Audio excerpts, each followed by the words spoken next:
Are we there? We should be there. And that's quite a good level. I'm happy with that level. Should be coming through nice and clear. Maybe peaking a little too much here and there, but in general, that's quite good. And I will keep an eye on that.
Okay. Well, many apologies for the delay, ladies and gentlemen, and congratulations to those of you who are here.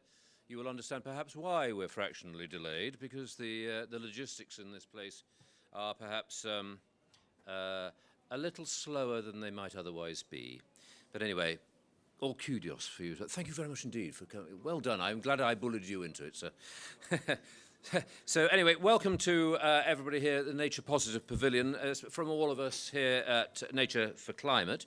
As you see, the graphics on the wall of the pavilion depict images of creatures both large and small to illustrate our connected nature with nature. So it is especially good to give a warm welcome to the International Fund for Animal Welfare, who are in fact a new collaborator of ours on the Nature Positive stand this year, and indeed with Nature for Climate. Welcome. I4 has been exploring new ways to improve conditions for animals, people and the places we call home for over 50 years. And the principles being discussed in their session now serve to underpin the urgency behind why Nature for Climate's call to pick up the pace of transitioning from cogitation to implementation is so essential. And to guide us through this conversation with the help of an illustrious panel and a raft of compelling, I know, case studies, please welcome Simon Addison. Simon, thank you. Thank you, Nick. My name's Simon Addison. I'm the Climate Change Advisor at I4, and it's really my pleasure to bring together this side event on ecological loss and damage. I think we're all aware of the impacts that climate change is already having on the natural world. We see daily news reports of the impacts on natural systems around the world, whether it's the drought that's happening in the Amazon at the moment and the impact that that's been having on Amazon dolphins. From our side, we work very much on the issue of the North Atlantic right whale, which is very, very badly affected by climate change. And there are numerous examples from around the world of how climate change is impacting ecosystems and biodiversity. But this is an issue that has not yet received a great deal of attention, even in the deliberations on loss and damage. And it's important for us to acknowledge and to really celebrate the historic moment that we saw on the first day of this conference, where the Loss and Damage Fund was gavelled through and a substantial commitment made financially to that fund.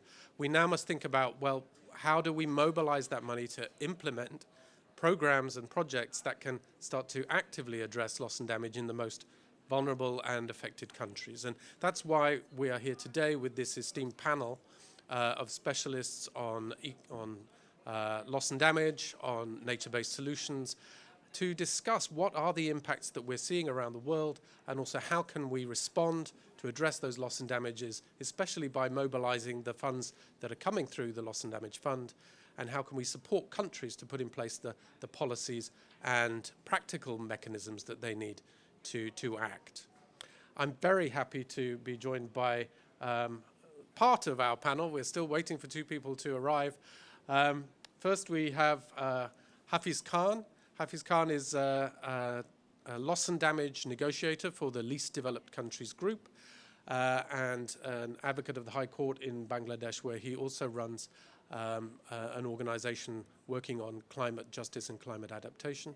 We're also joined by Dr. Mokhlisur Rahman, also from Bangladesh. He is the founder and co-director of the Center for Natural Resource Studies.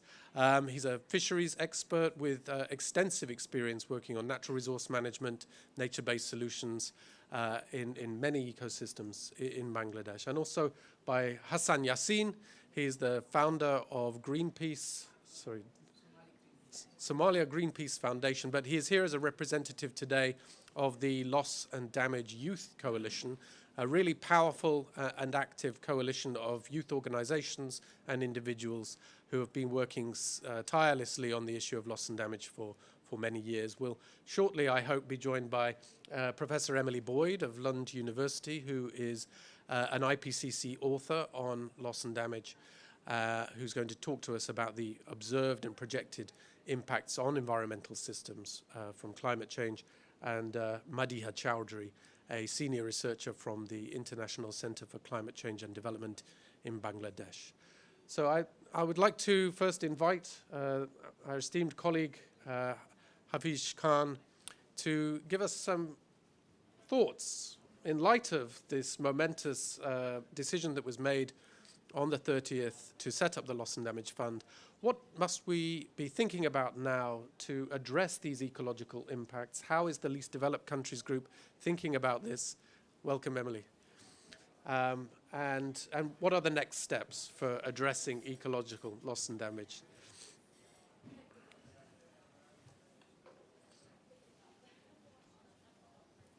Here is better, yeah. Thank you, Simon. Good morning, colleagues. So, you know, the COP28 is really a momentum.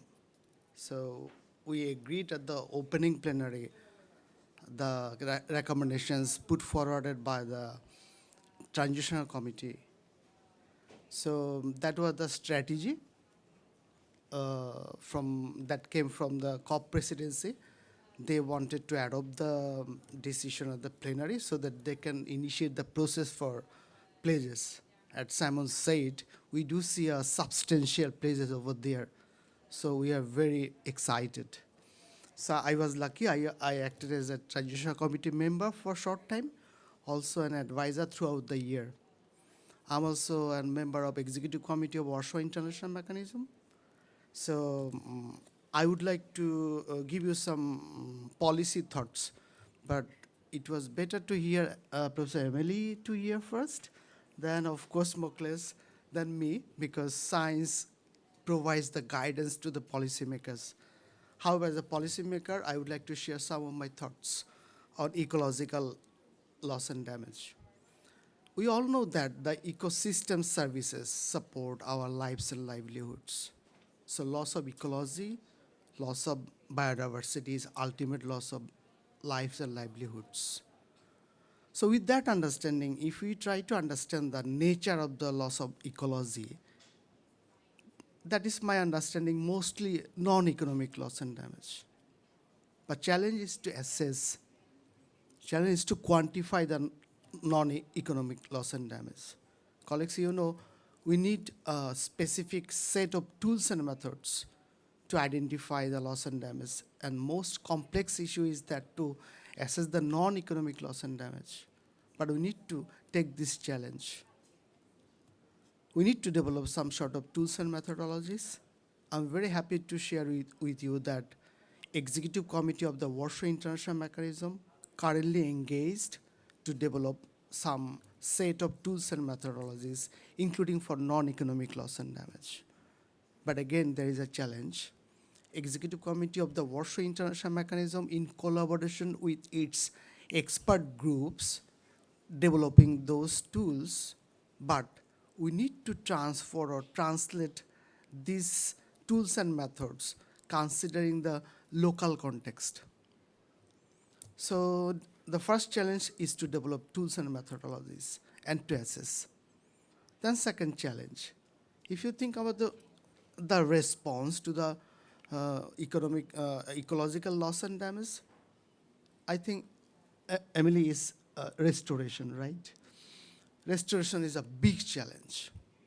For restoration, then again, we need to have the technical ability, we need to have capacities, also financial resources. So with that, needs related to addressing non-economic loss and damage, particularly addressing the loss of ecology, if we look at the current state of global governance structure, we can try to identify how the global governance structure can provide some guidance to act at the local level. Colleagues, you know, the Warsaw International Mechanism was established back in 2013. So when it was established, I was involved. We established this Warsaw International Mechanism with a broader understanding that it would be a comprehensive mechanism with three wings. One is the policy wing, second the technical wing, third is the financial facility. But last decade, the negotiators actually worked, I would say, step by step. We got the executive committee first, that's acting as a policy arm. Then at COP25 in Madrid, we established the Santiago network. And here at COP28, we're going to operationalize this Santiago network. And finally, at COP27 in Sharm el-Sheikh, we agreed and established the Loss and Damage Fund. And now we are going to operationalize here. However, it will take 1 more year to operationalize. You know that we agreed to accept the World Bank, particularly the negotiators from developing countries or the transitional committee members from the developing countries. We are not happy that World Bank is going to host this the fund. However, World Bank is going to host this fund as a financial intermediary fund. It has own rules and policies for FIP. It has own governance body. And World Bank runs with a business model guided by its own governing body. Now, for the fund, we established the board. So there are still some issues to be resolved. That's why we agreed to establish the board first. Board can negotiate next 8 months after this COP to negotiate with World Bank. If World Bank accept the conditions, for example, if you are not a member of the World Bank, member state, you cannot access the fund from World Bank. If you got a sanction from the World Bank, you cannot access the fund. And World Bank cannot support your direct budget at the national level. And World Bank needs to work inconsistent with the governing instrument we agreed here. If you look at the decision annexure 1, that is the governing instrument for this fund. So I think there is an opportunity. So let's look at the opportunities within the global governance structure. So I said executive committee is developing some tools and methods. Those can be a good start. We can translate it considering our specific context. Then second, the Santiago network provides us a really good opportunity. If we can identify right OBNEs with support from the hostess secretariat, so we can get some technical assistance, also some financial resources, so that we can take initiatives to identify the nature and needs and what would be the approaches to deal with non-economic losses, loss and damage like ecological or biological loss and damage. But again, the fund, if you look at the access modalities, there are 2 access modalities to access the fund. One is the trigger-based, that is soon after an event, vulnerable communities can access the fund directly, maybe with financial resources, maybe with the technical resources. That needs to be supported to the vulnerable community soon after an event. That is trigger-based. The second one is program-based. So national government needs to develop long-term programs, maybe for 5 years, 10 years on loss and damage, and they can submit that program to the fund, and fund can provide direct budget support. So now it is the local or national governments to act. So far, global structure is established now. So governments like Bangladesh, they need to take immediate initiatives at the national level. They need to develop loss and damage program at the national level to access the fund. And to develop the loss and damage program, most challenging is for the slow onset processes. Most challenging for the non-economic loss and damage like loss of ecology. But governments needs to take this challenge and needs to develop long-term programs, and they need to submit it. But we need some time next year to operationalize this fund. So we are getting 1 year to work at the national level and to develop the programs. Maybe in 2025 we can try to access this fund. So it's an opportunity. I think Simon and colleagues, it is very timely initiative to organize this side event. I think this side event can take some follow-up activities. I would like to recommend specifically Simon, Emily, Dr. Mokles is here. I know they are the real expert. I said early that I was really interested to hear Simon and Dr.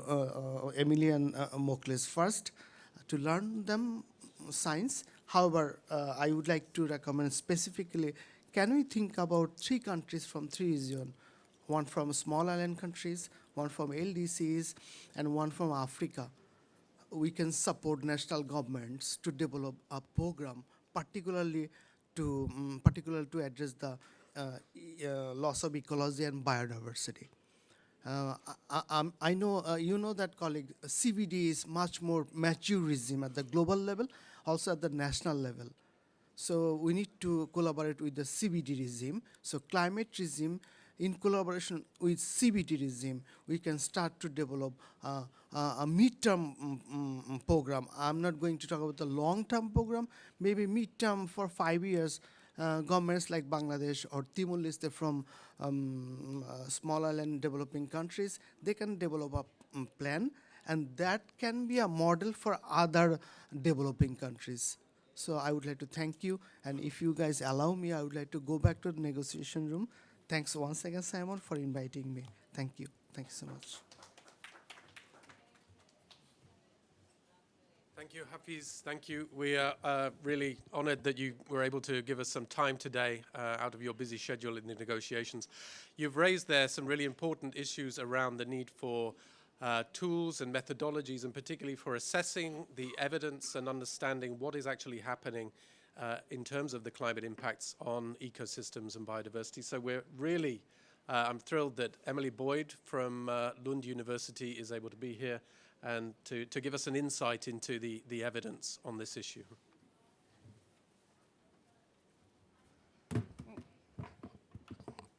Thank you, Simon, and thank you for the preceding words from the policy context. I hope you can hear me okay. Sorry for the delay. There was an enormous queue outside, and I think we were all caught a bit off guard, but people will be trickling in. So thank you for inviting me. I think I have a 5-minute intervention here before I hand over to my colleagues, my esteemed colleagues. So I'm just going to make 3 points. This is based on work that I'm doing myself together with colleagues Richard Walters at Lund University and David Edwards at Cambridge University, and we have a PhD, Alicia Ngeta. I just want to acknowledge her work, where we've been thinking about biodiversity loss and damage and the connections and the space of bringing together biodiversity with this loss and damage, because these have traditionally been quite separate, even though we see that biodiversity and ecosystem services falls underneath the non-economic loss and damage. So far, there's a lot we need to unpack here, what this means. But there's obviously also very important links to the IP BEST process and also the CBD, where in those arenas, people have been talking about values, measuring values, understanding values, economic and non-economic, in the context of biodiversity for a very, very long time. So there's an opportunity here for very good links. So just to say my first point here, that we do see impacts of extreme weather events on wildlife, globally evident now. And you can see this in terms of heat waves, wildfires, droughts, depleted oxygen in oceans. So you might be familiar with things that come up in the media often. So there, for example, you might have come across how heat waves have killed a third of bat species in Australia, for example. That was on the BBC in 2019. The Washington Post covered an article which was the crushing heat waves on the Pacific Northwest and Canada, and that cooked the shellfish alive by the millions. And then there was another report by the CNN in 2022 which pointed to the Great Barrier Reef. That's probably quite familiar to many of you, that the Great Barrier Reef suffers a 6th mass bleaching event, with 91% of reefs surveyed are affected. So I think the evidence, and the evidence in the IPCC most recent, really points to the fact there is a link there between impacts of extreme weather events and effects on wildlife globally. So that's quite well established. But what we can also say is that these effects, these impacts, are also attributable to anthropogenic CO2 emissions. So there is evidence they're now mapping out the pathways that anthropogenic CO2 makes all the way to impacts on ecosystem services and human welfare. So, for example, through atmospheric CO2 affecting ocean acidification, and then you get single events and compound events on organisms and ecosystems. And then you get cascading effects on broader ecosystems and human well-being. You also get, through the weather and climate side, you also get effects on ocean temperatures, circulation stratifications, affecting marine heat waves, for example, low oxygen extremes, and that also then impacts organisms, ecosystems, and then impacts the whole ecosystem services and the human connection to that. So I think that is also becoming more established in the literature. So we make the point here. So first, we see these extreme events having an effects. We can say they are attributable to CO2. And then the final point here that we're expected to see that there's going to be further impact on human well-being. And this is where then the link to loss and damage come in. So, for example, WWF has got a report in 2016 which points out the ecosystem services that are important to human well-being. The IP Best points that out, and the Living Planet report, like I said, 2016 for WWF. So what they show is all the kinds of values that ecosystem services play for humans, so supporting, cultural, provisioning, regulating. These are all connected to what we value as societies. So things like, it could be aesthetic values, it's provision of raw materials, water regulation, soil formation. All of these services are fundamental to human well-being. So if you make that logical argument, then I guess we could say that anything related to loss and damage, if we're going to be losing ecosystems and the related well-being through climate change effects, there needs to be a discussion about what that means within, both for the funding. So how do we connect the funding also to other funding streams within the biodiversity ecosystem realm? And also, whilst the pledges that have come through seem large right now, compared to what the scale of operation of the challenges we need to take on, it's a sort of drop in the ocean, but it's somewhere to start. But we need to start mapping that out.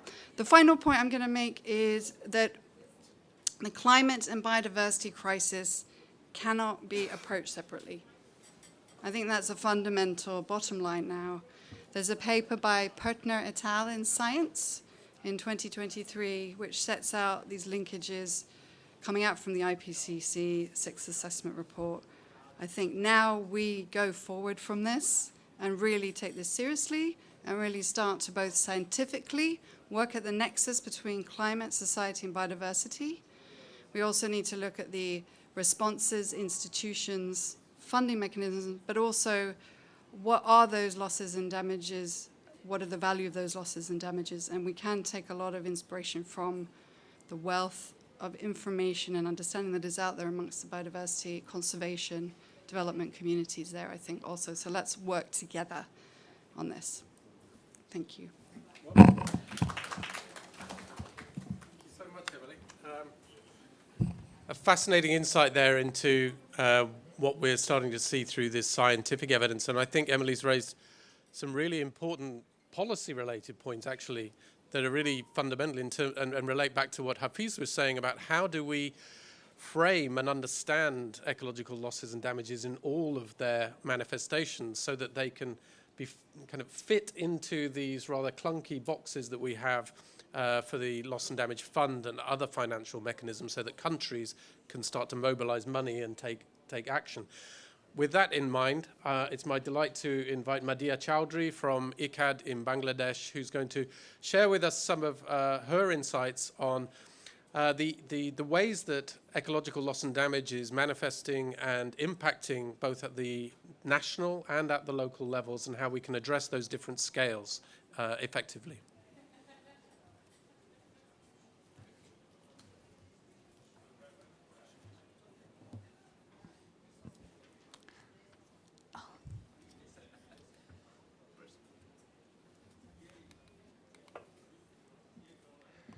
Hello and good morning, everyone.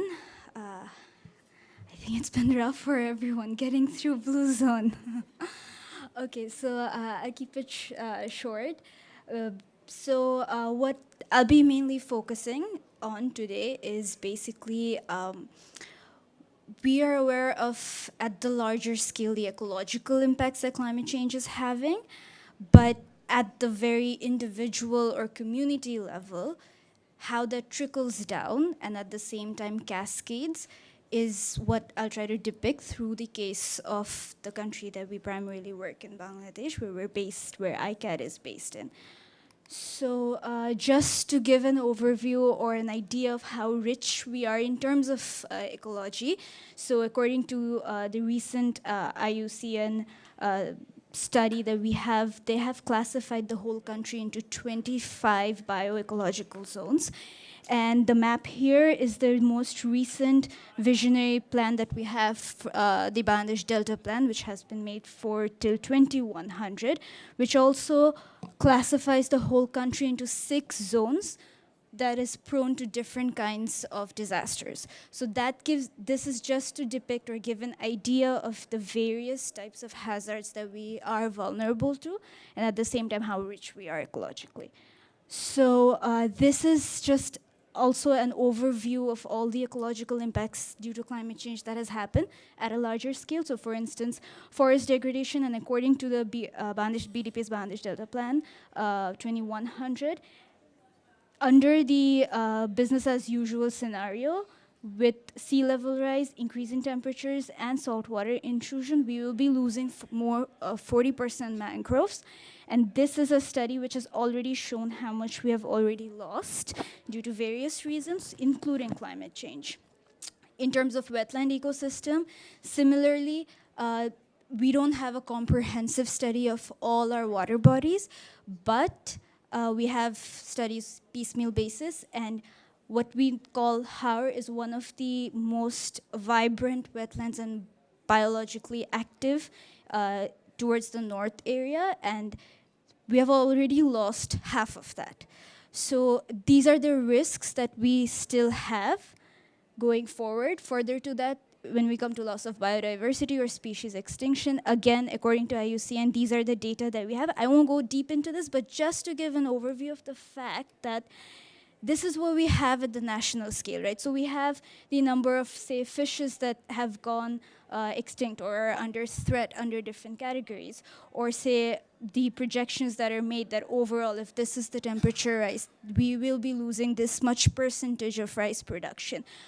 But what does that mean for a person or a family at the local level, given that we are still a developing country where most of our populations and the most vulnerable and marginalized people are dependent on the natural resources for their livelihoods primarily?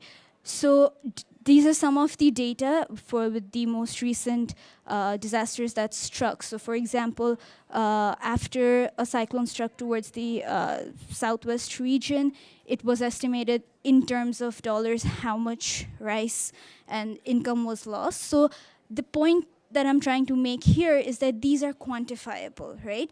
So these families who are dependent on those resources for their livelihoods are instantly losing their sources of income and losing their livelihoods. So that's something we can quantify.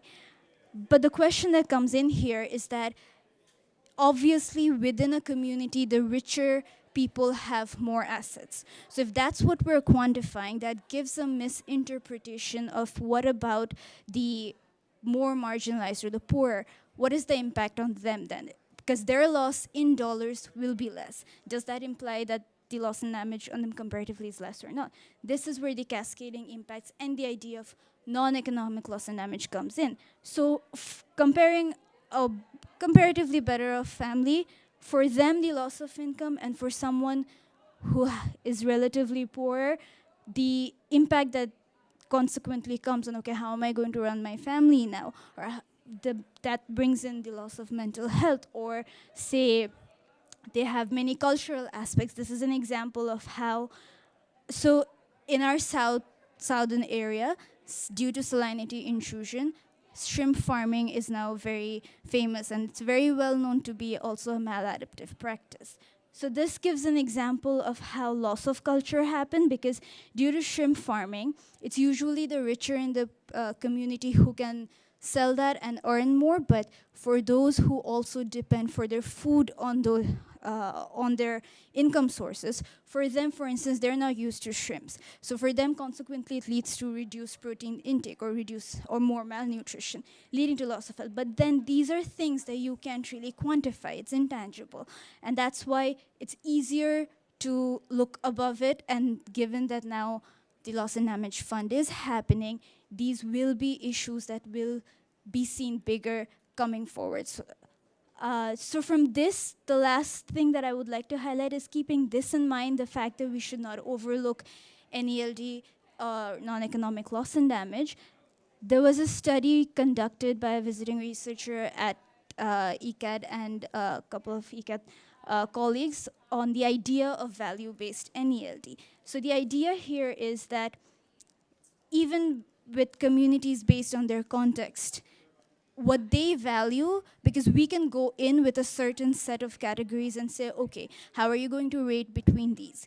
Or what's more important for you? But then how do they view it? Or what do they value? How much do they value a certain culture? How much do they value nature? So this was a study that was conducted going into the field and asking them, explaining to them climate change and issues and asking them, how would you view your losses? And then they came up with a number of keywords. There were like almost 90 keywords that were then grouped into 10 categories that is their values. That's not what we went in with on the field. And then they were given different scenarios on what would they consider to be more valuable for them. And that is one way of getting into it. There will definitely be more research on this, but this is just a starting point for probably going somewhere with NELD. Thank you.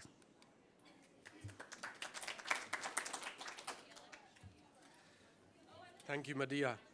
I would really encourage you to read this paper if you've not already read it. It's a really interesting approach to understanding the non-economic loss and damages from the perspective of those communities and community members who have been impacted directly. And you saw there nature. And in the findings of this paper is really interesting. A lot of those other forms of non-economic loss and damage are very closely linked to impacts on nature and biodiversity. And this is really something that is characteristic of particularly indigenous peoples' cultures and local communities that live very close to nature, depend on natural resources for their livelihoods and their cultural values, that these impacts on ecological systems and biodiversity have cascading impacts that are, as you've very clearly shown, deeply economic, that affect local livelihoods, food security, and also national incomes, but also these deeper cultural and identity-related questions. I'm going to call now on Dr. Mokhlis Rahman. We're going to continue the theme of thinking about Bangladesh and to hear about how he and his team have practically been gaining experience on using nature-based solutions to address ecological forms of loss and damage. You're very welcome.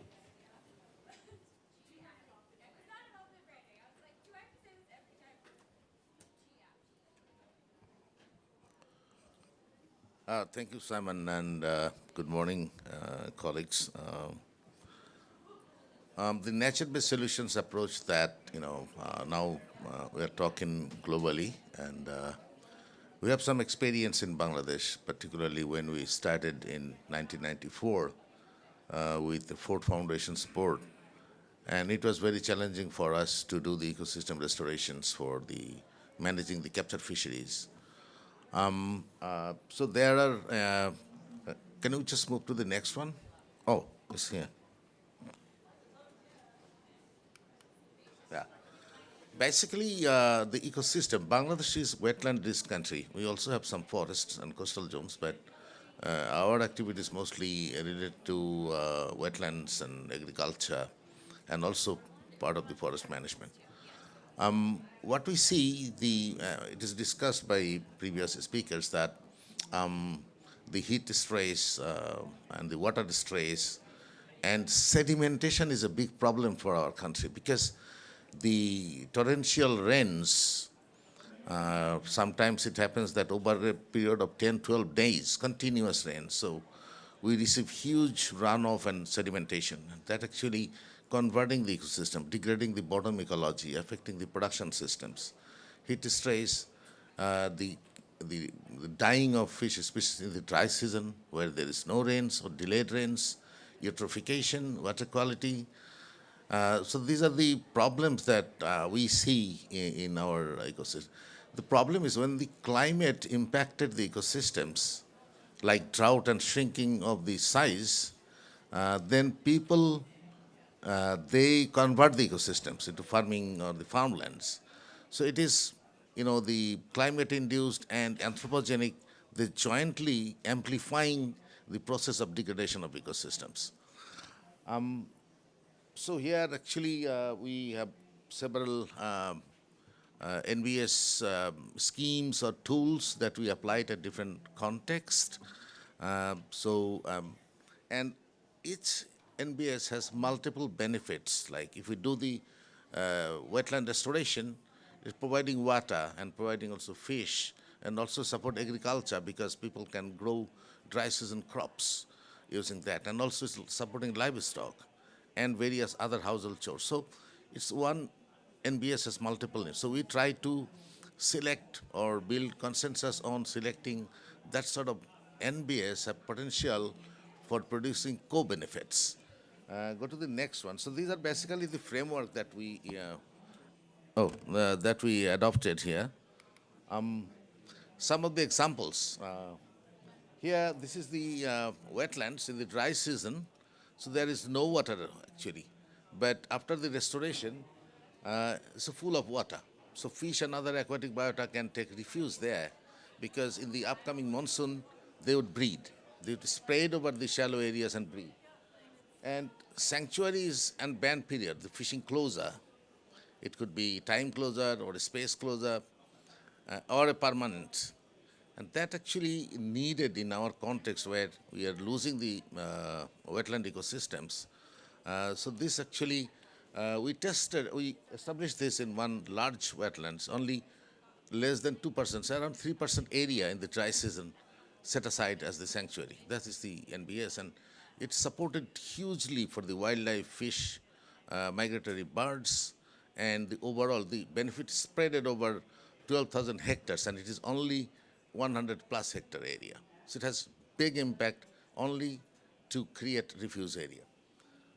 You can see and also we worked in the watersheds, the riparian vegetation development because these are lost, and because of the changes in the rain pattern, the huge rains actually cause lots of erosion and sedimenting the wetlands. So we dealt with the riparian corridor, and it's also the contour farming as opposed to the vertical one, so stop the erosion, and the swamp forest and mangrove restoration, and also reintroduction of fish and other species that are lost from the ecosystem due to various reasons. The agriculture, that in the coastal area where people suffering from water scarcity, the freshwater scarcity, so we rehabilitated the degraded wetland and canal. So that actually changed the cropping pattern. People used to grow one crop in monsoon, now they can grow 3 crops a year. It's a small area, but it has huge impact. And also that created scopes for fishing in the restored canal because the local species recolonize the habitat. So if we can improve the ecosystems through rehabilitation, then it helps biodiversity to recolonize. This is the Rohingya camps where we were a partner of UNHCR.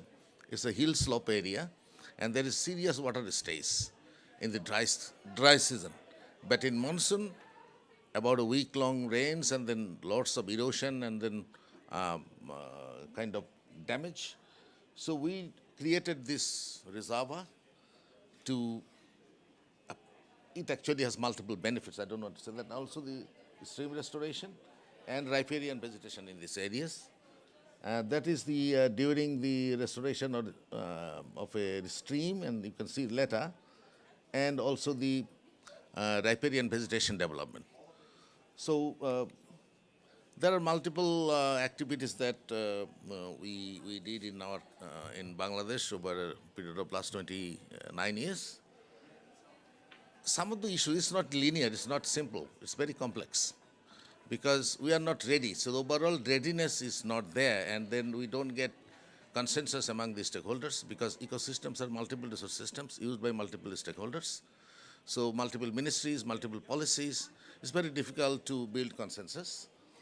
And the capacity bridging is important, that we have one understanding, the NGOs and the external experts or whatever we call, and the communities are different, and the government people has a different thing. So we need a bridging of the knowledge.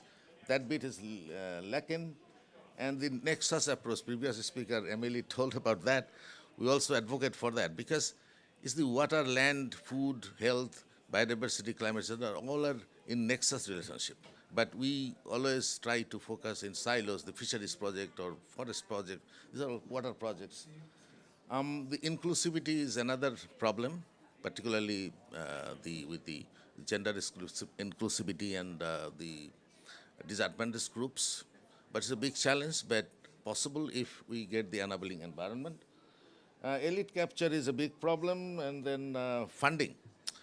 For ecosystem restoration, ecosystem studies, people prefer to have livelihoods and then disaster and other things. But these are actually embedded. I mean, through fixing the ecosystem, we can reduce the disasters, we can enhance the livelihoods, we can create peace, and all these things. But, you know, this mindset problem.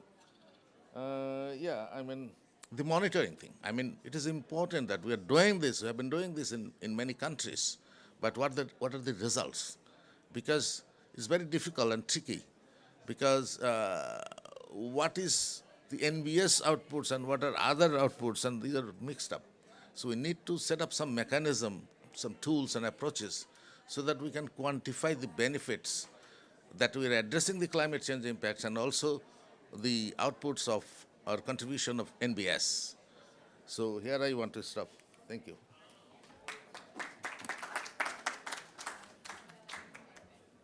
Thank you so much, Dr. Moglis. Some fantastic, real, practical examples of how we can really start to begin to take this action that is needed to address ecological loss and damage with true tried and tested methods that are community-based and ecologically sound. But I really appreciate also those principles and those challenges that you've raised, because that gives us really good guidance on what we need to tackle moving forward. I'll now call on Hassan Yassin. You're welcome to give us some insights from Somalia on how youth are understanding and addressing ecological loss and damage. Thank you, Simon. I think the presentation is coming.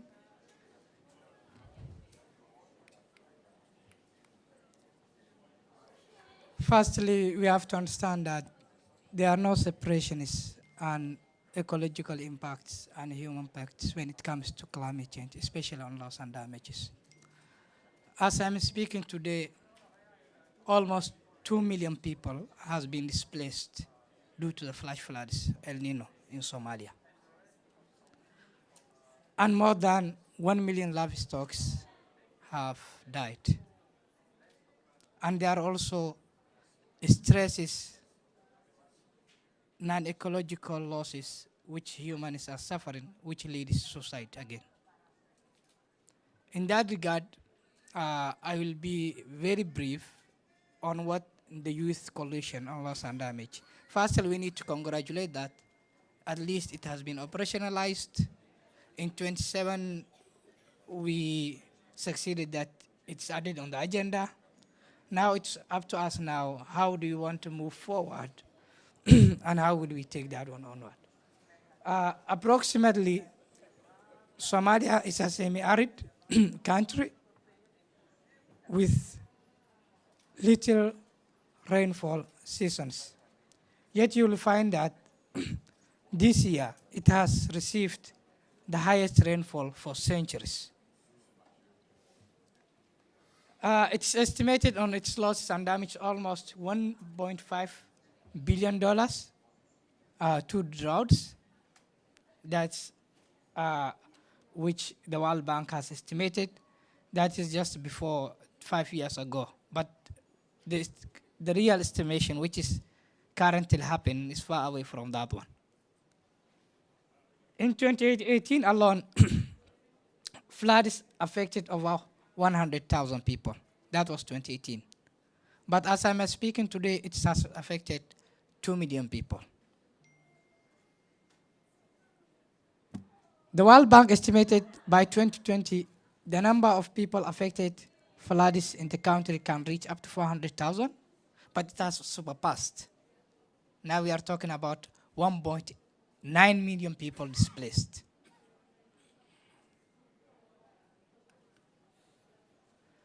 What are the ecological lenses that we are seeing in the country? Somalia, mostly they are agropastoralists. They depend on the livelihood, on livestock. And they depend on also on agriculture and the fishing sectors. For your information, Somalia has the longest coastline in Africa with almost 3,300 kilometers square. With that coastal communities and with the terrestrial communities, when drought occurs, it's affected the same. And especially, again, in such scenarios, the most things which is forgotten is about the biodiversity and our wildlife. Why? Most people turn into deforestation in order to earn a living thing. When they lose their livelihood, they turn into the natures in order to earn livelihoods, causing huge destructions, causing migration of wildlife to neighboring countries. That's what's happening. So it has surface waters such as rivers, streams, and lakes. It also, most of the also community depend on groundwater service, like the wells, mostly on shallow and limited capacity.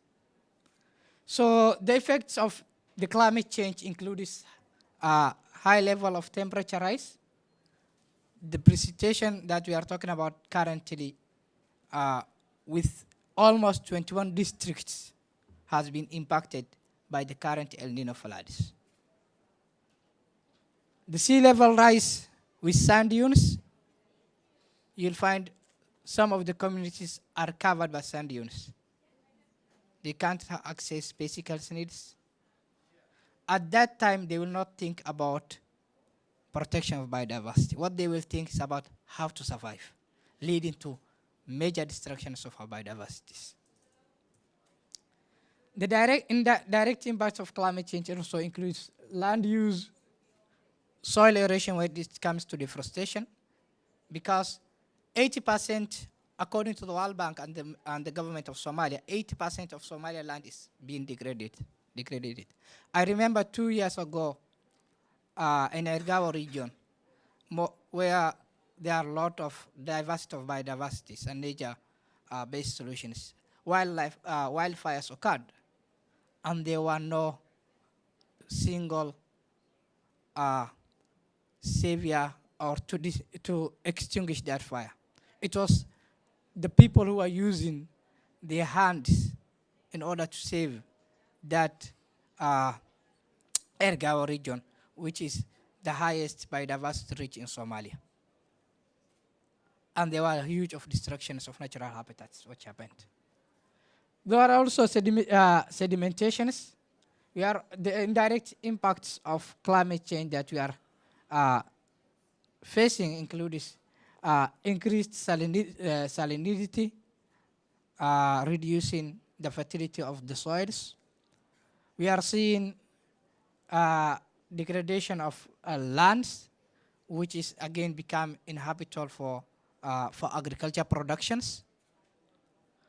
We are seeing mental stress, that humans are so stressed that they can sometimes they tend to make suicides. We are also seeing as a result of loss of livelihoods and employment. When humans lose mostly youth on their dependence on agriculture and other livestock, again they turn into the forest to make charcoal productions. So what's our call of action?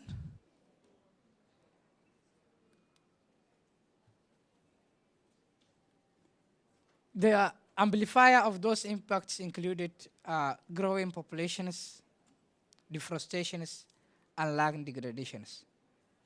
As youth, we have been now just this river, Shawele River in Beledweyne region, the latest floods in Somalia. So the impacts of youth includes access to food, which has become difficult, water and reduced, especially for women.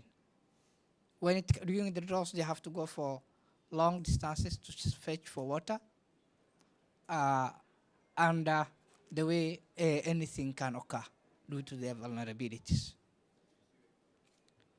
There is economic engagement of losses. Almost 80% depend on water resources for survival, and when these water resources are not there, most people die, livestock die, agriculture destroyed. Now, economic impacts recorded included mental disorders and depressions, which contributed to suicides. It is according to the World Bank, it's about the 28 in the world. Youth actions. We have been advocating for loss and damage fund. In COP27, it has added on the agenda. Now we are hearing that it has agreed or pledged cash to be on the board. But again, we don't want to see that one to be in the, like the Paris Agreement, the 100 billion which never came. We want to see how that one is operationalized, how it gets to the most vulnerable communities that need. So what are the ways we are contributing? We are awareness raising on different levels, leveraging the digital space. As young people, we have been using on our social media, at least to amplify our voices. We have been implementing with different projects from advertising, minimizing loss and damage, land restoration is capacity building of communities. We have been also engaged in policy levels, both nationally and international levels. At least that our voices are heard, we contribute, and our delegation is listens and they advocate on what we want. So I will stop here. Thank you so much.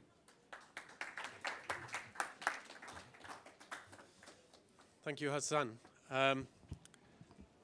Really fantastic that Somali youth are coming together to raise awareness about the impacts and the losses and damages that are happening, both ecological and human. And I really appreciate what we've just been seeing there about the relationship between the ecological and environmental impacts that climate change is having and how those are being combined with anthropogenic degradation of the environment to kind of amplify and accelerate degradation that is then having knock-on effects of multiple kinds across human and natural systems. Sadly, our final panelist, Ebony Holland from IIED, was not able to join us as she is unwell.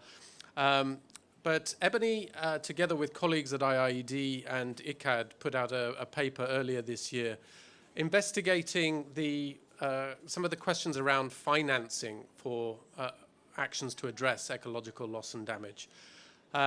In that paper, they gave out a rather rough estimate, but made the claim that we really need to be seeing funding to address ecological loss and damage or impacts on biodiversity, including wild animal species, that should be equivalent to the $100 billion that's been made available for mitigation and adaptation. This bears in mind the fact that the UNEP has estimated that the global gap for nature financing is now $700 billion per year. Others would say that it is actually over $1 trillion in real terms. So there is a massive financing gap when it comes to trying to address these ecological impacts, let alone the secondary impacts that they then have on human communities, particularly in economic terms. We're looking here at cyclical and interconnected impacts of climate change that are both those related to extreme events that have direct impacts for people and their livelihoods, as well as the ecosystems that they depend on for those livelihoods, and those long-term slow onset events and processes that Hafiz pointed to, and which are particularly challenging both to measure and evaluate, as well as implement long-term sustainable programs to address because of a lack of long-term funding. These are all challenges that we now need to start practically trying to address, both through developing those tools and methodologies that Hafiz mentioned earlier to assess the impacts. And I hope that we can work more closely with Emily to build this scientific evidence base about the impacts on species and ecosystems, and then looking at those linkages between ecological losses and damages and economic human losses and damages as well. But we must also, as Hafiz and others have mentioned, start to develop within national governments and at the community level the tools to develop and the projects and programs to implement the kinds of solutions that Dr. Mokles was explaining to us. We have many of the tools that we need to implement solutions to address ecological loss and damage. In our own work at IFOR in Africa, in elephant habitats, we're looking to link work to protect elephant habitats, to connect those habitats so that elephants themselves can be more resilient to droughts, water stress, and food insecurity, whilst at the same time supporting communities to respond, to build resilience to the impacts of climate change on their own livelihoods. We also work with communities to rescue animals and to support animals and ecosystems to recover when they're impacted. We do that largely in response to extreme weather events. We now need to start thinking about how that operates in the context of long-term climatic changes. And that's a real challenge for all of us.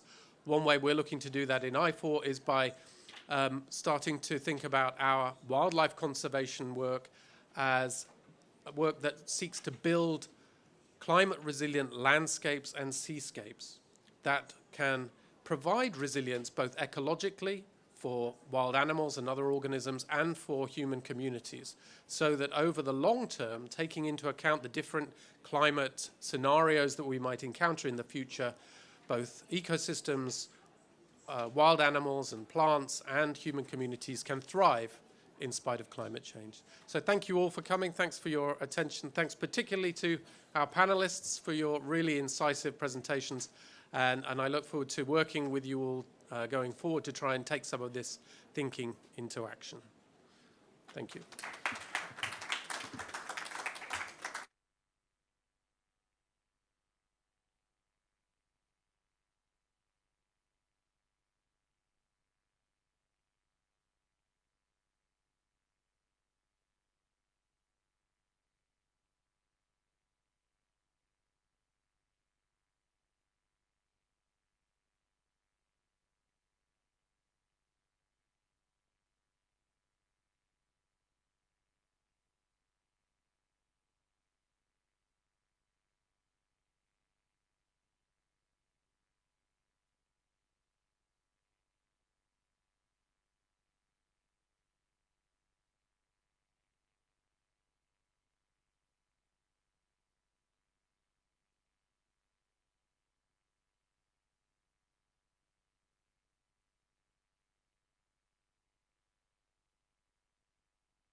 This is a sound check for the interpreters.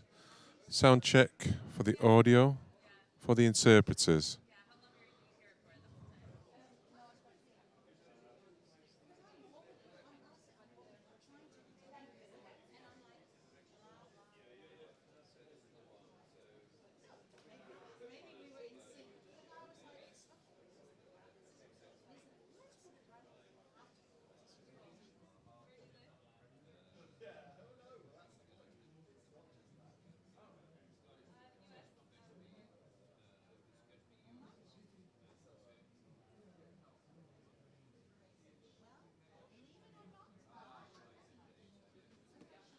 This is a sound check for the interpreters.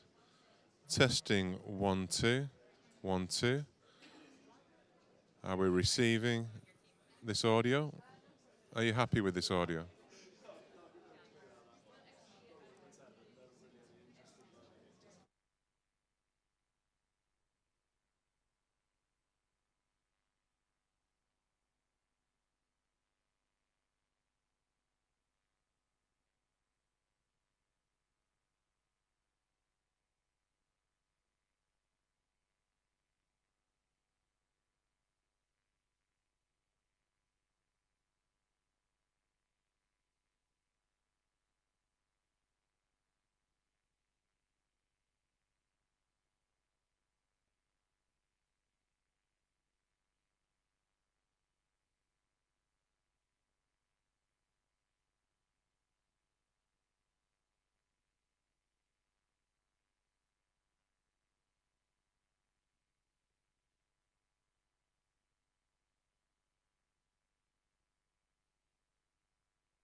This is audio for you. You are getting this audio. And 1 and 2. Audio.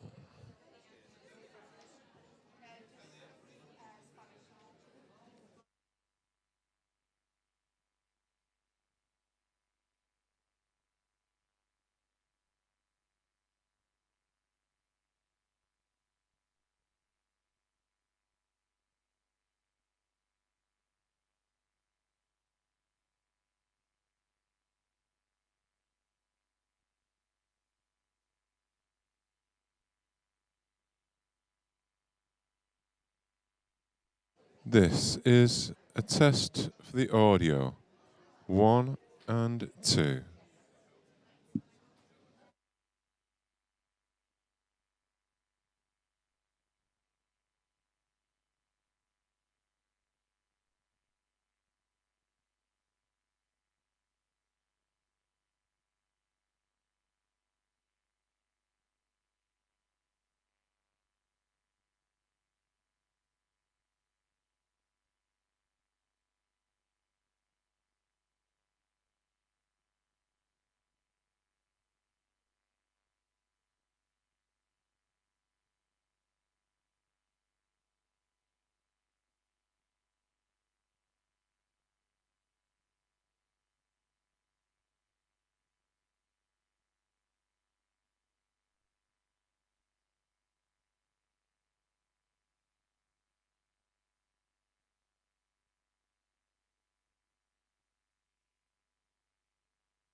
Okay.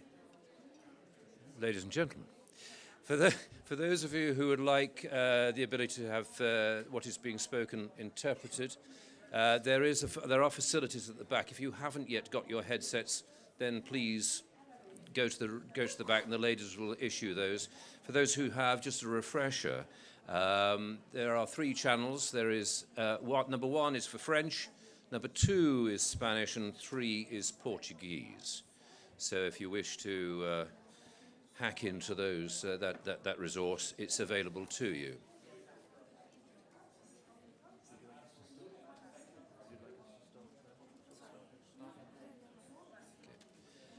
Okay, if I can encourage anybody who's at the entrance here to come in, join us. They are very, very welcome. Please sit down. Thank you very much. Well, good morning, everyone, and welcome to the Nature Positive Pavilion from all of us here in the Nature for Climate team. The next session is actually the 8th that we've run so far here, this COP. It's the 8th of 65, believe it or not. And this one actually follows a theme that's very close to our hearts in Nature for Climate community, as it draws together a number of themes that run throughout the work that we do. It draws together, in this particular instance, the indigenous and government representatives from the main tropical forest areas of the world, and they're going to showcase lessons learned in climate and carbon strategies that have flowed from IPLC engagement. Now, to guide us through this intriguing agenda, it's my pleasure to invite Finnair, who's the Executive Director of TNC in Brazil, to introduce her illustrious and highly knowledgeable panel. So please welcome Finnair to the podium. Thank you very much indeed, Finnair. Thank you. Good morning. As we are in a place that is important to show how we have so many different people from around the world, we have the privilege of speaking on our own language. So I will speak in Portuguese, right? If you can have your headsets.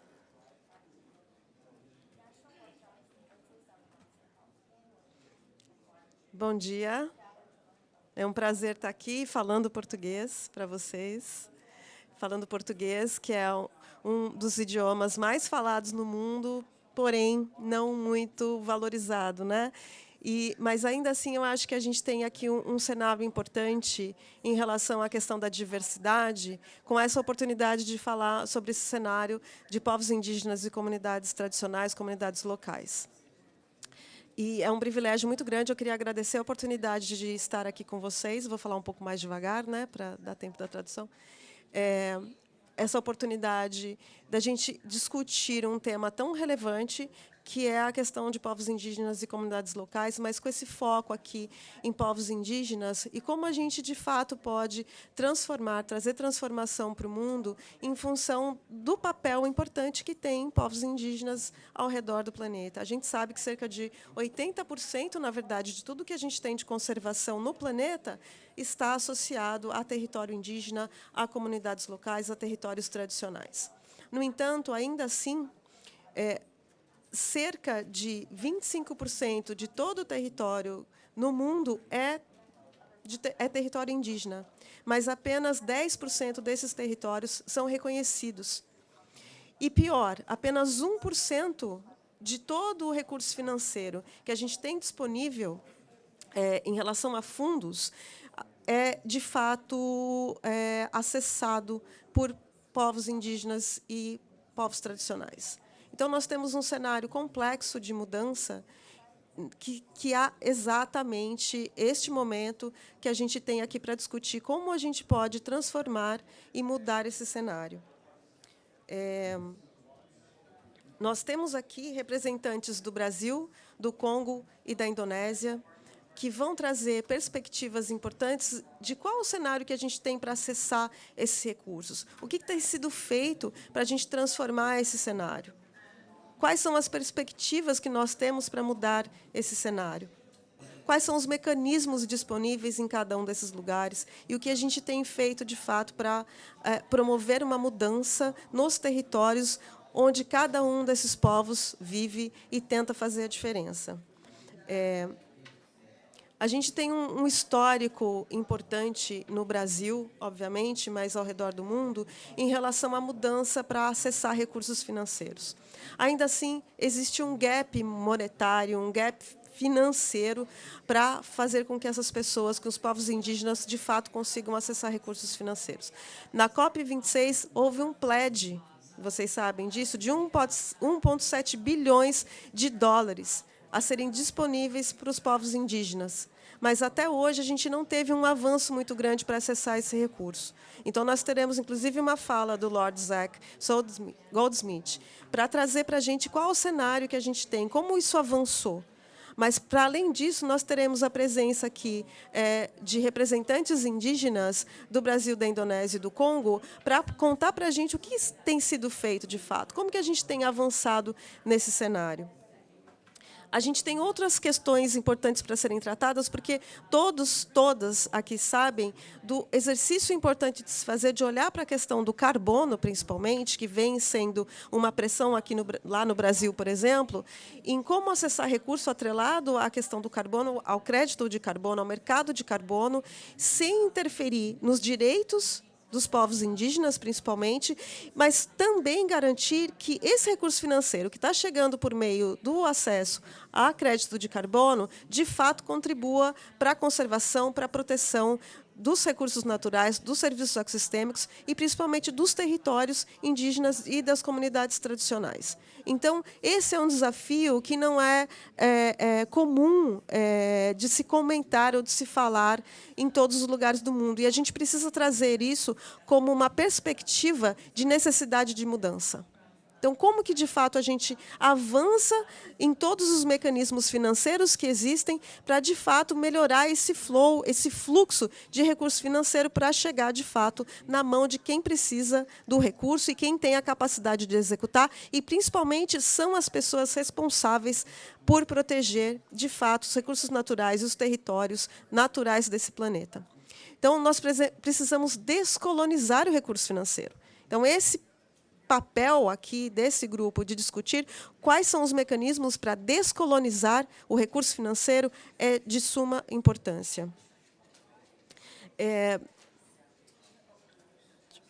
Nós teremos aqui a presença, só para citar, né, da Ceiça Feitosa, do povo Pitaguari, que é representante do nosso Ministério no Brasil de Povos Indígenas, e ela é hoje a secretária da PNGAT, que é o Programa Nacional de Gestão de Territórios Indígenas. Nós teremos a presença da Mina Cetra, que é do Fundo Shantia, da Indonésia, o Joseph Itagua,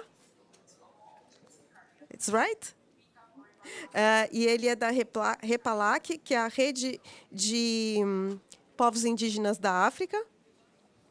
Nós teremos, os dois também, a Mina e o Joseph, são representantes da Aliança Global Territorial de Comunidades Indígenas, da quais a COIAB e a PIB, que são organizações brasileiras, também fazem parte. Eu não vou me delongar, porque eu gostaria que a gente ouvisse, na verdade, essas pessoas, o que elas têm para contar para a gente, e eu vou convidar, primeiramente, o Lord Zach Goldschmidt, que ele é o ex-ministro de Assuntos Internacionais para Meio Ambiente, Clima, Florestas e Oceano do UK, ou seja, do Reino Unido. Please, Lord. Yeah.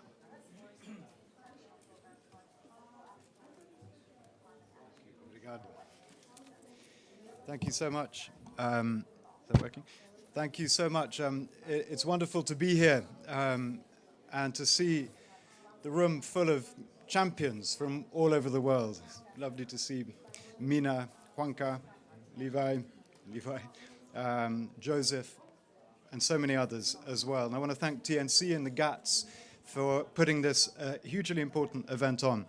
Now, I know that I'm speaking to a room full of people who understand this issue better than anyone, but it is still worth just emphasizing how hard it is to even begin to exaggerate how important in this global struggle the role of indigenous peoples and local communities really is.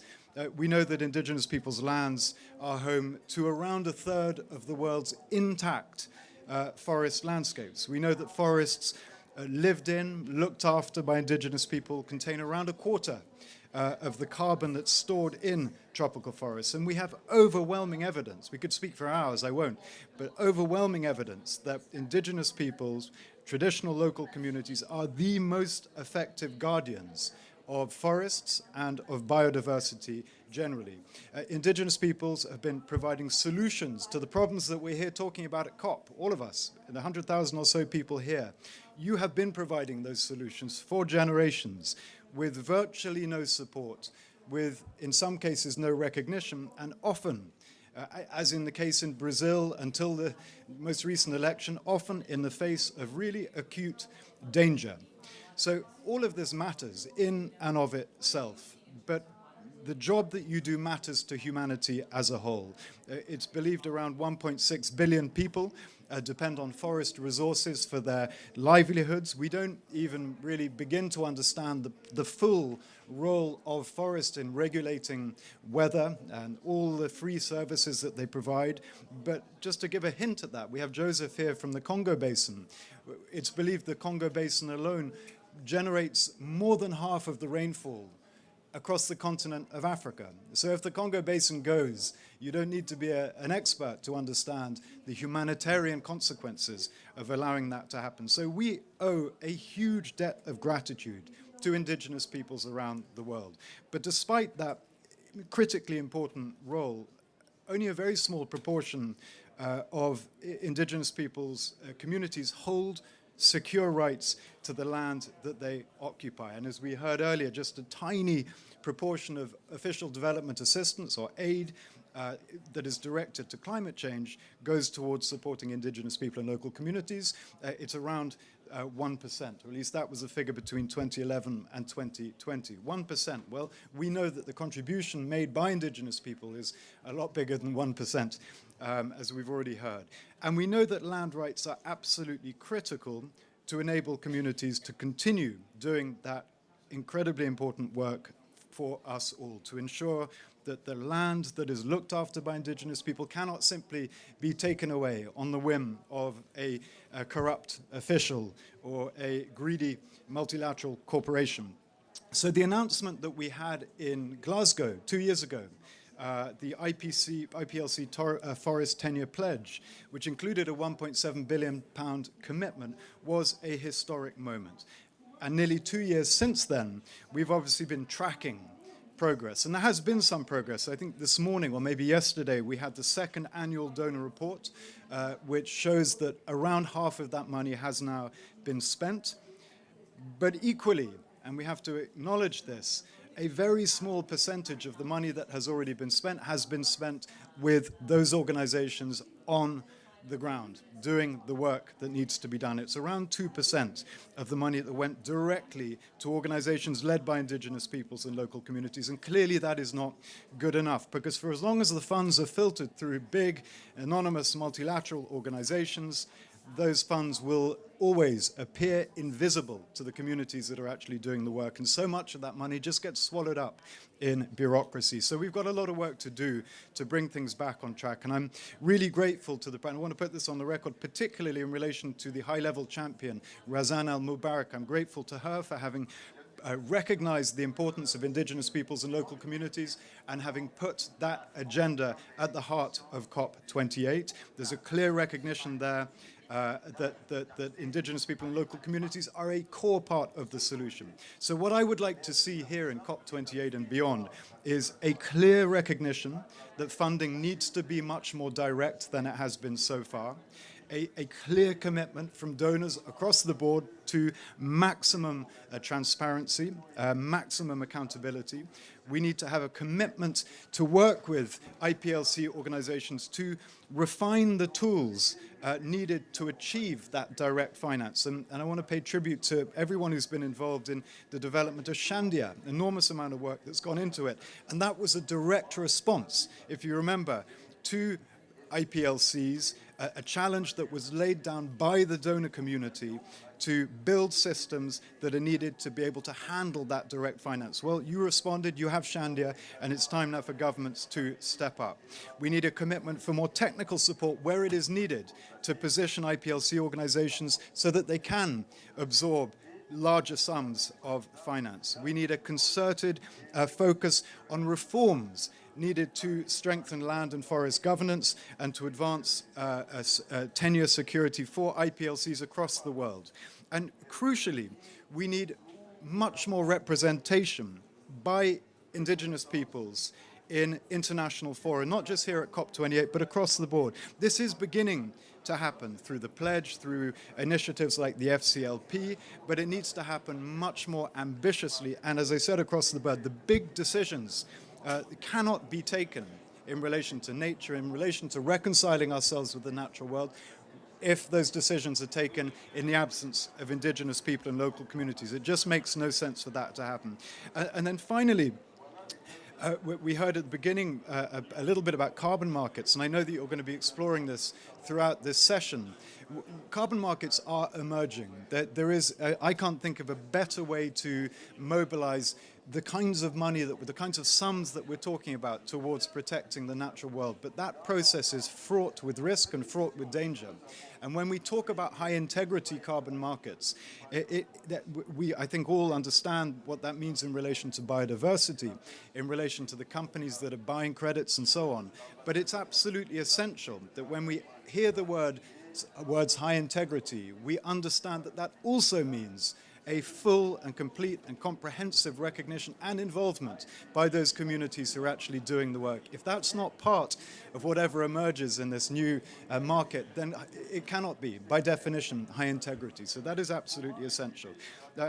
I hope that the focus we're seeing here at COP28 on IPLCs, and increasingly actually since Glasgow 2 years ago, is a sign that the importance, the critical role of indigenous peoples as guardians of all of our futures has now properly been understood and is now central and will remain central.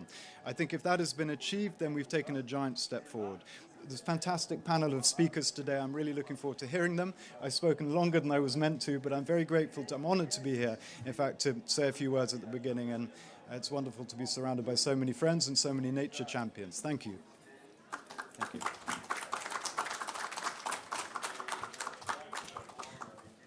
Thank you, Lord. Now, in português again. Sim, sim. Bom, eu gostaria de convidar agora para o painel a Ceissa, por gentileza. Você pode sentar ali, Ceissa. A Mina Cetra, da Indonésia. E o Joseph Itangwa, do Congo. Não coincidentemente, vocês estão notando que nós temos uma pessoa do Brasil, uma pessoa do Congo e uma pessoa da Indonésia. Isso significa que nós tentamos trazer os representantes das principais florestas tropicais, onde a gente já disse antes, nós temos a maior garantia, as áreas protegidas, mais protegidas em todo o planeta, né? Toda essa faixa tropical. Então, nós temos representantes aqui, né, do que a gente tem visto muito sobre a cooperação Sul-Sul, inclusive. Então, como é que a gente avança nessa perspectiva? Nós teríamos uma outra representante do Congo, do governo do Congo, mas ela não chegou, nós estamos aguardando aqui, mas a gente vai dar continuidade. Então, eu queria começar, na verdade, perguntando para a Ceissa como que ela vê o governo brasileiro, principalmente, e o que ela tem de informação sobre outros governos, se ela tiver, sobre esse avanço na questão dos direitos indígenas e acesso a recursos financeiros para financiamento, na questão ambiental, mas também com esse olhar do carbono que a gente vê avançando, né? Então, hoje, nós temos esse cenário muito forte, uma pressão muito grande em relação ao mercado de carbono e a tentativa, né? Muita gente, inclusive, fala muito dos cowboys do carbono e uma pressão muito forte para povos indígenas em relação a fazer os contratos para a comercialização do carbono. Isso, na verdade, se a gente não tiver um cenário de salvaguardas, pode se tornar um problema. Então, a pergunta primeiro para a Ceissa é como que o Brasil vem tratando essa questão e quais são as modalidades que hoje estão sendo trabalhadas em relação aos fundos indígenas que são necessários para promover a proteção desses territórios. Oi. Bom dia a todos e todas. É um prazer estar aqui representando o Brasil e, mais precisamente, representando o Ministério dos Povos Indígenas, um ministério inédito no Brasil, um ministério que nossa ministra Sônia Guajajara costuma dizer que veio com 523 anos de atraso, mas isso é fruto da mobilização do movimento indígena no Brasil, um movimento que é bastante forte e que vem, ao longo dos anos, ampliando a sua participação também nesses espaços internacionais. Bom, no Brasil, nós temos, desde 2012, uma política nacional de gestão ambiental e territorial indígena. Essa política é fruto dessas mobilizações, das consultas aos povos indígenas. Foram realizadas 7 consultas regionais para ouvir dos povos indígenas o que você pensa sobre o que os modos de vida dos povos indígenas de gestão ambiental e territorial. Muito se fala hoje dos planos de gestão ambiental e territorial, mas muito sem considerar ainda essa participação e essa visão que os povos indígenas têm ao longo dos anos da proteção do seu território. Existe uma vasta política de atenção aos povos indígenas no Brasil, é tanto que nós temos 2 artigos na Constituição em que ali elenca todos os direitos e a proteção que o Estado deve promover aos territórios indígenas, mas o que, de fato, o que nós vemos é que essa proteção dos territórios indígenas é feito pelas lideranças, é feito com seu corpo, né, o que nós chamamos de corpo-território. E isso a gente vem, ao longo dos anos, sofrendo um massacre, o avanço do agronegócio, a grilagem nas terras indígenas, e para que o poder público chegue para fazer essa proteção, ainda é muito precário. Então, da pergunta específica sobre o mercado de carbono, o que nós pensamos é que isso deve estar atrelado à política nacional de gestão ambiental e territorial indígena. Hoje é como se fosse a salvação dos territórios indígenas. E o que nós pensamos lá no Ministério, e o que nós pensamos também em conjunto com a Fundação Nacional dos Povos Indígenas e com muitas lideranças que estão preocupadas, é que isso tem que ser discutido com muita calma, é que isso tem que ser discutido dentro do território, é que isso deve ser discutido com os povos indígenas ali que vão ser afetados. Um contrato desse, de mais de 30 anos, dentro de uma terra indígena, que a terra indígena ela é pública no Brasil, e ela é usufruto dos povos indígenas que ali estão. Então, entende-se que os povos indígenas estão protegendo aquele território já há séculos.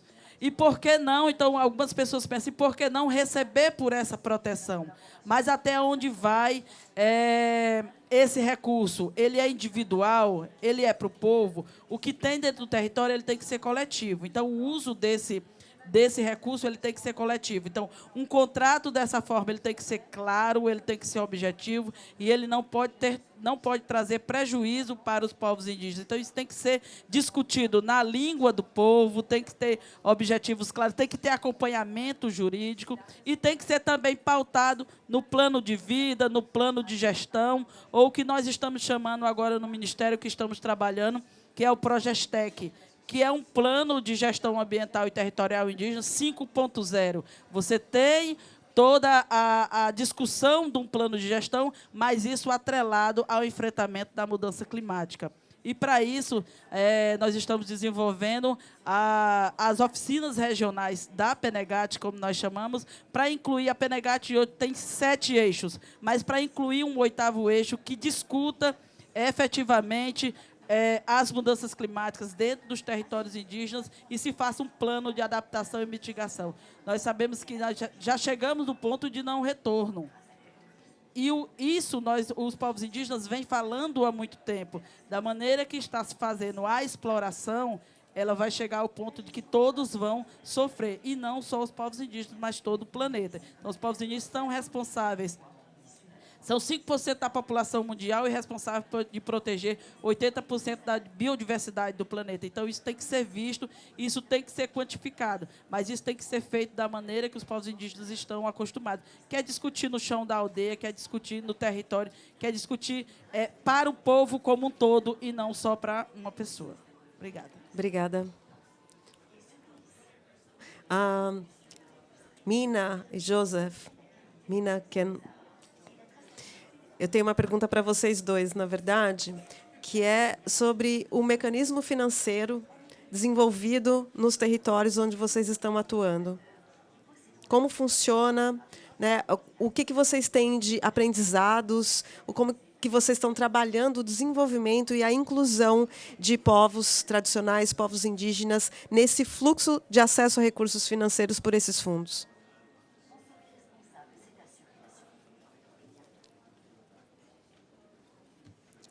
Merci beaucoup pour cette bonne opportunité.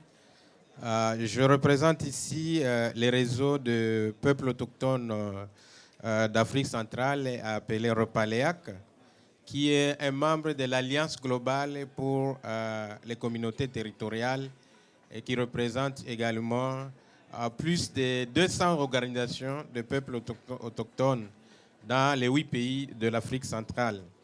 Et nous sommes là en train de protéger plus de 268 millions d'hectares. Vous savez, ça c'est le sommet des 3 bassins forestiers, des écosystèmes, de la biodiversité et de forêts tropicales qui s'est tenu à Brazzaville, a démontré réellement combien les bassins du Congo contribuent à la protection de l'environnement et aux solutions climatiques. Et ce qui a donné ces chiffres autour de 268 millions d'hectares de forêts. Et ce sont des forêts qui sont en chevauchement avec nos territoires traditionnels. Et ils sont allés même à démontrer pendant cette période qu'avec la Commission des forêts d'Afrique centrale, qui a démontré également avec des données fiables qu'on a chaque année, le bassin du Congo contribue déjà à séquestrer 610 millions de tonnes de carbone. Ce qui veut dire que les forêts où nous trouvons en tant que peuple autochtone, nous contribuons suffisamment aux solutions climatiques. Cela veut dire que nous sommes dans ces forêts où il y a nos pratiques traditionnelles qui contribuent au maintien de ces forêts. Nous avons ces forêts qui ne sont pas seulement pour des valeurs économiques, mais ce sont des forêts pour vos valeurs spirituelles. Quand il y a d'autres visions qui voient les forêts, les arbres, nous on ne voit pas les arbres, on ne voit pas, nous avons le respect, nous avons les valeurs culturelles avec ces forêts. Et cela nous donne la possibilité d'avoir ce qui est comme résultat de ces forêts. Alors, quand on parle actuellement des mécanismes financiers, je crois que là, on doit se poser des questions. À qui doivent être bénéficiaires de ces mécanismes forestiers? On doit quand même se poser des questions. Est-ce ceux-là qui gardent les forêts, ou c'est les partenaires, ou c'est les gouvernements? Donc, en tout cas, ces 3 questions, je voulais les poser. Qui est gardien des forêts? Et nous pensons que c'est très important de pouvoir orienter ces moyens, ces fonds, à la place qu'il faut, à la bonne place, pour qu'on protège, qu'on ait l'espoir de protéger ces forêts. Et à la place qu'il faut, c'est où?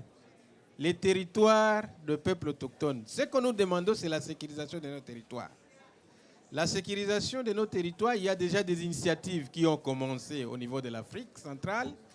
Il y a des forêts communautaires, il y a des territoires autochtones, il y a des aires que nous conservons et nous avons besoin pour une garantie, pour mieux contribuer, c'est la sécurisation de ces territoires traditionnels. Nous avons besoin également de stabilité dans ces territoires parce que la stabilité dans ces territoires nous pousse réellement à mieux conserver nos forêts. Nous avons besoin également de l'accès direct aux fonds. Quand on parle de l'accès direct aux fonds, cela veut dire qu'il faut identifier les besoins au niveau des communautés. Identifier des besoins, ça passe par des consultations. Ça passe par un dialogue franc où on doit demander au peuple autochtone quels sont les besoins. On doit participer également dans l'implication, la gouvernance, les décisions sur les fonds. Parce qu'on ne doit pas être de spectateurs, mais on doit être des parties prenantes. On n'est pas bénéficiaire. Il faut quand même qu'on enlève ces termes de bénéficiaires.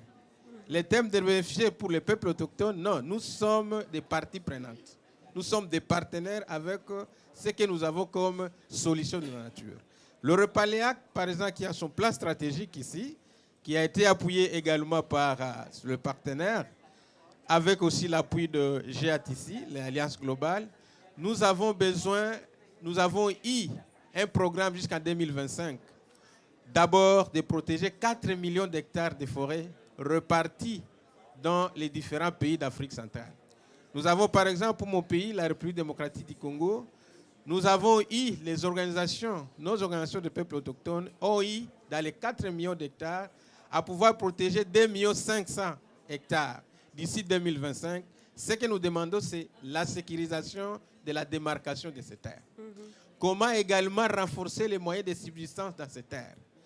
Et aussi, comment est-ce qu'on doit reconnaître les efforts de conservation de ces forêts. C'est très important. Les lois du pays doivent reconnaître les formes de conservation par les peuples autochtones. Pas seulement une seule forme des aires protégées. Les aires communautaires des peuples autochtones doivent avoir un statut légal pour qu'on ait vraiment un bénéfice de la conservation et des forêts de l'humanité. Donc, je disais bien pour me résumer qu'il y a besoin de ces dialogues et nous considérer comme des parties prenantes, pas des bénéficiaires. Nous avons besoin de sécurisation de ces territoires et l'accès direct au fonds, c'est-à-dire nous devons être dans la table de négociation et participer aussi aux décisions et comment orienter les moyens vers les communautés qui ont besoin de travail, de démarcation des terres. Nous avons besoin de restauration, nous avons besoin de suivre les exploitations qui se font dans nos milieux. Je crois que les dialogues ici, c'est une très bonne occasion et les communautés et nos communautés ont besoin vraiment d'être informés. Et aussi, il faut être pratique. On ne doit pas avoir seulement des pledges, mais il faut savoir quand est-ce que ces pledges seront matérialisés sur le terrain. Parfait. Je vais quitter ici, j'ai laissé la communauté derrière moi. On dit, mais on nous a promis il y a 2 ans, il y a des fonds. Où sont ces fonds? C'est parti où? Il faut que j'ai des réponses à donner à mes communautés, à les communautés autochtones. Merci. Merci, Joseph. Mina, if you could explain a little bit about the Shandia Fund, how it's working in Indonesia. Oh, esqueci, falei em inglês, sorry. Desculpa. Thank you very much. Hi, everyone. Well, it's irony we are meeting here in this place. Well, before I start, we would like, as indigenous peoples, we would like to recognize the growing commitments. The last couple of years, there's more and more discussions about how to support indigenous peoples directly, and more commitments in recognizing indigenous peoples' contributions to climate change mitigation and adaptations. And what I want to say first is, before I talk about Sandia, I think one thing that from the indigenous people's perspective, when we talk about climate finance should focus more on non-carbon market-based solutions.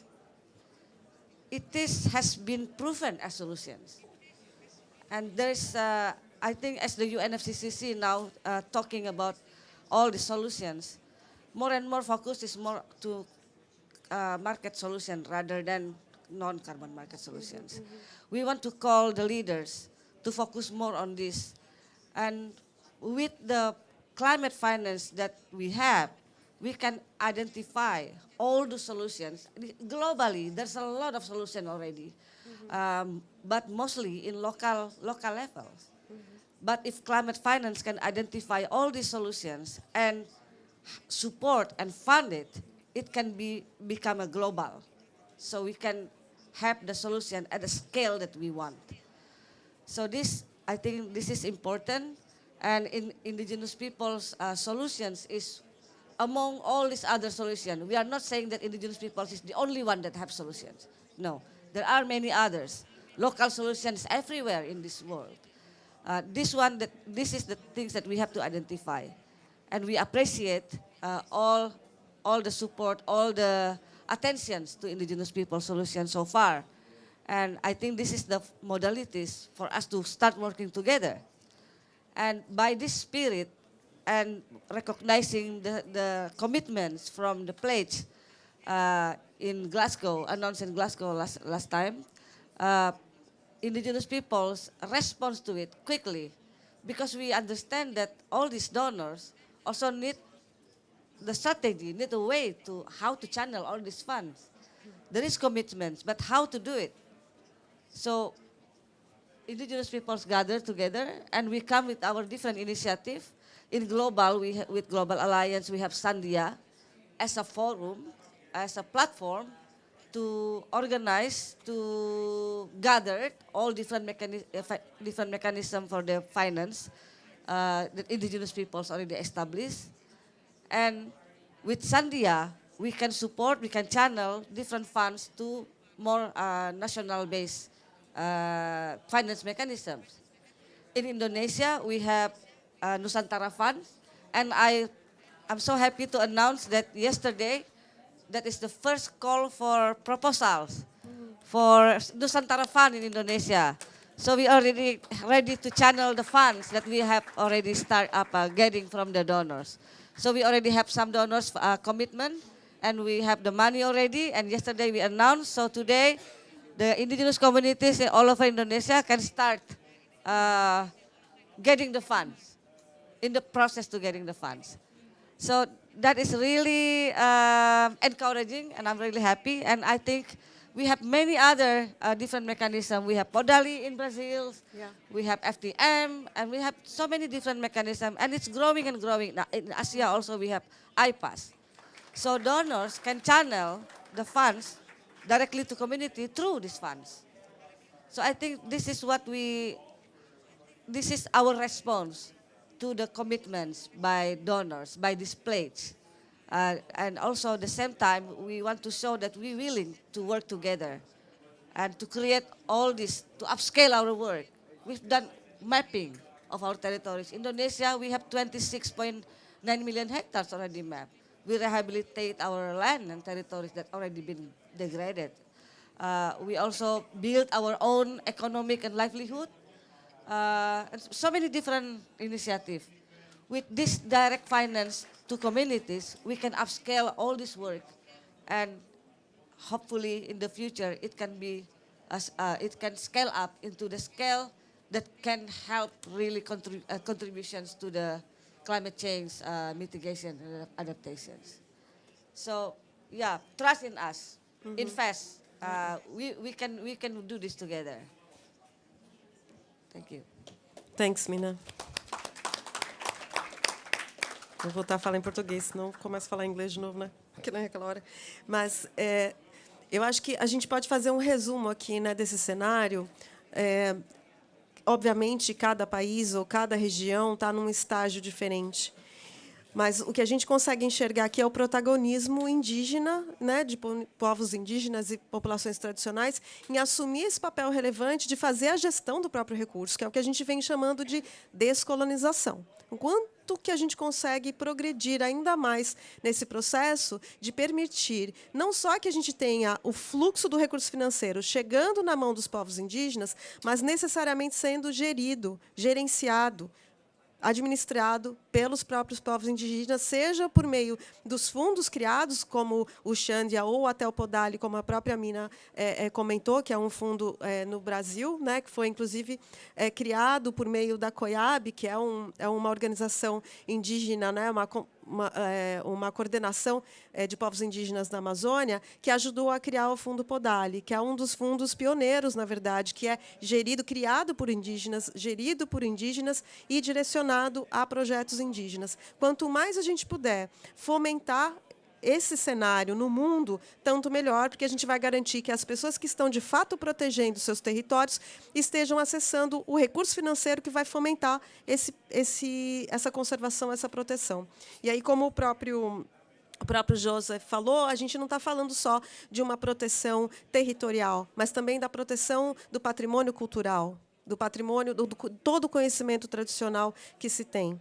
Então, é super importante que a gente faça essa avaliação. Então, a Mina trouxe um pouco de como esse fundo, o Xandia, está funcionando, mas eu acho que é interessante a gente tentar trazer também um pouco, Joseph, a própria Ceissa e a Mina, nessa perspectiva, o que vocês enxergam que é necessário em cada um desses países, em cada uma dessas bacias, para que a gente, de fato, consiga ampliar o protagonismo indígena e fazer com que o recurso chegue? A gente tem os fundos, mas, além de uma questão de decretos que existem em alguns desses países, quais os mecanismos que vocês enxergam que a gente pode avançar? Ceissa, se você... Acho que está na mão da Mina o microfone. Eu acho que é preciso uma maior sensibilização dos países doadores, né? O Brasil possui muitos biomas, né? Não podemos ver só o bioma amazônico, tem o Cerrado, o Pantanal, a Mata Atlântica, o Pampa. O Cerrado, no Brasil, altamente castigado com as queimadas, e é preciso diversificar esses fundos. Então, existem os fundos agora na Amazônia, puxado pelas organizações indígenas, e vale salientar um protagonismo muito grande dos povos indígenas e suas organizações, mas ainda os valores doados aos fundos ainda é incipiente.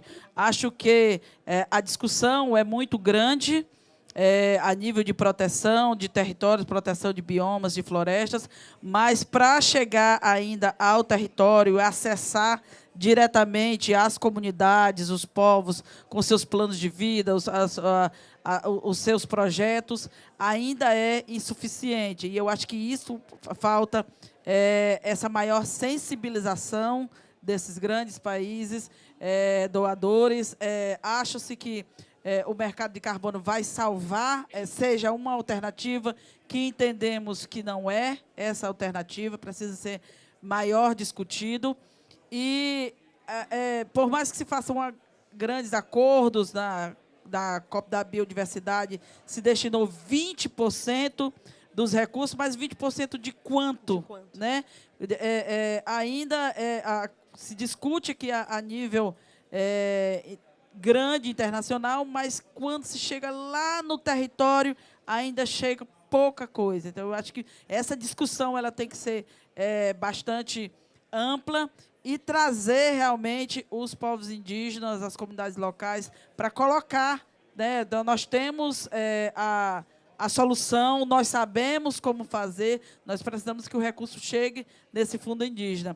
E foi com essa preocupação que os recursos governamentais eles são poucos e a cada ano se diminui. Então, no Brasil se cria o Ministério dos Povos Indígenas, do governo do presidente Lula, um avanço, é o protagonismo indígena, a ministra é indígena, as suas secretárias são indígenas, os maiores cargos são indígenas, mas o recurso do Ministério ainda é pouco para chegar nos territórios. O recurso da FUNAI ainda é pouco para chegar nos territórios. Então, a ministra pensou, então vamos criar o Fundo Biomas Indígenas. E como está sendo difícil constituir esse fundo, como está sendo difícil chamar parceiros para discutir, porque na hora que o recurso, a repartição desse dinheiro, é que a gente percebe como os governos vão diminuindo essa participação e a gente, às vezes, fica mais nessa discussão mais ampla da proteção, o quanto que é importante, mas só se protege biomas, só se protege territórios com recurso financeiro. Perfeito. Obrigada. Mina, please. Thanks. Thank you. I think the indigenous peoples can have support for many different initiatives that we already have. I think if we can get support more to map our territories,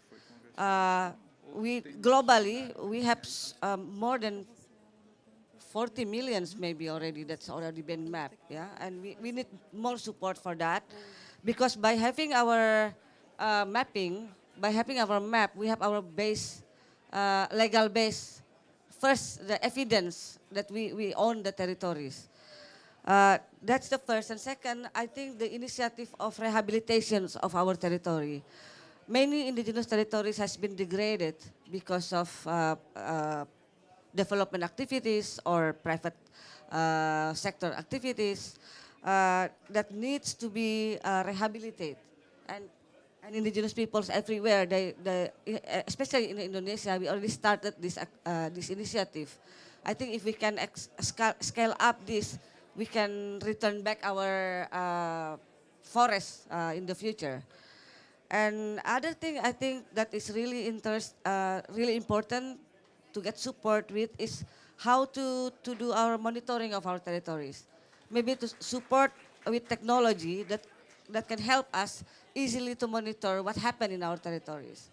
And I think we can develop this together. I believe many organizations is working on technology development, and I think this will be really interesting to work together with indigenous knowledge on how to do monitoring with technology, with modern technology. And I think the other things that is mostly also very important is to build local economy, the indigenous local economy and food sovereignty. Food security, people said, mostly government said food sovereignty, but we want to say food sovereignty. I think that is really important, and it has been proven during pandemic.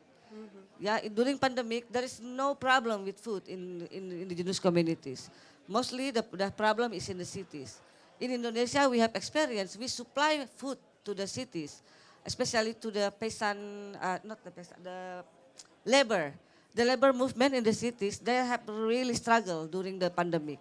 But we send them tons of rice as a solidarity, yeah, together with some of the organizations in Indonesia. We organize this together. So I think this kind of initiative, the I forget that word in English, but how, yeah, reciprocity, you help together, helping out each other. True. I think that is the real proven of the solution of climate change. And I think this is really good that if we can get more support to upscale this kind of work. Thank you, Mina. Joseph? Merci beaucoup. Je crois que je vais aller aussi tout droit selon les contextes de notre sous-région. Je crois que la première chose, c'est de décliner ces appuis au niveau des sous-régions.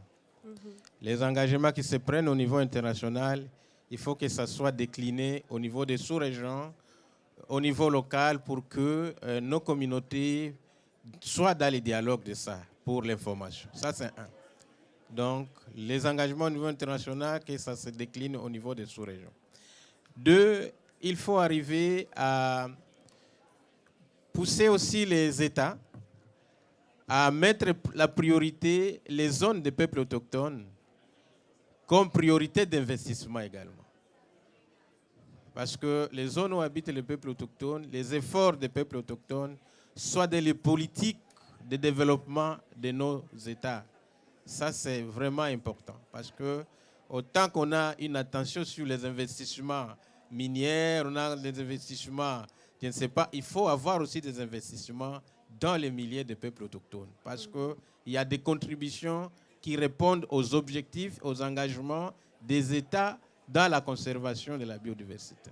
Ça, c'est le deuxième élément. Nos milliers ne doivent pas rester vraiment oubliés aux pauvres. Il faut qu'il y ait des moyens. 3, il faut qu'on concrétise ces engagements. Parce que quand vous arrivez au niveau des États, par exemple d'Afrique centrale, ils vont vous dire, nous avons aussi appris, nous avons des financements qui sont promis. Nous, il n'y a pas assez de financements qui sont là. Donc, c'est très important que ces engagements soient concrets au niveau de la base. Et comment également appuyer les différentes réformes. Donc, les réformes qui sont en train d'être faites et qui engagent à intégrer la sécurisation des territoires des peuples autochtones soient appuyées. Parce que la sécurisation des territoires autochtones, les besoins des peuples autochtones, si c'est aligné dans les politiques du pays, c'est bien parce que ça va faire aussi une priorité pour les États. Je ne veux pas revenir sur ce que mes collègues et mes sœurs ont dit par rapport aux solutions locales, comment les besoins de subsistance de nos communautés peuvent être aussi soutenus et sortir réellement de ces cercles de pauvreté. Nous avons plus d'hectares de forêts que nous protégeons dans le bassin du Congo et que ces forêts nécessitent vraiment d'être soutenues en termes d'appui financier. Merci. Perfeito, Joseph. Bom, eu acho que um lugar comum aqui que a gente ouviu em relação aos 3 países, né? A gente está falando de segurança territorial, então essa questão da demarcação apropriada dos territórios indígenas e também dos territórios coletivos de comunidades tradicionais é relevante. A questão da segurança territorial é uma outra questão também que é importante. E o reconhecimento, outra coisa importante que os 3 países trazem é essa questão da gente ter uma integração e um engajamento de quem está na base, né, quem está na localidade. Esse fluxo do engajamento também ele precisa ser melhor tratado, melhor trabalhado pelos próprios governos, não só como uma responsabilidade dos próprios povos indígenas, mas que a gente tem o governo como o principal habilitador desse processo, correto?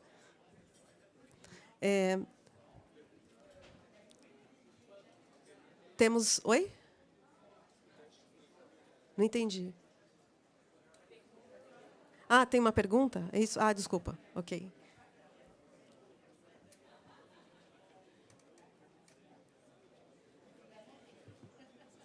Tem espaço para uma pergunta rapidinho, né? Tá bom.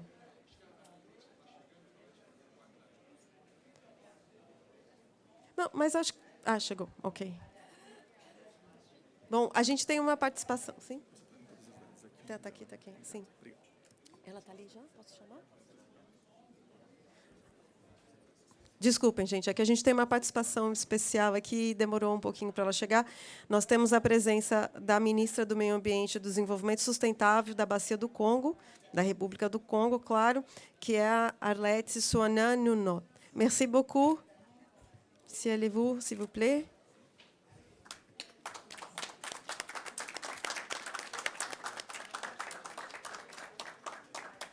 Ministre, s'il vous plaît, si vous voulez assez ici, oui. A gente já tinha passado aqui, né, de algumas falas. Se der tempo, a gente faz a pergunta, mas eu gostaria de convidar a ministra para fazer uma fala sobre como que o governo do Congo... Eu vou esperar ela colocar o headset.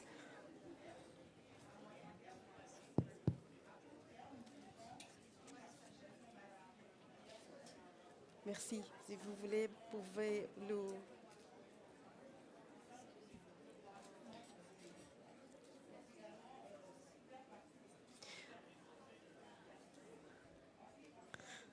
Merci.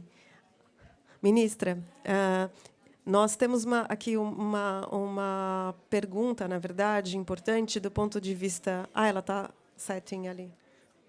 C'est bom? Ok?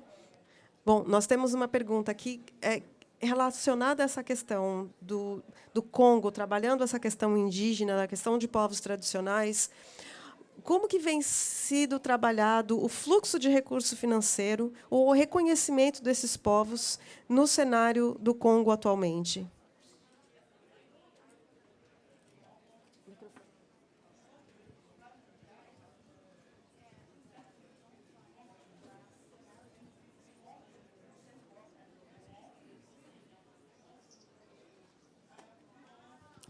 Tout d'abord, je tenais à vous remercier. Merci pour l'invitation et à m'excuser pour le retard, auquel je vous rejoins. Bonjour à tous. Écoutez, moi, je suis de la République du Congo. Ah, bonjour Zach, comment allez-vous? J'ai un ami qui est là, Lord Goldsmith. Voilà. Moi, je suis de la République du Congo. Le Congo appartient à ce qu'on appelle le bassin du Congo. Et je ne suis pas simplement ministre de la République du Congo. Je suis dans mon pays ministre de l'Environnement, c'est vrai, du développement durable et du bassin du Congo. Mais je coordonne également depuis près de 6 ans, cumulativement à mon portefeuille ministériel, ce qu'on appelle la commission climat du bassin du Congo. Nous sommes 16 pays qui portons ce poumon vert aujourd'hui, qui fait partie des derniers remparts de l'humanité, les forêts du bassin du Congo.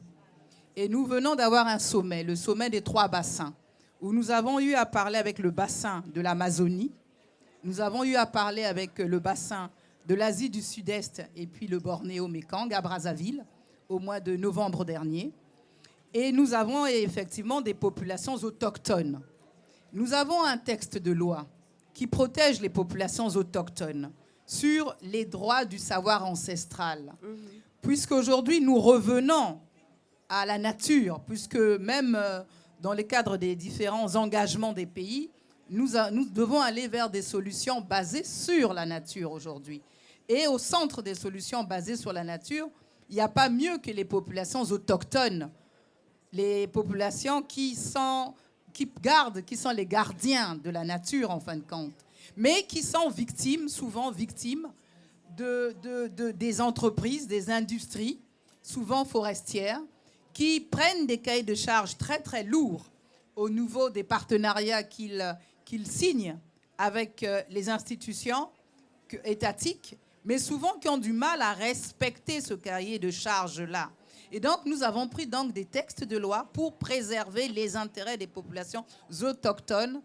Et nous avons beaucoup d'aires protégées qui incluent donc sur le plan de la superficie la protection justement des territoires de ces populations autochtones. Mais je vous avoue qu'avec l'industrialisation, c'est une bagarre que nous avons après le temps, que les multinationales qui viennent même dans les différentes conférences des partis, que ça soit du côté de la biodiversité, de la Convention sur le climat où nous sommes aujourd'hui, mettre la main sur le cœur, mais sur le terrain, le profit fait que souvent, si vous n'êtes pas regardant, ils détruisent tout au détriment du cahier de charges auquel ils ont pris et les engagements. Donc nous avons vraiment des textes spécifiques déjà pour l'intégration. Il y a des quotas qui sont là pour la prise en compte dans le cadre déjà des institutions, déjà comment les intégrer dans la société, parce qu'il y a ceux qui veulent rester avec que le savoir ancestral dans les forêts, et il y en a également qui, vu que la nature, l'homme est en train de développer un peu partout, ils sont à la limite du développement, intègrent également les zones urbanisées déjà. Donc nous avons trouvé des textes qui, en travaillant avec les populations autochtones, nous ont permis de comprendre comment elles fonctionnent, comment nous pouvons communiquer, surtout en ce qui concerne la pharmacopée. Et nous avons toujours recours à ce savoir ancestral. Comment nous faisons également pour la pêche, parce qu'aujourd'hui, la pêche veut être agressive avec toutes les licences que nous donnons.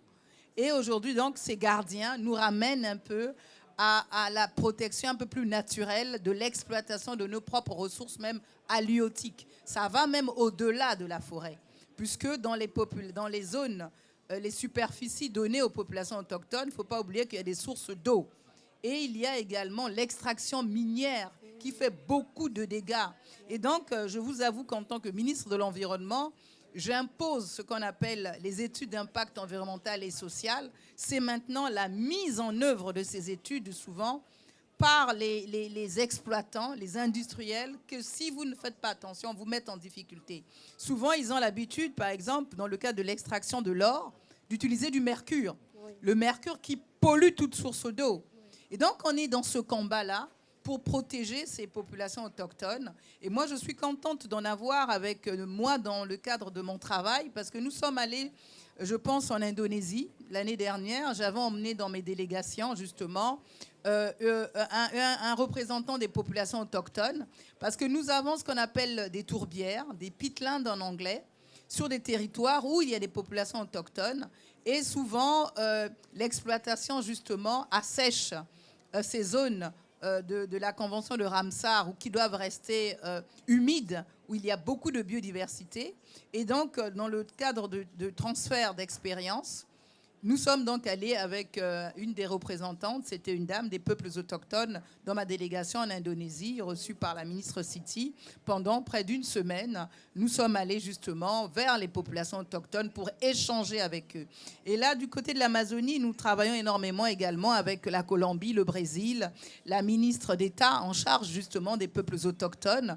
Et c'est là qu'on salue l'initiative même du président Lula, qui a nommé tout un ministre d'État en charge des populations autochtones.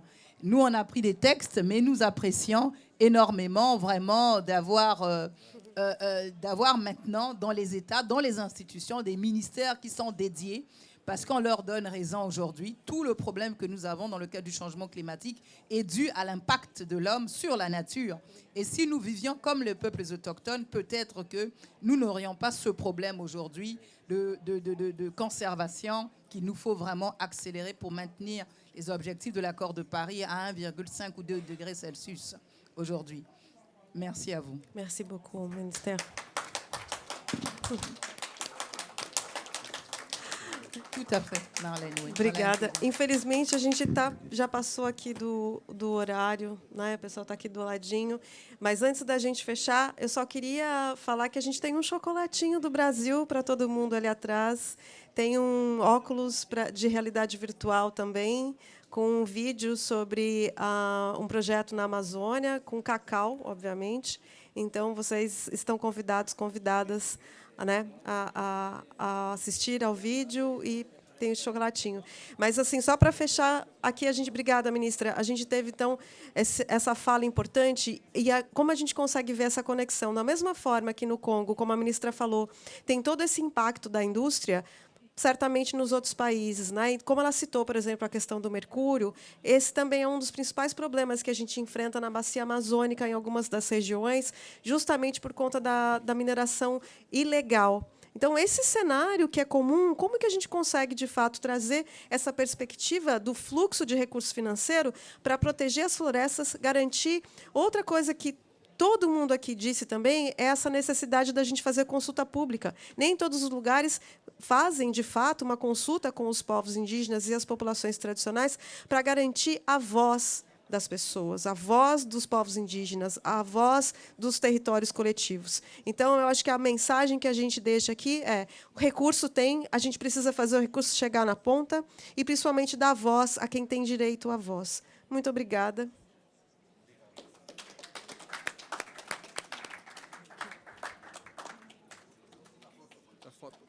Uma fotografia. Juan Carlos, would you like to just finalize? Because evento TNC e Aliança, da Aliança Amazônia. Okay. Sorry, my name is Juan Carlos Gintia, Executive Director of the Global Alliance. On behalf of the Global Alliance, I would like to thank all of you to be here and also to TNC to host us, and thank you very much to come here. Tomorrow, please, you're welcome to stay with us with Shandia Report. So you are going to get from my colleagues all the information. And thank you to be here, and have a great day. Thank you. A round of applause for my excellent. Please, a photo from the group here. Lord, please, Lord. And Madam Minister, here. Yeah. Yeah. Primero liderazgos.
ocean by 2030. The world is embarking on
A healthy ocean.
That is fine. There we go. Okay. Right, well, ladies and gentlemen, thank you very much indeed for attending this next session here, the Nature Positive Pavilion, which is being run, of course, by the Nature for Climate community. I think this is about the 9th we've got running so far since we opened the other day. And we have 64 or 5 or so of these sessions over the next few days.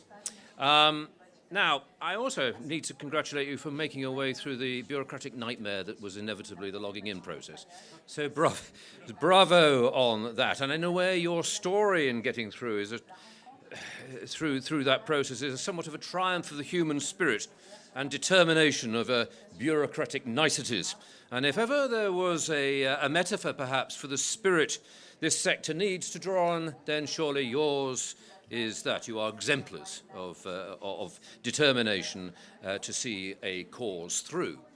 Now, our next session offers a greater insight on the contribution made by SkyTruth in one of actually yesterday's sessions. John, you presented that. Indeed, it inspired me, and indeed a couple of my colleagues, to download the webpage you referred to. And of course, the subject matter of that sits at the very heart of the monitoring program. And over the next hour, we will hear how this meshes with the Global Diversity Framework's 30 by 30 target.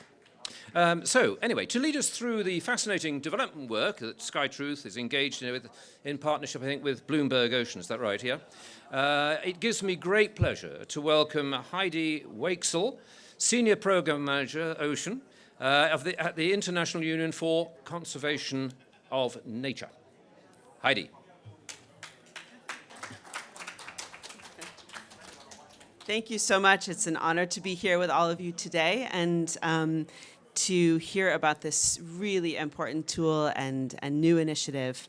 We're going to actually open with a video from the sponsors, from the funders. This is a video from Bloomberg Ocean Initiative, and it's featuring Melissa Wright, and it's specifically about the 30 by 30 progress tracker. So we'll open with a video. Hello, my name is Melissa Wright. I oversee the Ocean Program for Bloomberg Philanthropies, where we recently committed more than $200 million to help the world achieve 30% protection of the ocean by 2030. The world is embarking on the most ambitious campaign ever to tackle the triple threats we face from damages to the planet's ocean, climate, and biodiversity. Last year's landmark Kunming-Montreal Global Biodiversity Framework and the global agreement to adopt a new treaty to protect biodiversity in the high seas shows the resolute nature of our collective commitments to address these challenges. Bloomberg Philanthropies is proud to be working with governments, civil society, organizations, and Indigenous peoples and local communities to take meaningful, equitable, and inclusive steps to achieve these critical goals. We believe strongly that the foundation of this work starts with data. We invest in following the data and ensuring that data is available and accessible to the greatest number of people to be able to create the best solutions for our planet. So we're incredibly honored to be partnering with the organizations participating in this session today, all partners of the Bloomberg Ocean Initiative. Bloomberg is a founding supporter of Global Fishing Watch and its innovative tool, Marine Manager, which helps governments and civil society to adaptively manage marine protected areas through continuous assessment of data about human uses and the coastal and marine ecosystems and resources they depend on. We're also pleased to be partnering with the High Ambition Coalition, whose global membership was foundational for the Target 30 by 30 commitment included in the Global Biodiversity Framework. The High Ambition Secretariat's work to share data on conservation best practices and government's needs and assistance opportunities will be critical to sustaining the momentum needed to achieve our 2030 goal. And finally, we're extremely excited about our partner SkyTruth's curtain raiser today on the prototype of a new platform for better tracking of commitments and progress being made toward the Ocean 30 by 30 goal. This new platform, in addition to a dynamic progress tracker and knowledge hub, will also give users from all sectors a capability to map their own ideas for protection scenarios, bringing in data layers on important habitats like coral reefs and human uses like fishing, and providing a tool for drawing proposed protected areas on the map to assess the potential contributions to Target 3 goals. Now, I don't want to steal SkyTruth's spotlight, so I'll leave the rest of the details to SkyTruth CEO John Amos. I'd like to close by reiterating the critical importance that data availability, accessibility, and transparency must play in ensuring equitable and inclusive solutions to achieving our global ocean, biodiversity, and climate goals. We're so excited to work with the partners featured in the session and all of you to make that happen. Thank you so much and enjoy the session.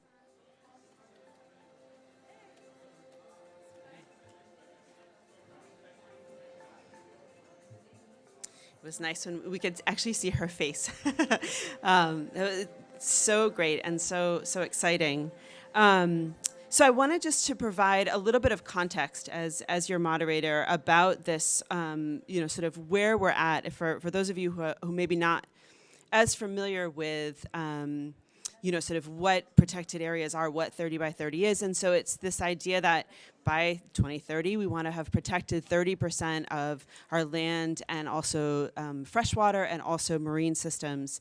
And oftentimes, much more of the energy gets put towards thinking about the land initiatives and the land, the sort of terrestrial protected areas, and we don't think as much about the marine protected areas. And it's such an exciting area to think about in terms of, we've just signed this Biodiversity Beyond National Jurisdiction Treaty, the High Seas Treaty, and there's all this opportunity to think about these new protected areas, places where we might want to go and think about setting aside different regions or setting aside different areas, but it's really challenging both to figure out where we should do this and then also how to monitor and how to enforce the actual acts of protection that we want to place. So I think SkyTruth is just so uniquely positioned to be so helpful in this arena. And I think it's interesting that we have data out there, and SkyTruth knows how to harness those data and is in this really wonderful position of listening to the public, working with the public to take the ideas and make the sort of tool very accessible. And our speakers today, so we have John Amos from SkyTruth, which is wonderful, and he'll talk about the initiative. But actually, to kick things off, I wanted to bring Rita El-Zaghloul to the stage, and she is the High Ambition Coalition Secretariat, or she is, and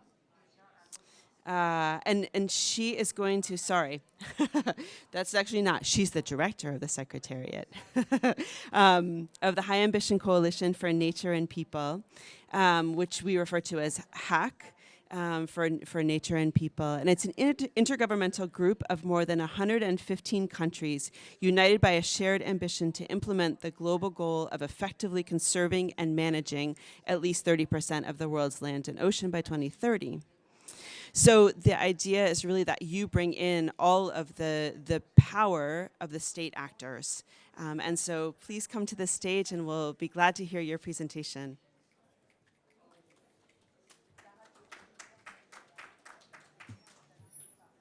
Thank you very much, and hello everyone. It's a pleasure to be sharing with you a bit of the work that we're doing, and very excited to be invited here to this event.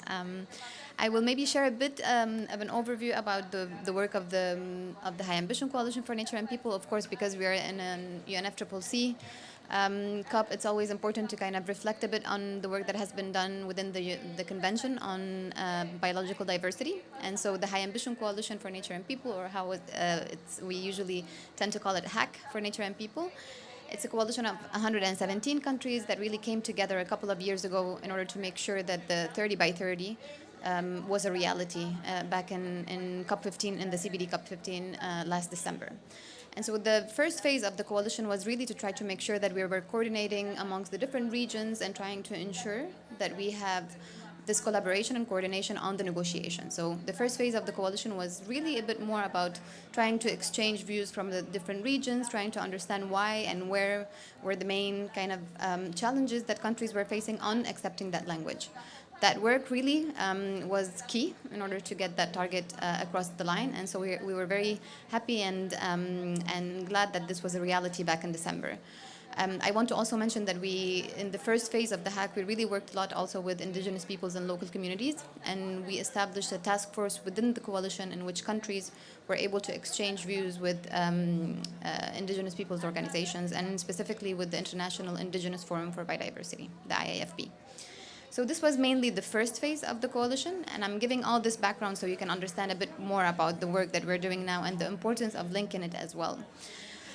As I mentioned before, the General Assembly of the High Ambition Coalition are those 117 countries, but now we've created a secretariat, which I'm the director, and we have a steering committee of 16 countries that are across the different regions, and we are physically hosted at the Global Environment Facility. It's also co-hosted by the World Resource Institute. And so basically our work in this new phase is really to try to see how to maintain that momentum that was mentioned before, and how to make sure that we have really this very short time, but that we actually implement and manage to reach 2030, getting that goal across the line. And this is why collaborations such as this one would be such an important element in order to make sure that this is a reality within the next 6 years. The four main elements that we are focusing on right now are first the political mobilization, which was really what we were focusing on in the first phase as well, to really increase the visibility of the 30 by 30.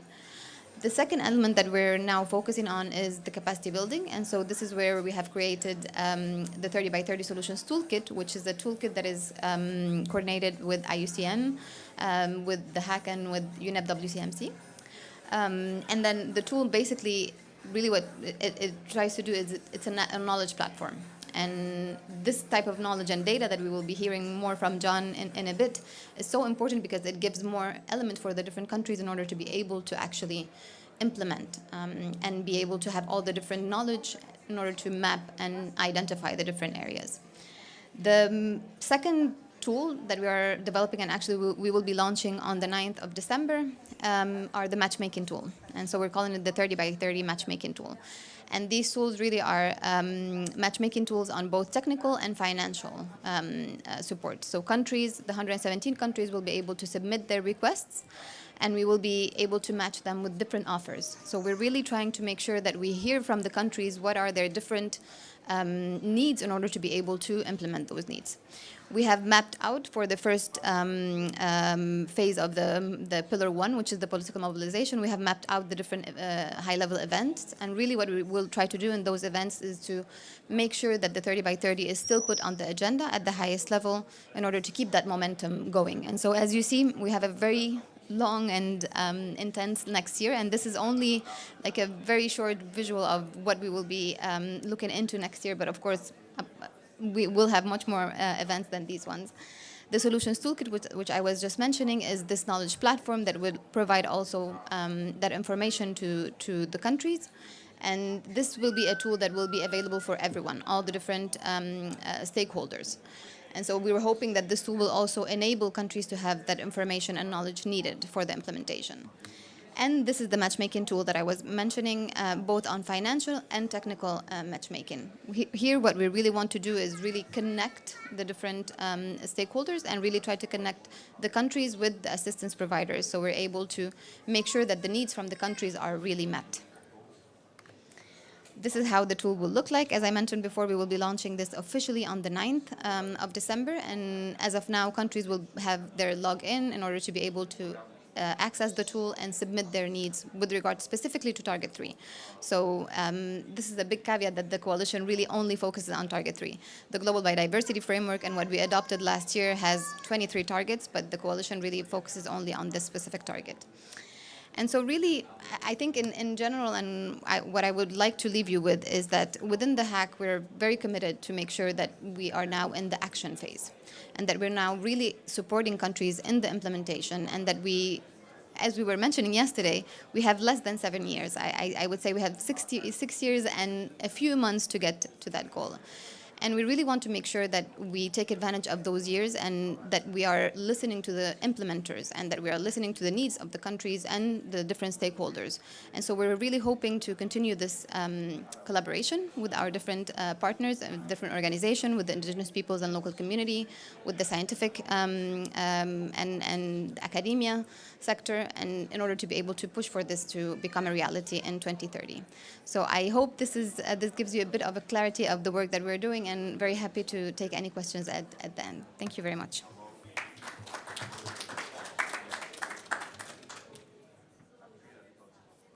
Thank you so much, Rita. Our next speaker is Mr. John Amos of SkyTruth. Come on up, John. SkyTruth is a US-based conservation technology NGO, non-governmental organization, that uses satellite imagery, data, and technology to make environmental problems visible, measurable, and actionable. So using SkyTruth products, literally anyone with an internet connection can monitor their lands and waters to catch polluters and conserve biodiversity. So I will leave you, John, to explain this new amazing tool for us. Thank you, Heidi. You and Melissa took all my best lines, but I appreciate that. And thank you, Rita, for that great introduction to what this is all about and why it's so important. I'm the founder and CEO of SkyTruth.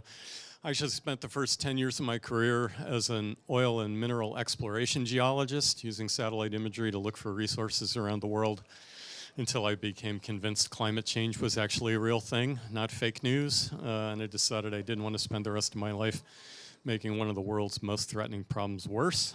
So I started SkyTruth as a vehicle to use the same technologies but apply them to environmental issues and problems. And so for the past 20 plus years, SkyTruth is a nonprofit organization based in the US, but with a distributed staff of data scientists, computer programmers, and issue experts.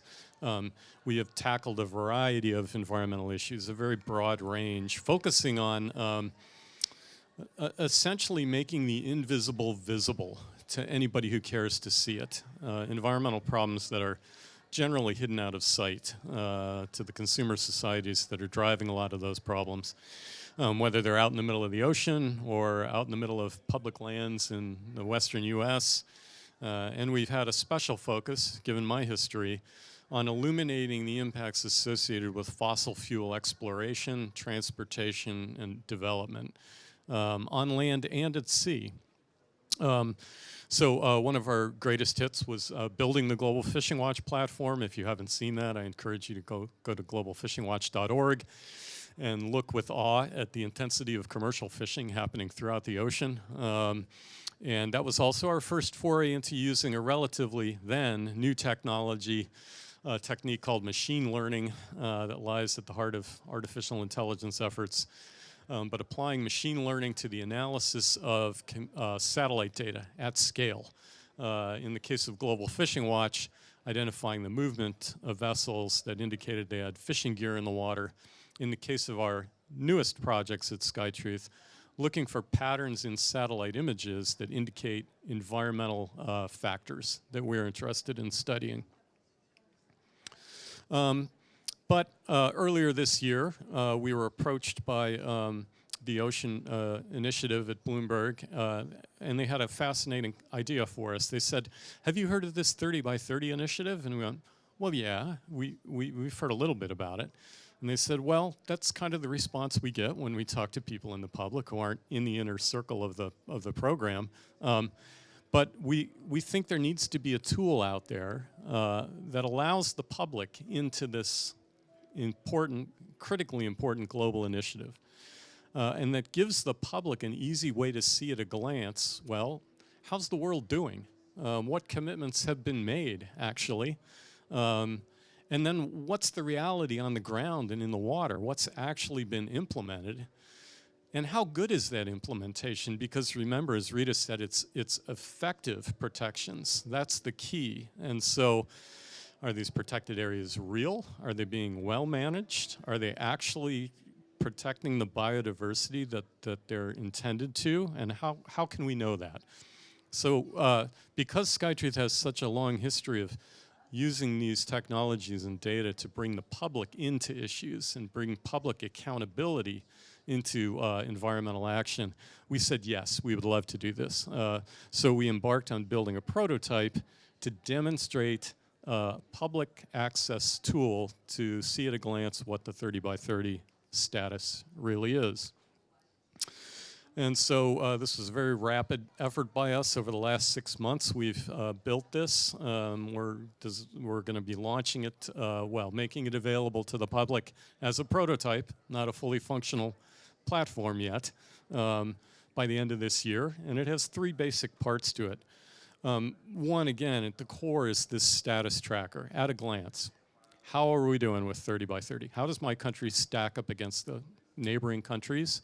And how's the world doing? Are we on course to meet this really ambitious 30% protection goal in just a few years? And then we give people a really lightweight, easy to use scenario tool where they can interact with a variety of global data sets, and they can design their own protected areas right on an interactive map and see immediately how much of the gap will that close between where my country is now and where we need to be in 6 years to hit that 30% target. And then they can share their proposed protection area scenarios with other people to create, I'm sure, all kinds of arguments and discussion, but that's part of the intention of this. Again, it's not intended to be an intense marine spatial planning tool. Those things already exist out in the world. Just a lightweight scenario builder to get the discussion going.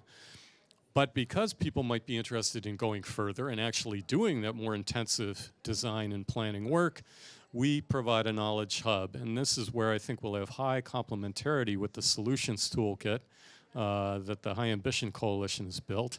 That will be a resource that will point users toward a whole range of more sophisticated tools to be engaged with 30 by 30 design, planning, and execution. So, and of course, data is at the heart of this. So here's a look at the data sets that we have brought into this status tracker tool. Part of the challenge is making this not overwhelming for non-expert users to interact with and to engage with. We've got some really strong partners on the team who have a lot of experience doing that. But I just wanted to point out that people will see general marine conservation data from a variety of sources. The sources are all listed on the right. What's interesting is we include priority protection areas that have been developed by teams of marine conservation researchers at various entities around the world. And users will be able to interact with what the scientists think should be protected. We have all kinds of basic biological and ecological data that users can overlay and interact with. And then pressures and threats. Intensity of fishing activity is coming from our partners at Global Fishing Watch.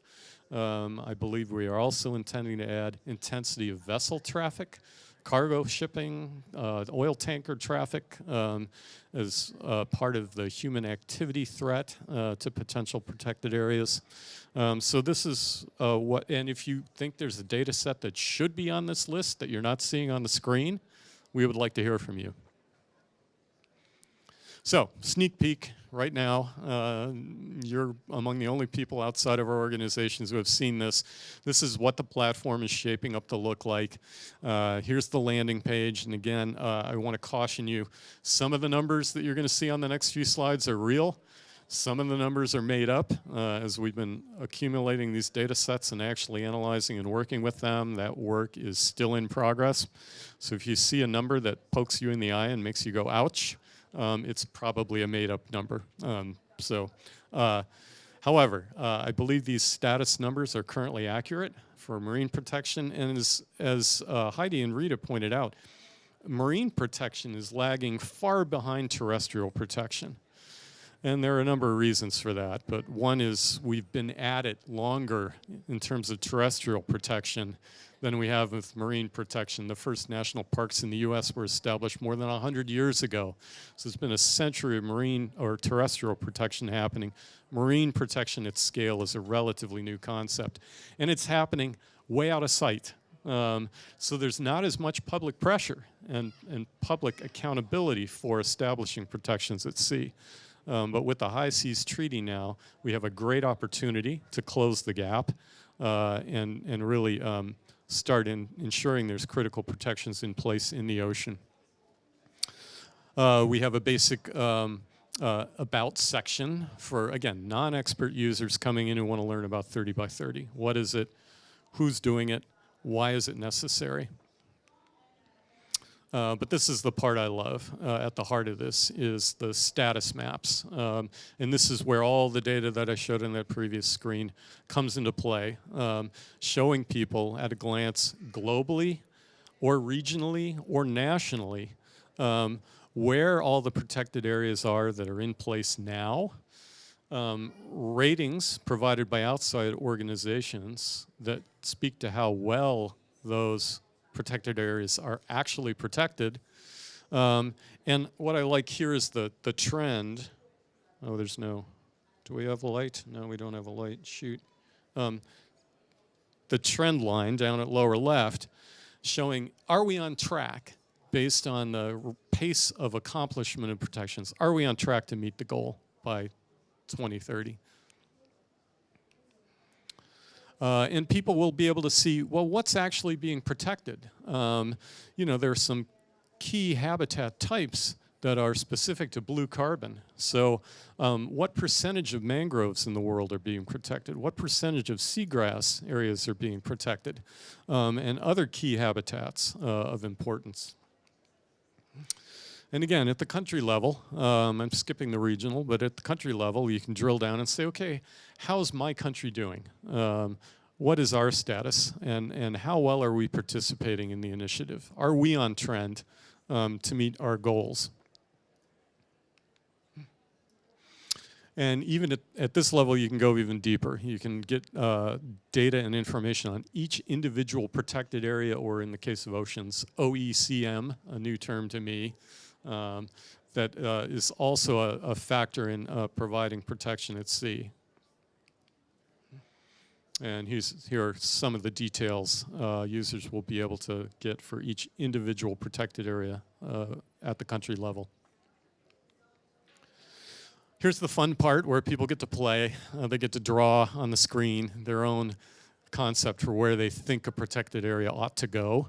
I know the numbers on this slide are totally wrong, so please don't pay too much attention to those. But they can draw an area, potentially that little green area up in the corner, straddling the high seas and the EEZ boundary for the UK. And they can get stats instantly on how much that is going to help in terms of closing the protection gap for that country and for the high seas and globally. And finally, the Knowledge Hub. Again, hopefully users will get engaged with the 30 by 30 program, and they'll want to support it further, either by doing more detailed planning work with their team of researchers, perhaps, or within their advocacy organization, or they may want to get involved in supporting the advocates and campaigners who are pushing governments to make commitments and do real implementation of those commitments. We don't have much time to lose. So building this groundswell of public support and public pressure is the key to pushing governments to engage with the hack and make the 30 by 30 accomplishment real. And we'll ask users some simple questions about what they're looking for, and then we will point them to the other more sophisticated resources that we know are out there. This is an opportunity for all of you to engage when we make this publicly available, and let us know if there's a resource you think is missing that we would want to point users to. Again, please contact us and let us know. And finally, to wrap up, here's the progress. Again, big thanks to Bloomberg Ocean Initiative for supporting this concept. We will deliver a completed prototype, I think, by the end of this year, but my CTO wanted to hedge and say early 2024. And at that point, we'll be reaching out to people and soliciting their input and interest level. If there's good interest level in this tool, then we think we can get it funded to support full public implementation of a fully functional platform. The prototype is about 80% functional. So we're close. It'll just take a little nudge to turn this into a real live public tool. You can all help us nudge the funders in that direction. So again, if you're interested in this, please contact us. We want to have a discussion with you. That's all. You can see our partners in this effort down on the bottom. I want to thank them, and thank you all for your attention.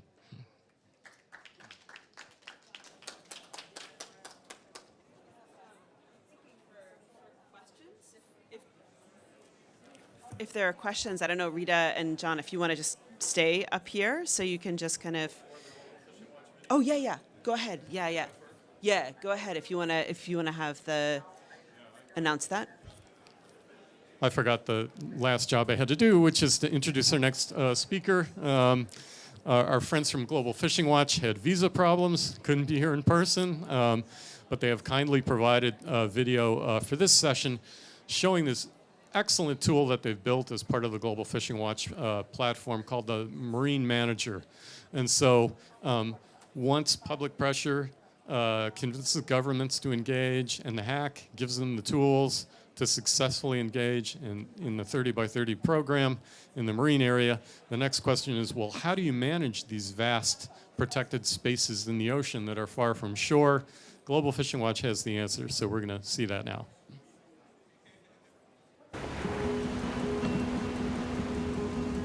A healthy ocean not only benefits marine life, it also creates oxygen, regulates the climate, absorbing a third of the carbon dioxide generated from human activities, and provides food security and livelihoods for 3 billion people. Yet, the ocean, our life support system, is under great pressure from climate change, pollution, and overfishing. This is why I've dedicated my life to protecting the ocean.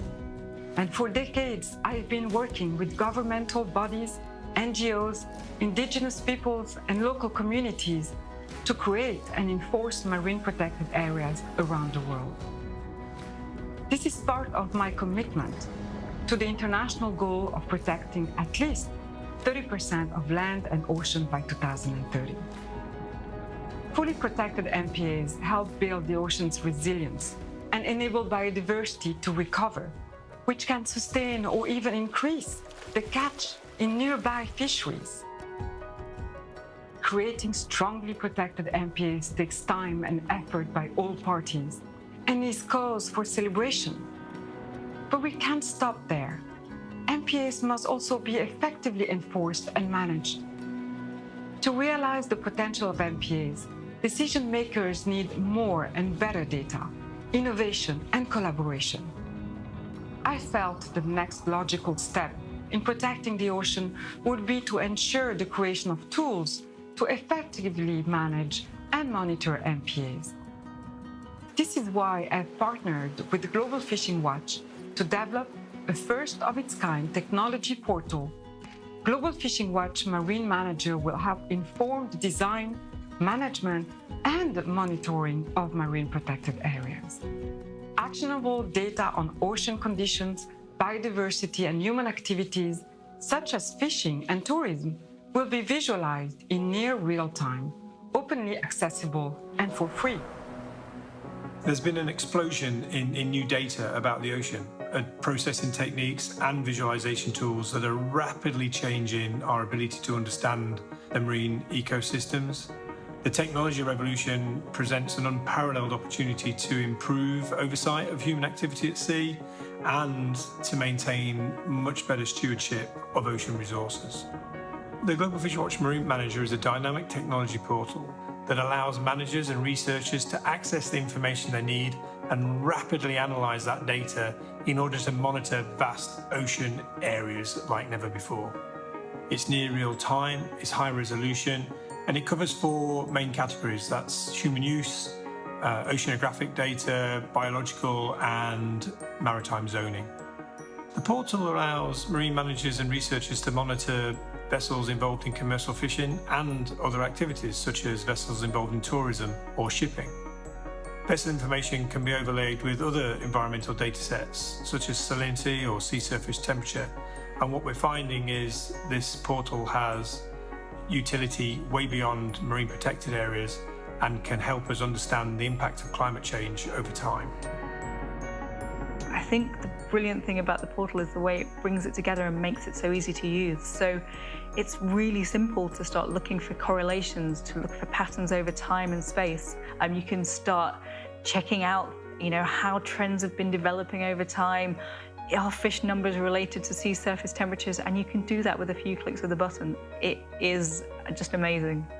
I think as more people get involved in the portal, it will just become stronger and stronger. We can share ideas about different ways to apply the data and use the data, and more data sets will be in there, so we can take that global view of what's happening to our oceans. The Global Fishing Watch portal is going to revolutionize the way we use remote sensing data and bring it together in a really accessible way that's going to quickly feed into management decisions we make. So I hope it's going to really strengthen the Ascension Island MPA and become one example of many of how we're connecting with these great initiatives going on around the world to help save our oceans. I hope many others will see the potential of this platform and realize the various benefits from using Global Fishing Watch Marine Manager. Our combined efforts can help ensure a healthy ocean, so it can support humanity for generations to come. I believe Global Fishing Watch Marine Manager has the power to transform ocean protection.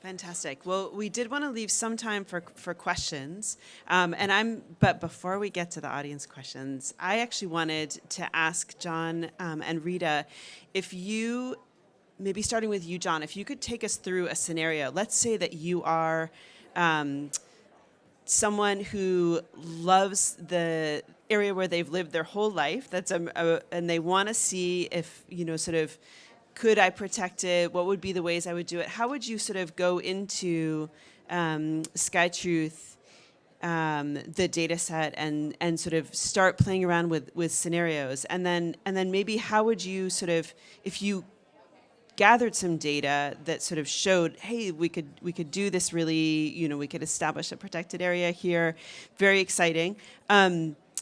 How would you then sort of scale that up? Is there how does that connect to the sort of top down, the governments, the states making the ultimate decision? Thank you for asking a very hard question, Heidi, and a surprise question.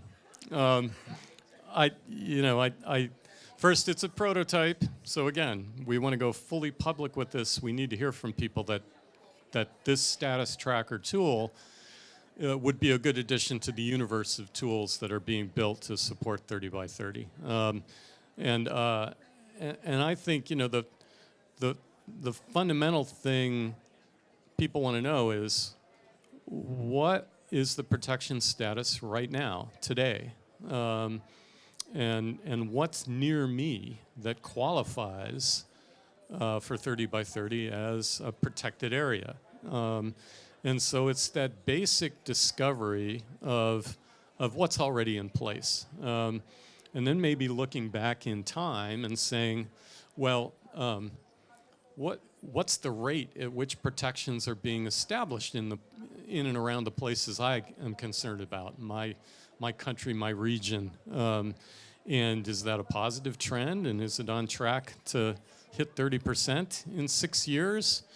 Then okay, great. But people may also say, well, I know of a very special place where my family has always gone gathering food, or where we find recreation opportunity, hunting, fishing, solace, and that place is not protected. And I'd like to know what scientists say about that.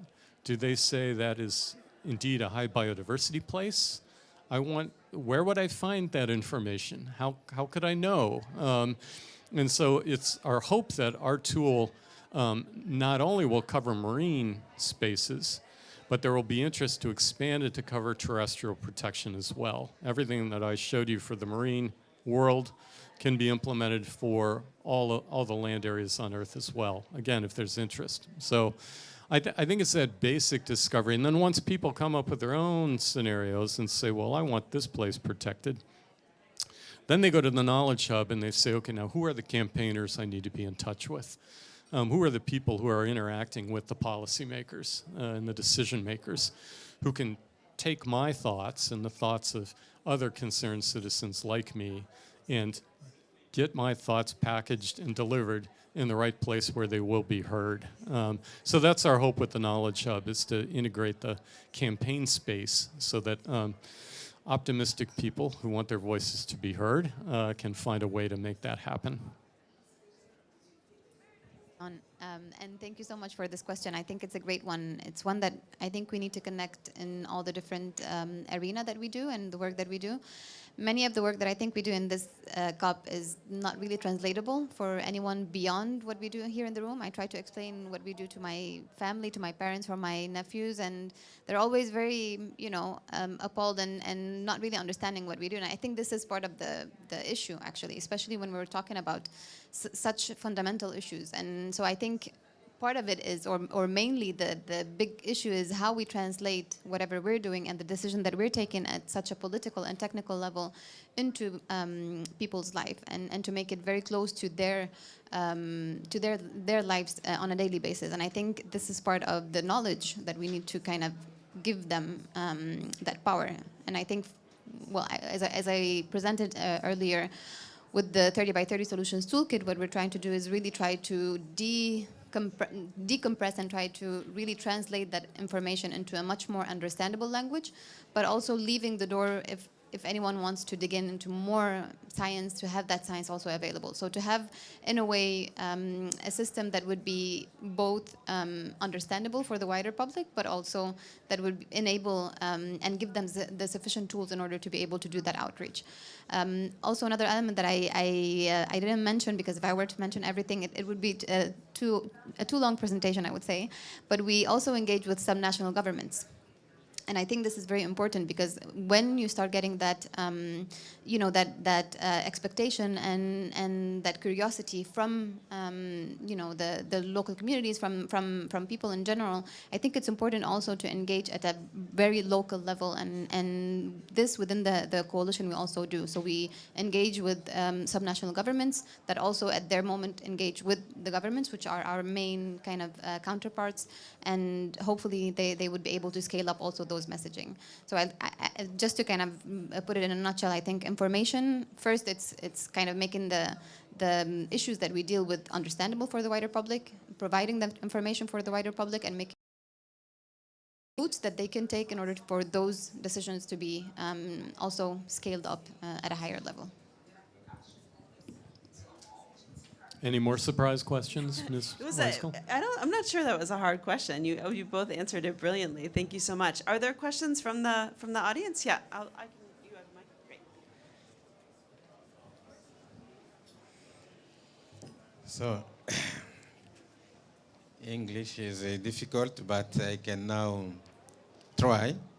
Thank you very much for this good presentation. I have a question for two questions. One for the presentation of High Ambition Coalition. I come from the Democratic Republic of Congo. I am the regional coordinator of indigenous people in Central Africa region.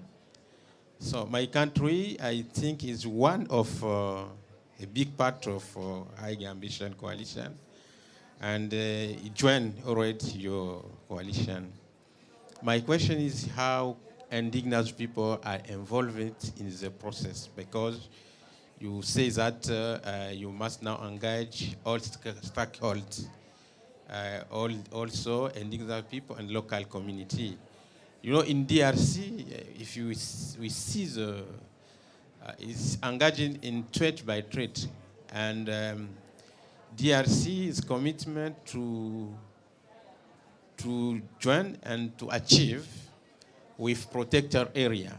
And you know protected area in our country has only 14%.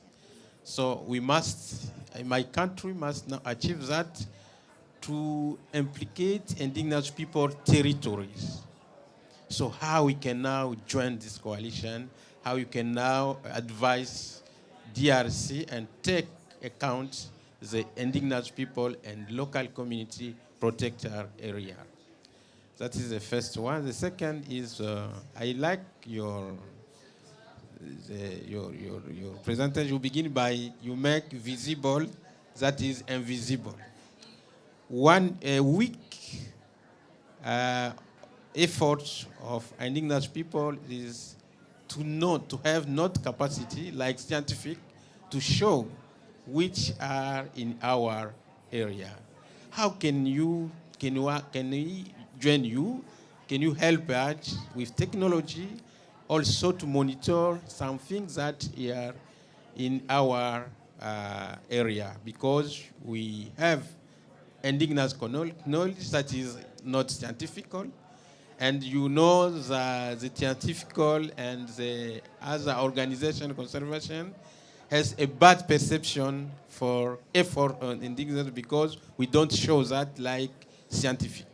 How you can help us to monitoring, to join traditional knowledge and scientific to show how we protect our marine and forest thing. Sorry for my English is not. Thank you very much, and this is a great question, and of course the DRC is a very important part of the High Ambition Coalition members. And with regards to the engagement of indigenous people and local communities, during the first phase of the High Ambition Coalition, we really strived to make sure that we had conversations with organizations of indigenous people and local communities in the run-up to the adoption of the target, because we knew that even though if we were going to say it outside the room, we needed to have it in the language of the target. Otherwise, we were not secure that this would be something that government would take up to hand and that would be able to implement. So this would give them more elements in order to be able to move forward in that sense. And so we created the task force within the High Ambition Coalition on IPLCs. We did that, and we collaborated with the Indigenous Forum of International Indigenous Forum of Biodiversity, the IIFB, and we've been engaging with them for the last 2 years. So we made a task force within the High Ambition Coalition in which we would meet with the IIFB, who on their side they also made a task force because of course they have coordination with all the different regions, and so they made the coordination, we made ours, and we would meet on a bi-monthly basis. We would exchange views, and when we got to the negotiations last year at Montreal, we were able to really exchange views and make sure that the language that we were adopting was the correct language that everyone needed to have on the table. Now, the language has been adopted, and as you say, we need to make sure that those processes now are taken into account in the implementation. And so we have first continued with that collaboration with the IFB, so we continue on meeting. They have appointed one person that is a focal point within the High Ambition Coalition, so we can exchange views. And yesterday, we had an event actually on Act 30 in which IUCN and other partners and the IAFB and ESRI presented an initiative that was actually how to support governments in making those transparent and inclusive processes at the national levels. And the High Ambition Coalition is trying to see how we can support this Act 30 or this initiative in order to make sure that we have inclusive, effective, and participatory processes. So from our side, this is the effort that we have been doing since the beginning, and we have pledged to continue on doing, especially in this phase of the implementation. I love your question as well, because it's also a very difficult question.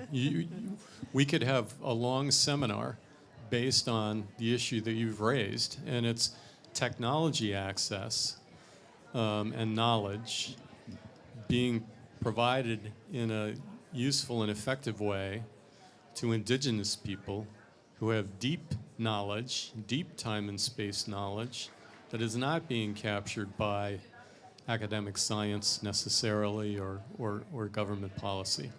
And there are some difficult obstacles there to overcome, but I am pleased to know that there have been mapping initiatives, indigenous mapping initiatives that have started to apply geospatial data and geospatial technologies and put them in the hands of indigenous people in places like, I think most of this activity has been in South America.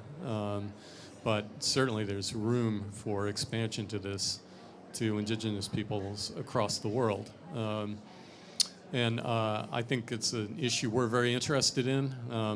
We're a 16-person operation at SkyTruth, so we have some limitations.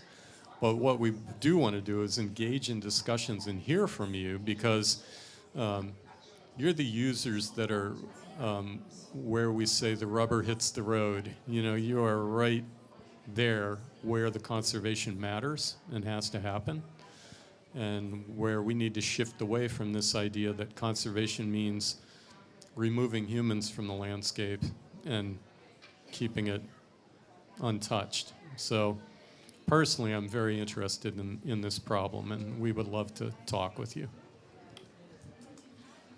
That's great. I think we're running a little bit over, but I did see other hands, and I just wanted to give one more opportunity, one more question. If they're, are they still? Yeah. All right. Oh no, I'll let the young woman. Okay.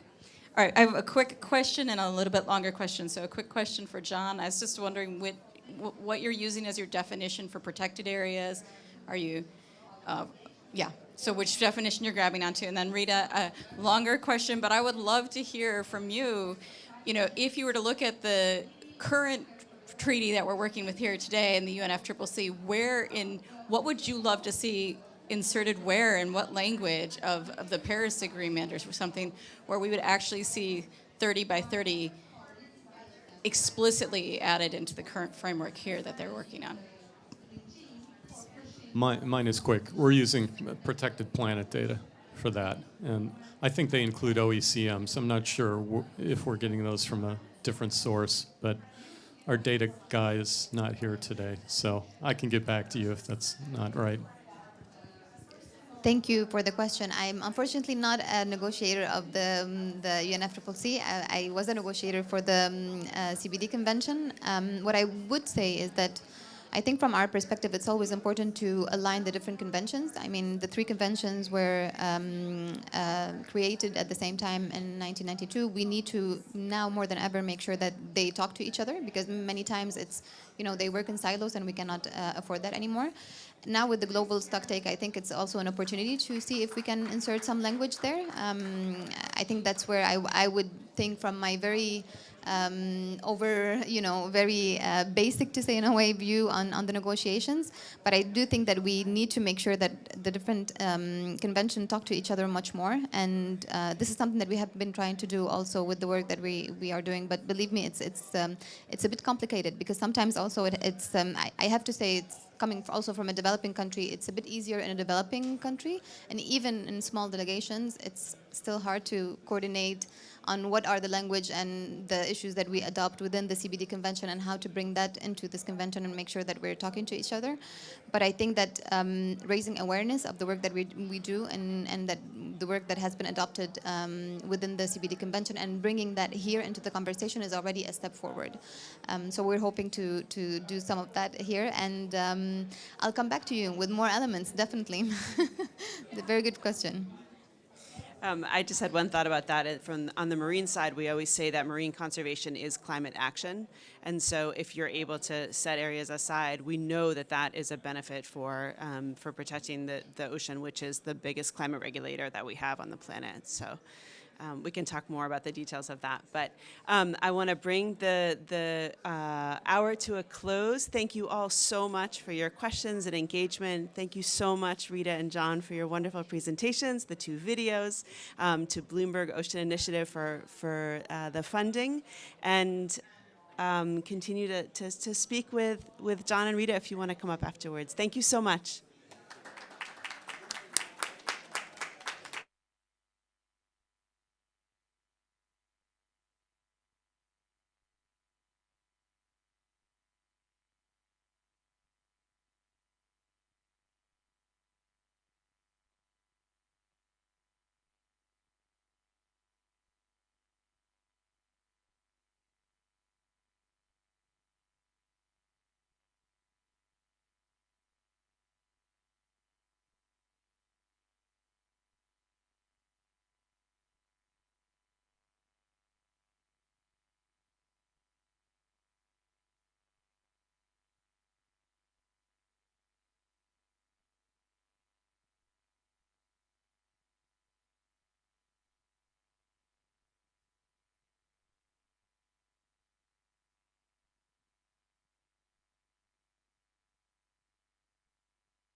comes. They could just fit in.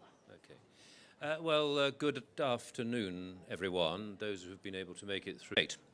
Now, our next session exemplifies this approach as it will focus on the immense impact wetlands indeed play in supporting people and wildlife, particularly by offering protection against, amongst other things, the rise of sea levels and unexpected or indeed expected storm surges. In this respect, we will hear case studies that demonstrate how best management practices can be scaled up for the greatest and indeed the most positive impact. Now, to take you through that, please welcome with me Dr. Elizabeth Gray, who's the Chief Executive Officer of National Audubon Society, who will lead us in this conversation over the next hour on this most important of subjects. Dr. Gray. Thank you. Thank you. Well, good afternoon and welcome to today's conversation on thriving together, building resilience of birds, wetlands, and communities across the Americas. We're glad you could join us. So for nearly 120 years, Audubon has been having a strong track record on protecting birds and the places they need. And at the heart of our mission has been protecting wetland birds. Audubon was actually founded in 1905, and it was founded because of outrage over the slaughter of millions of water birds, in particular egrets and other waders, because of fashion. In fact, at that time, it was very fashionable for women to wear feathers in their hats. About a decade later, we saw the first passage of the Migratory Bird Treaty Act, which prevents and makes illegal the sale and the purchase and the transport of migratory birds between Canada and the United States. So if you fast forward to 1960, Audubon began tracking the decline of birds of prey, raptors, things like bald eagles, and due to monumental publications like Rachel Carson's Silent Spring, was able to link that to DDT. And so about a decade after that, we saw the U.S. Environmental Protection Agency ban the application of DDT in the U.S. So fast forward to today, and why is a conservation organization that is focused on birds here at COP28? Well, I would say, why wouldn't we be? And in strong keeping with Audubon's history, we know that we have to tackle the greatest environmental challenges of our time, which is climate change. Just like in the early days of Audubon's history, those bird conservationists were tackling the greatest conservation challenges of their time. So at Audubon, we have a phrase, and we say, birds tell us. And we say that because birds need the same things that people need.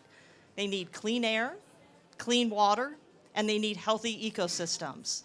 And all of those are dependent on a healthy climate. And so through today's conversation with our panelists, we're going to be hearing some examples from across the Western Hemisphere on how we can address climate mitigation and climate adaptation through wetland conservation. So many of you may know that wetlands are the home to a large number of migratory birds. They're home to a lot of biodiversity. They also serve as carbon storage, and they serve as a buffer to millions of people who live around wetlands. So I'm an ornithologist by training, and soon after I finished school, I spent a little time on the big island of Hawaii in the United States. And there I was studying endangered Hawaiian honeycreepers, which are these beautiful little birds that exist nowhere else on Earth. And these birds live on the slopes of volcanoes. And at that time, we were already seeing the effects of climate change. Basically, what was happening is that mosquitoes that carry disease were moving up the slopes of these volcanoes and endangering and actually causing the extinction of some of these birds. And this was long before most people were talking about or thinking about climate change. It was several years after the Rio Convention and a few years before the Kyoto Protocol. But even at that time, we could see that that birds were telling us something and that we needed to listen. So right now, we are listening to the birds, but in fact, we're hearing silence. And that's because we have lost 3 billion birds in North America alone since I was born. And our science has shown that 2/3 of all birds that now exist are in fact vulnerable to extinction based on climate impacts. And that's why addressing climate change is absolutely mission critical to organizations like the National Audubon Society and why we're here today. One thing you all may not know is that many of the most vulnerable birds are in fact migratory birds that rely on wetlands as they move across the Western Hemisphere. And that's why when we see the decline of these migratory birds, what this is indicating, or actually an indicator of, is a decline in the quantity and the quality of wetlands across the Americas. So the goal of today's panel discussion is in fact to learn from examples across the Western Hemisphere of how we can work with our partners in the financial, the government, and the industrial sectors, and how we can leverage wetland conservation as a tool for climate action. And we're going to hear from folks and hear from examples in Colombia, Panama, and in California of the United States. So before we go into the examples, what I'd like to do is ask each of our panelists to introduce themselves and also share their why for why they're focused on wetland conservation. So Graham, I'm going to start with you. Okay. I'm not an ornithologist. I'm actually a herpetologist, believe it or not. Yep, got a PhD in that. So just to give you a little bit of background, I'm the head of climate change at the Inter-American Development Bank. I've been the head now for about 5 years, and I've been working in the bank for about 14 years. One of the things that we're starting to see within the bank is the connection between climate, biodiversity, and vulnerability of people. So one of our existing objectives under our mandate is basically to look at vulnerable communities and look at poverty. And you can't do that if you don't address the questions of climate change and biodiversity, because you have such a high dependence of local communities on biodiversity, and they're also the first in the line that get hit with climate change as well. So that's one of the reasons why we're particularly interested in working on these issues. The second reason is that actually globally we're starting to see a transformation in systems. It would take me a while to sort of explain this, but I think people like John Kerry and Mark Carney talk a lot about the fact that we're actually entering into a technological revolution that is equivalent to the Industrial Revolution, the first Industrial Revolution. And there have been about 5 of these in the last 250 years. And with those revolutions come huge opportunities for change, but then huge business opportunities for economic growth. And so we have a secondary interest is to be able to see how can Latin America and the Caribbean in particular take advantage of those opportunities as we move forward. What we actually do is we work basically in 3 areas on climate and biodiversity now. The first area is that we work with countries on policy change. So we support countries thinking about, what changes do you need to put in place in terms of policies, planning, regulations, and that can range from biodiversity plans across to long-term strategies, down to subnational plans. So what should cities do? And also sectoral plans. We spend probably about 30% of our effort looking at that particular issue.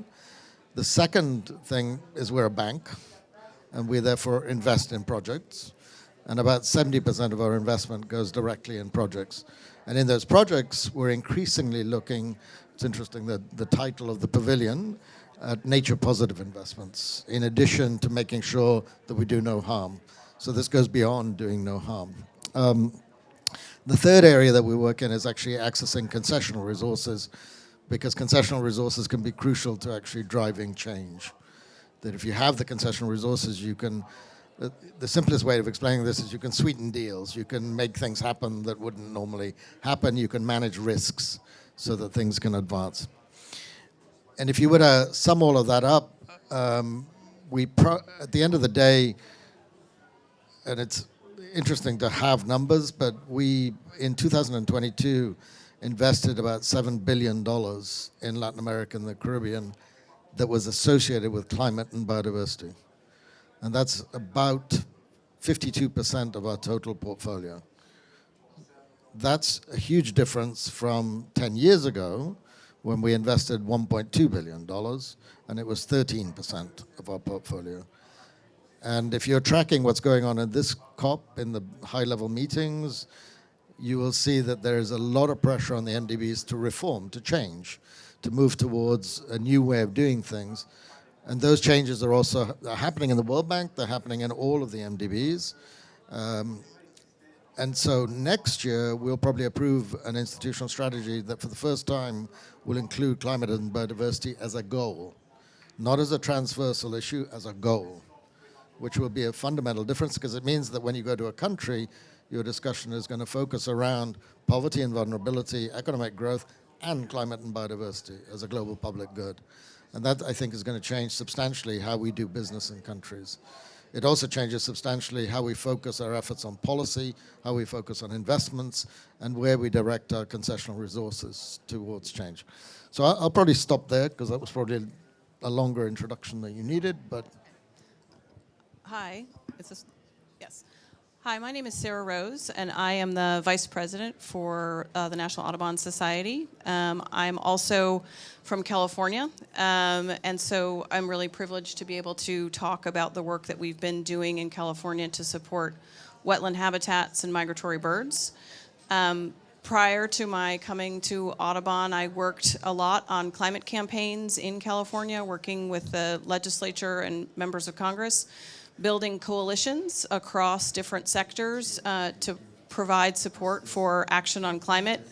And it's part of the reason why I was really drawn to come to Audubon, is the way that we as an organization work across different sectors to find pragmatic solutions, to find outcomes that will benefit all of those joint participants and those constituencies that are impacted.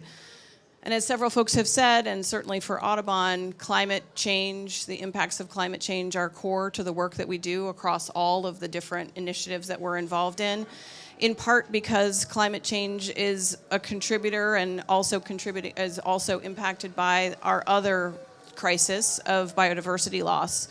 And so if we're going to make change on climate, we also need to address the biodiversity crisis. If we're going to address the biodiversity crisis, we also have to address climate change. So we at Audubon are looking at the work that we do on climate through two different strategies. One that is focused on the rapid deployment of nature positive renewable energy strategies, particularly focused in the United States. And this is a complement to the work that we also do across the Western Hemisphere to advance programs to support nature-based solutions that will improve the outcomes for habitat as well as biodiversity while supporting natural climate solutions. It really is a privilege to be here today and talk about the work that we're doing together and to talk with our different partners on how we can work more collaboratively to continue to support the sustainable populations of migratory birds, the habitats that they depend on, and as Graham mentioned, the communities that are integrally involved and connected to the health of those habitats. Camilo?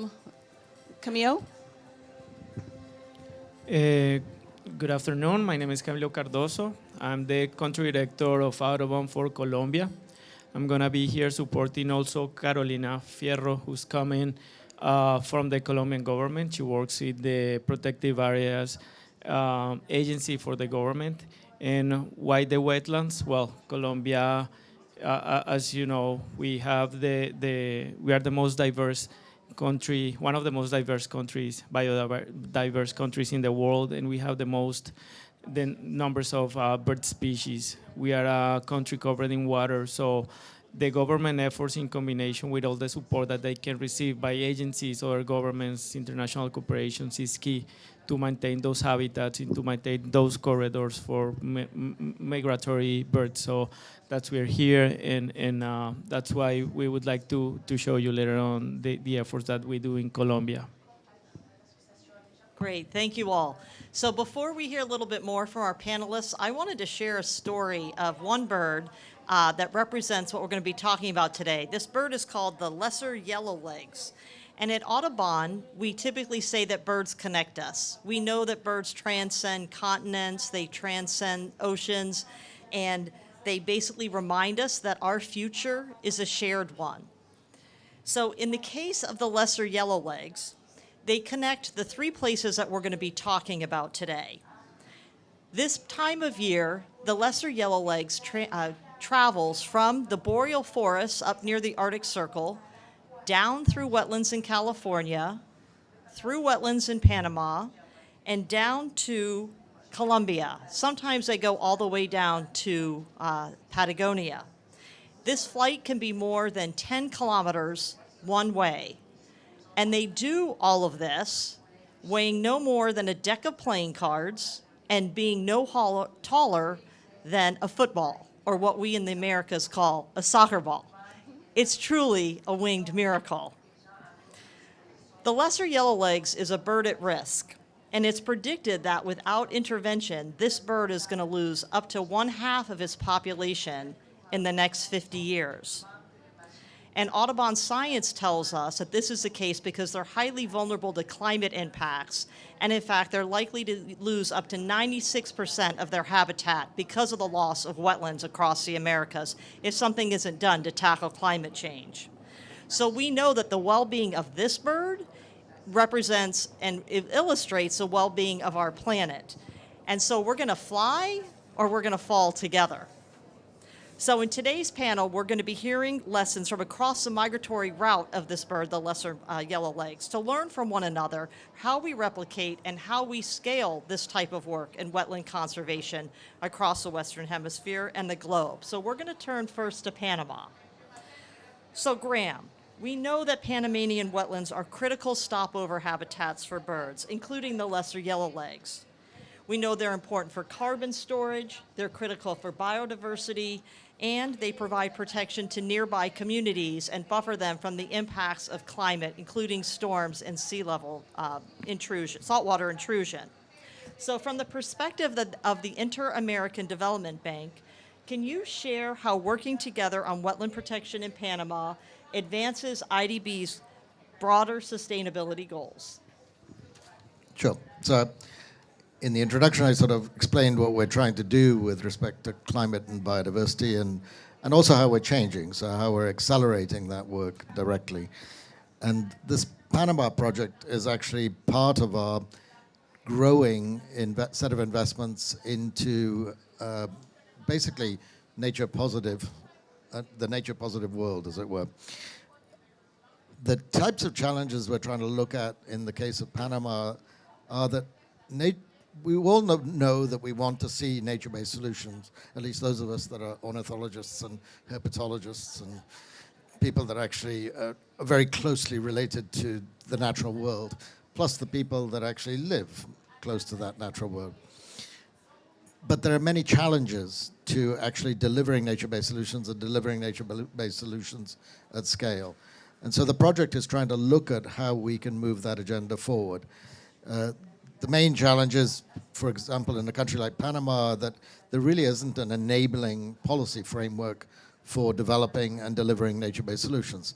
There are past policy frameworks that can deal with protected areas, but not this new way of thinking about nature and how you can actually protect nature.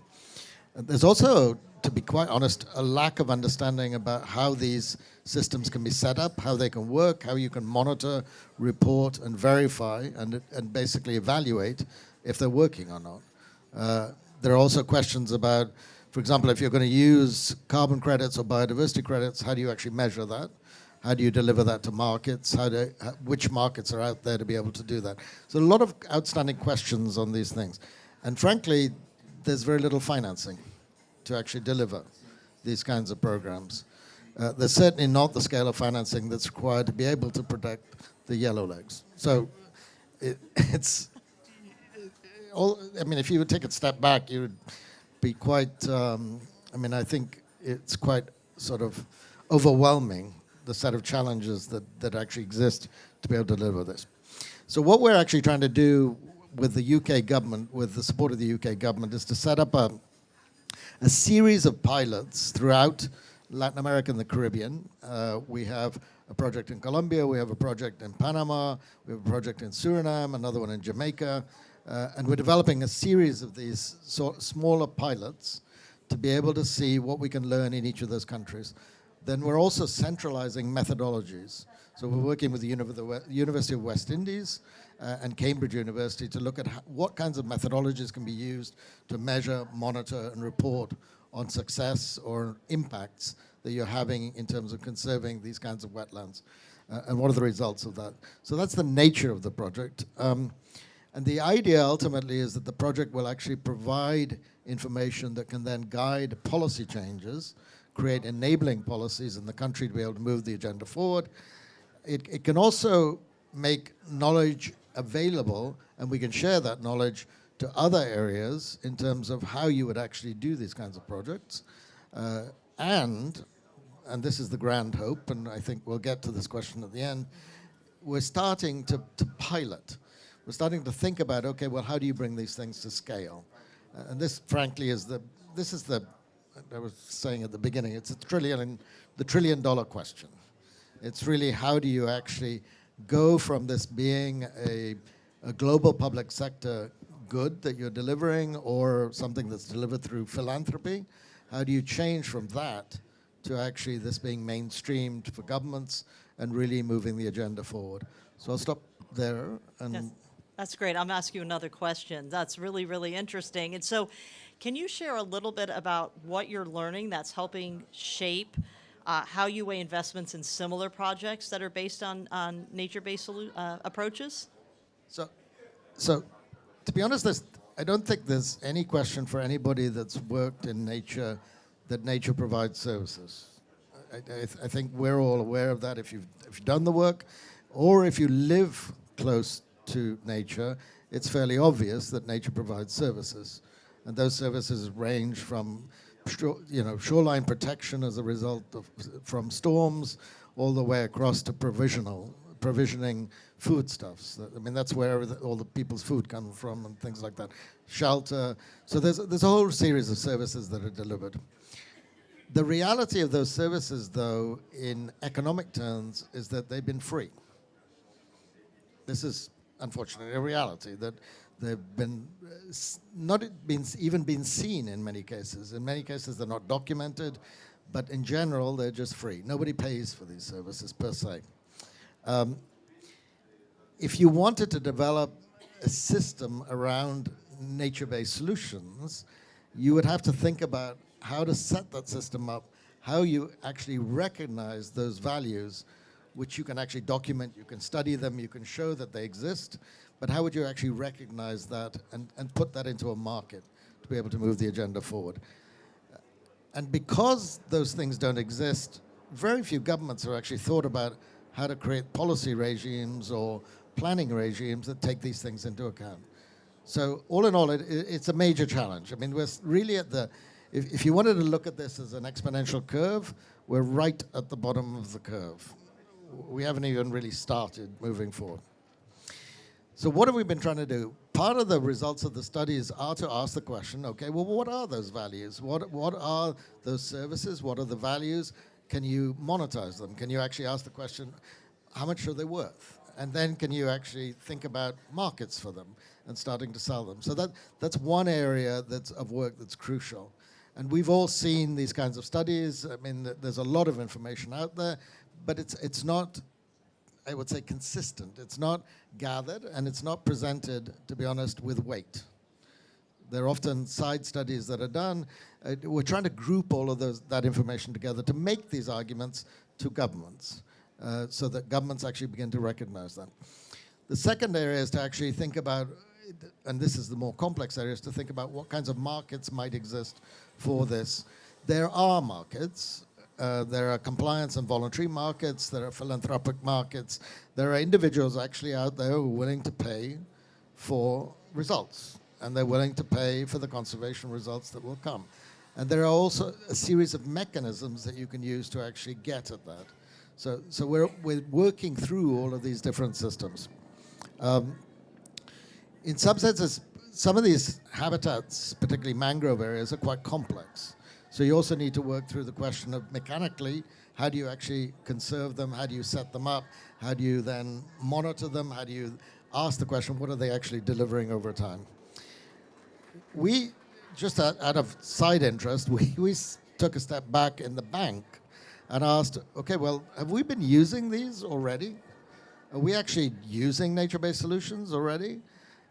And if so, how much money are we spending on nature-based solutions? We actually spent, and I've got the numbers here, in 5 years, $1.25 billion on nature-based solutions. We actually brought in WRI. They went through all of our operations. They did the same thing in the World Bank. So we were actually doing it anyway, but we weren't thinking about it. It arose in the context of the projects because people would say, well, you need to do this. And so we would do it. So we were actually doing this already. So what we're actually trying to do is to develop the projects, not just the series of projects. So the Panama projects, the ones in Suriname, Jamaica, and Colombia, and think about how we can take the knowledge we're generating from that to influence policy. And I'll give you a little, it's not the solution, but at least it's a little bit of an advance. The NDC in Panama actually incorporated results from the studies that were done in the project. That to me is it's not all we need, but it's a starting point. If the government policy, which is reflected in the NDC, which is a government requirement under UNFCCC, actually begins to take into account some of the information that's being generated, you're beginning to enter into policy changes that are going to be important in the future.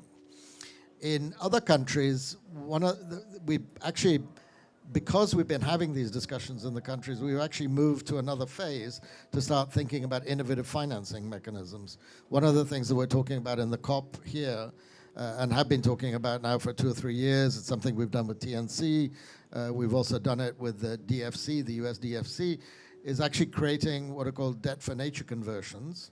And in the simplest terms, this is like remortgaging your house. And when you remortgage your house, you take debt and you reduce the cost of that debt. That means you have savings from reducing the cost of the debt, but then you take some of those savings and you put them into a trust fund, and then you use that trust fund to conserve areas. So we're playing, and I say playing, I should say it very quietly actually, because these are big deals. We're sort of at the edges of thinking about, okay, well, what sources of financing could you bring? And just as an example, the deal that we supported in Ecuador brought in $400 million for the conservation of Galapagos and Hermandad. When I spoke to the conservation guys, just FYI, I was once the executive director of the Charles Darwin Foundation in Galapagos. So when I spoke to the guy who took over from me, they had never seen a fund of $400 million for conservation before. So for them, it was huge. For us, it was, oh, this is interesting. This is an interesting way forward. We've done the same thing in Barbados, and now we're talking to various other countries about doing this. This is a kind of mechanism that could give you the financing side, provided you had the mechanisms to actually monitor and deliver results over time. So this is another thing that's coming from the projects themselves. The last thing I would mention is the need for standardizing approaches. I did a quick survey before we started this project and asked the question, if you go to Google Scholar, how many different approaches to MRV are there for blue carbon in the world? There are hundreds. And if there are hundreds, there's no standard. There's no agreed way of doing this. And if there's no agreed way of doing this, you're not going to create a scalable market. So this is another issue we're looking at directly, and that arises from the project. So, Graham, thank you so much. So, Carolina, we're going to turn to you next. Welcome. Colombia is one of the most biodiverse countries in the world, and it's home to more birds than any other country. And so how does wetland conservation fit into your plans to protect these unique Colombian national treasures while also protecting and improving Colombian livelihoods of people and communities? Hi, my name is Carolina Jarro. I am Deputy Director of National Park of Colombia, and I prefer use Traley of this presentation. Colombia es un país rico en biodiversidad, especialmente aves. Buena parte de esas aves se conservan en aproximadamente el 60% del país que está asociado a zonas de humedales. Colombia is a very rich country in terms of bird quantity, and most of those birds are associated to wetlands in the country. Desde parques nacionales naturales nosotros conservamos buena parte de los humedales que además son AICAS y son territorios Ramsar, enfocados principalmente en garantizar esas zonas de alta montaña, en donde llegan también grandes especies de aves que pues, se mueven durante ciertas épocas del año. We are in the National Parks Agency. We are responsible for the conservation of those, for most of those wetlands, especially the ones that are in the highlands in the country, which houses some of those birds that are moving through the year. En esos ecosistemas de alta montaña hacemos un manejo integral de los ecosistemas. Se trabajan también procesos de educación buscando que la gente conozca qué es lo que se conserva y se apropie de lo que allí tenemos.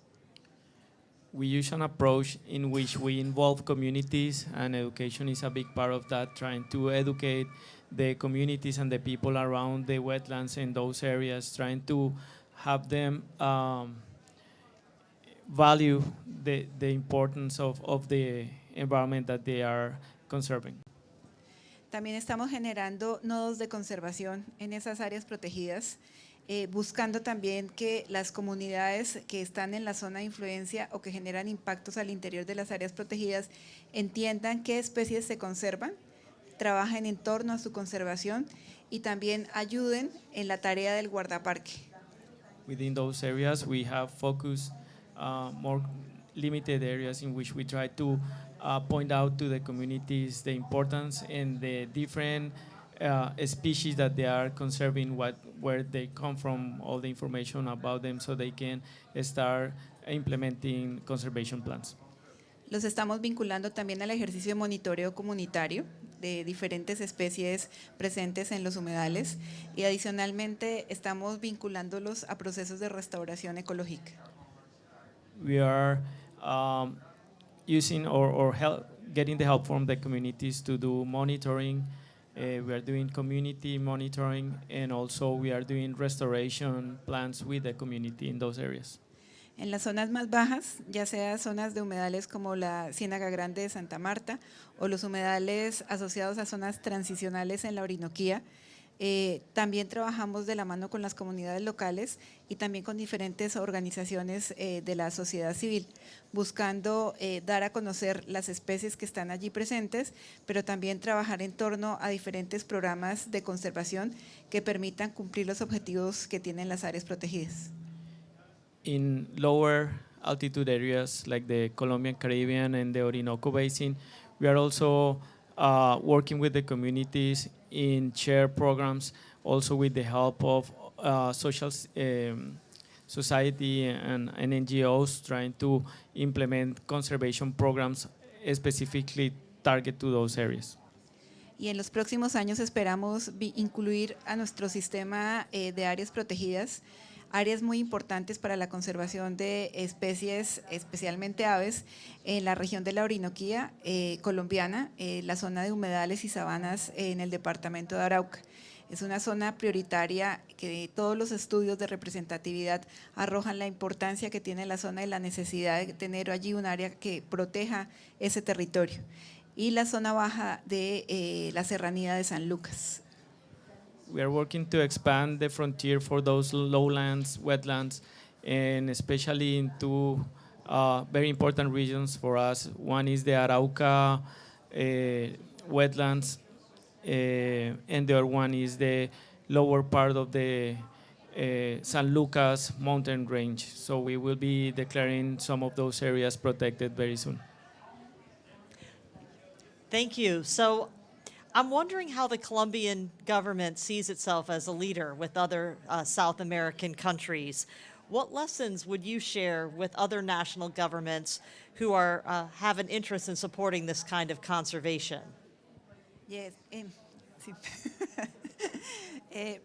Precisamente la apuesta que hacia donde también va el gobierno es en ordenar el país en torno al agua.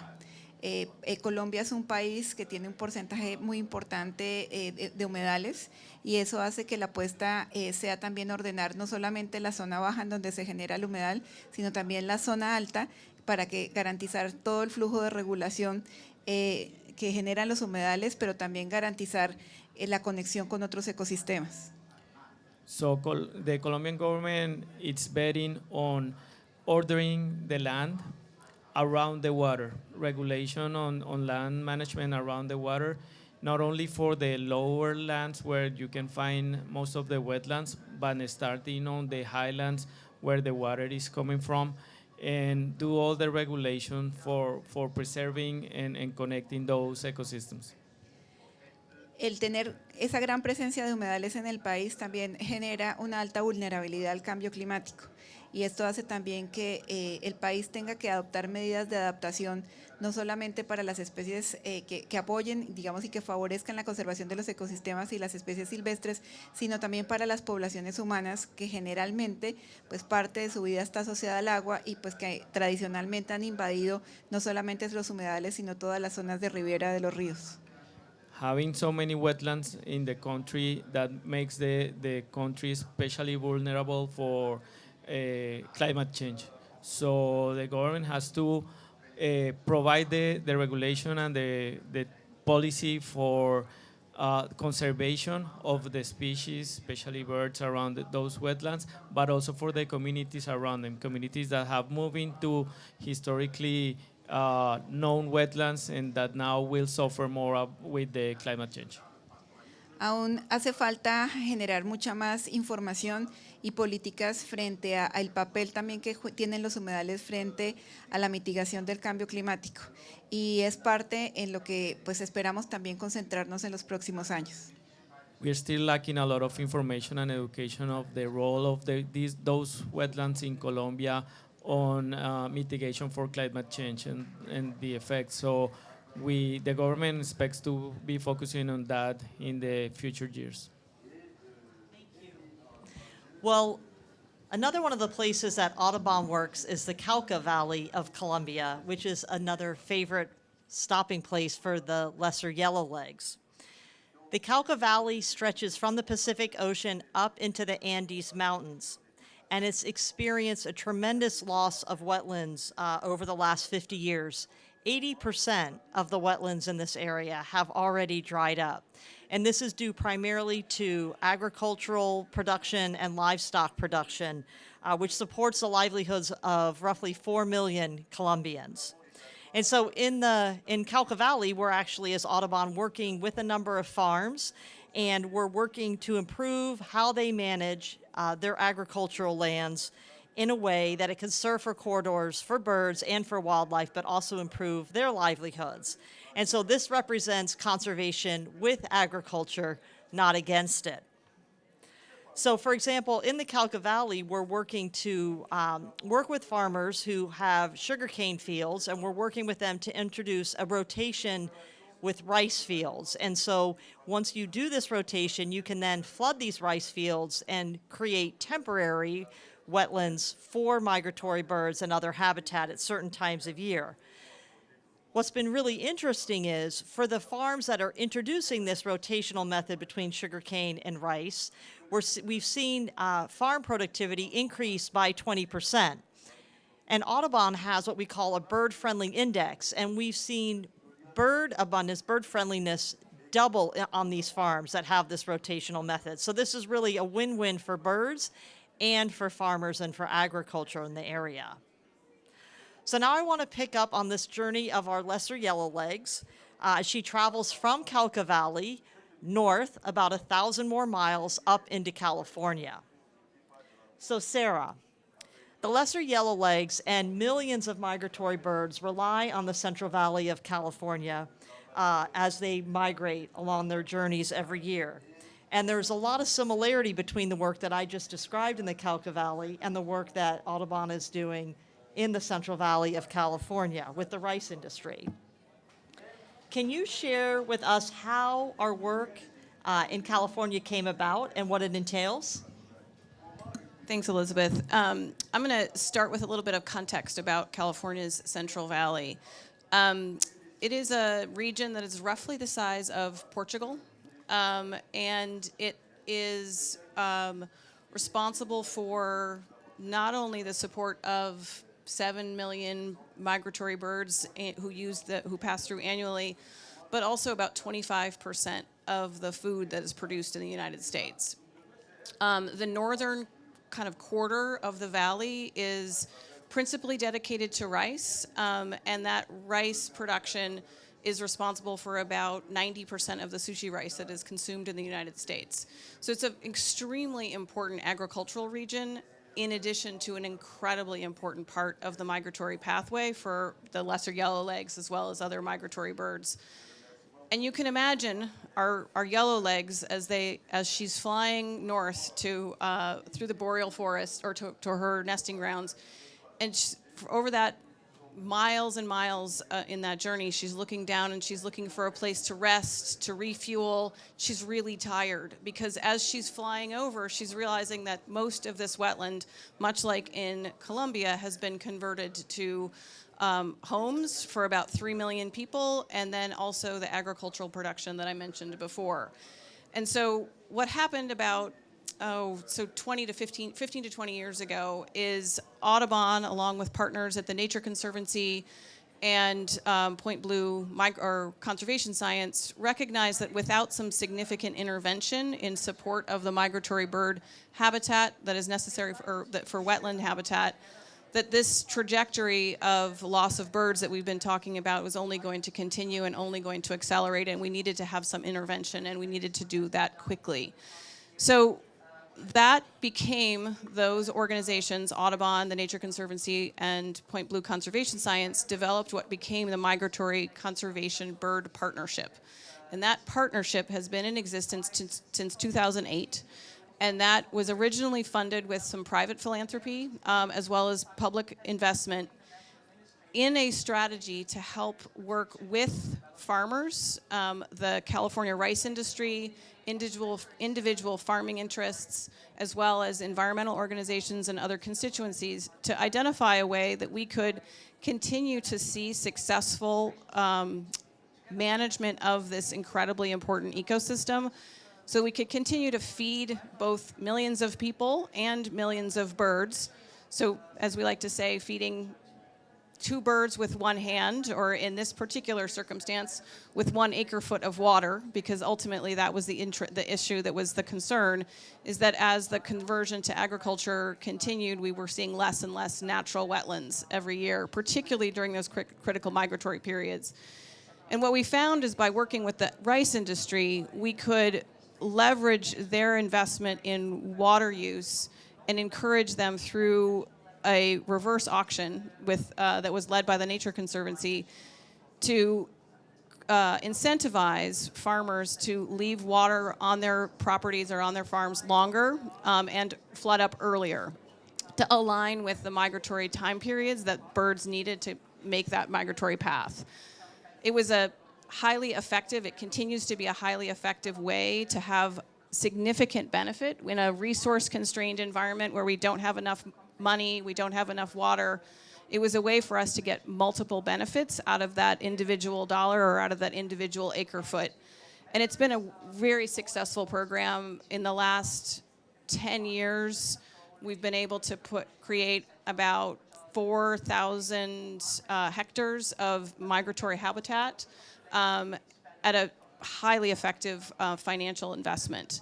The project ultimately has become so successful that the California rice industry is now adopting those practices as a regular management practice and are celebrating the successes of this combined and joint program because of that joint benefit. So Sarah, thank you the projects that you're talking about depend on farmers seeing the benefits of keeping their fields flooded for an extended amount of time. So and you mentioned incentives. Can you say just a little bit more about how they were incentivized and how we engaged with partners to incentivize them to be comfortable with leaving their fields flooded for an extended period of time? Of course. So I think the other thing to think about is how this originally started is historically, rice farmers in California at the end of the season would actually have to deal with their rice stubble, and they would burn the rice stubble. And so that created a significant amount of air pollution and public health impacts in the northern Central Valley. In the early 2000s, the California legislature passed legislation that banned the practice of rice stubble burning in order to address that public health benefit or public health impact. So farmers were then forced to do early flooding and late flooding at an expense to them. And what they found is that when you add water, birds will come. And so the Migratory Bird Partnership, those organizations recognized that there was a tremendous opportunity to leverage that benefit for birds while also addressing a problem that the farmers had. They had to manage for this rice stubble. They were incurring additional costs as a consequence.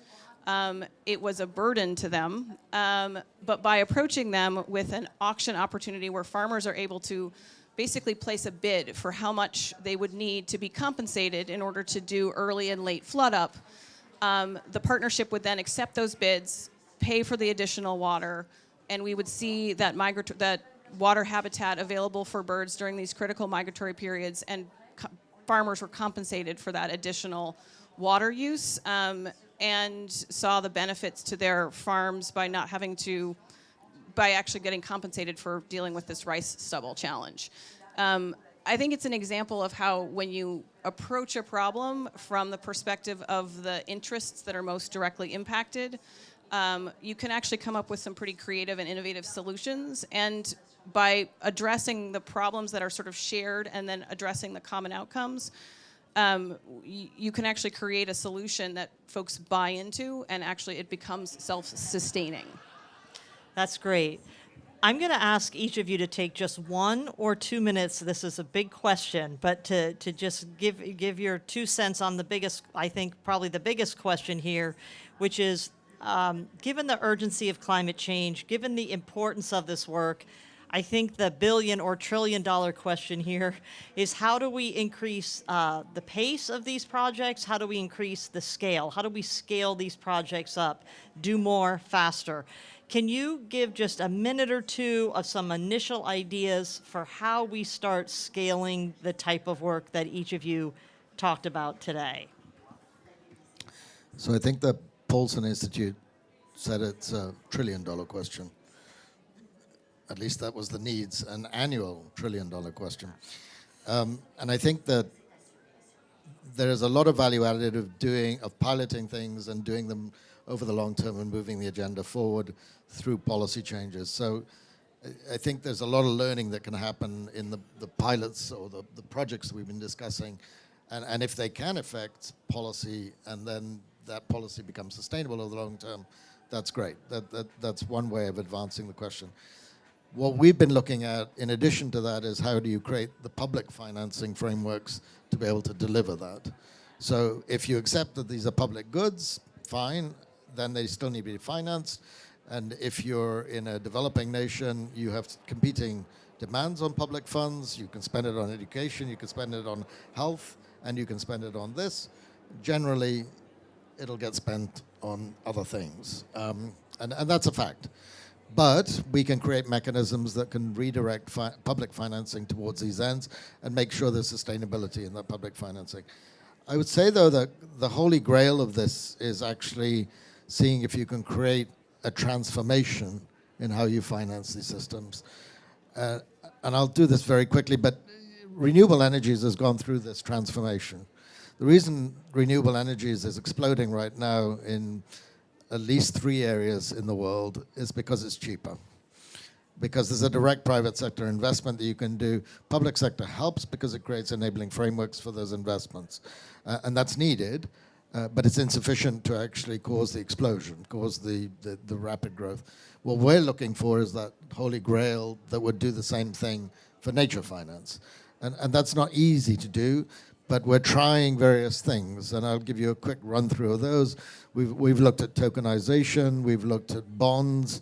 The World Bank created this thing called the Rhino bond, which is basically, if you can find buyers, then you can buy into enhancing the range of the Rhino. We're looking at a Jaguar bond.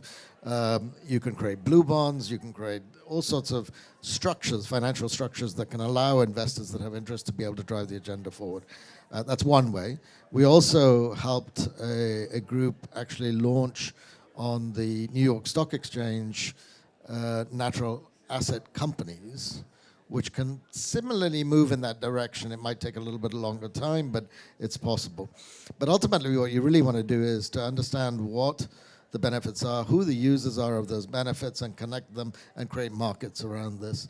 And if you can do that, then you could get full transformation in the systems. And in some areas, it already works. The tourism in Galapagos creates a self-sustaining mechanism for financing. And it works. I mean, it's got its problems, but it more or less works. So there are certain places where it's already, the systems already exist. And we're not talking small amounts of money. This is quite substantial amounts of money. So, I mean, I think those are the areas that we're looking at. That's not the answer to the question, but I think we can get there, and we will get there. If we can do it with the renewables, we can do it with transport, we can do it with land use and biodiversity. I think similar to Graham, I think a lot of it is investing resources and creating the opportunities for scaling with additional resources. I also think the opportunities for scale have a lot to do with setting up systems where the sort of capital markets are self-perpetuating, much like we've seen with some of the agricultural partnerships where there's actually the producers are invested in the change in the management structure because there is a financial incentive for changing their management practices to be more nature positive, as well as create economic value in their products. And I think as we see, particularly with wetland habitats and other of these habitats that are so critical for agricultural use, thinking about that from the perspective of the producers so that there is that nature positive benefit as well as that capital market incentive.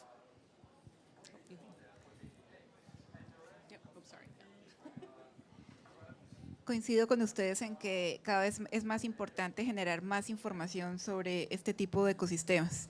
Definitivamente, por ejemplo, en términos del papel que juegan frente al cambio climático, no solamente en términos de captura, y también, además de captura, pues un poco la valoración por parte de los diferentes sectores productivos de este tipo de ecosistemas es muy importante. Pero adicionalmente, yo creo que la apuesta que en este momento está haciendo Colombia de ordenar el país en torno al agua, siendo un país en donde el agua, digamos, abunda y por eso tenemos esa gran cantidad de humedales, también nos lleva a lograr articularnos con los países vecinos en ese marco y en ese mismo ejercicio de ordenamiento. Así. So she agrees that it is very important to articulate all the efforts, integrating different sectors into the policies, into those projects that has been developed, especially private sector and ours. So for Colombia, being a country with abundant in water, one other key element is to integrate to the projects that are being developed the nearby countries, all the neighborhood and all the countries around, so the projects can take a different scale.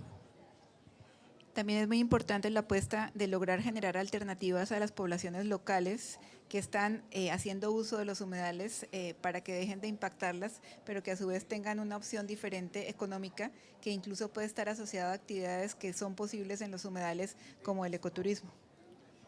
Also, it is very important for Colombia to create alternative income activities for the communities around the watersheds.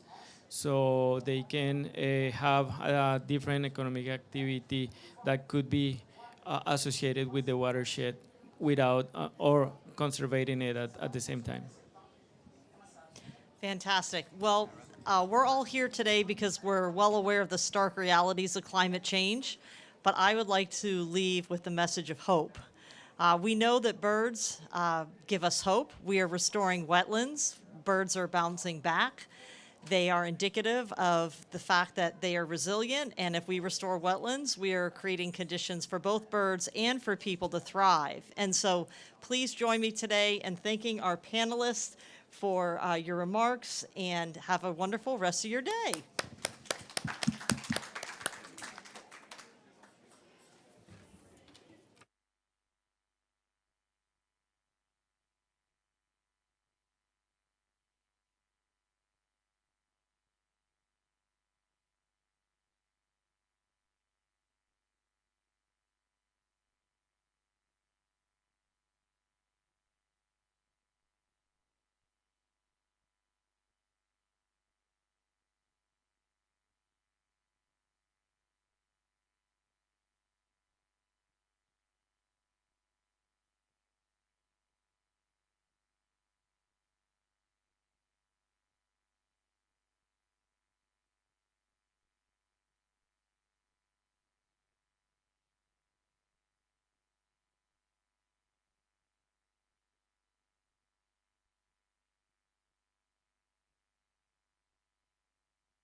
two, two, two, two, two, two, two, two.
Well, late good afternoon, early evening to you all, and welcome to the Nature Positive Pavilion, which, as in previous 2 years, in actual fact, been operating, of course, under the aegis of the Nature for Climate Coalition, a formation of like-minded organisations, which I'm sure you know includes our very much valued host, Conservation International.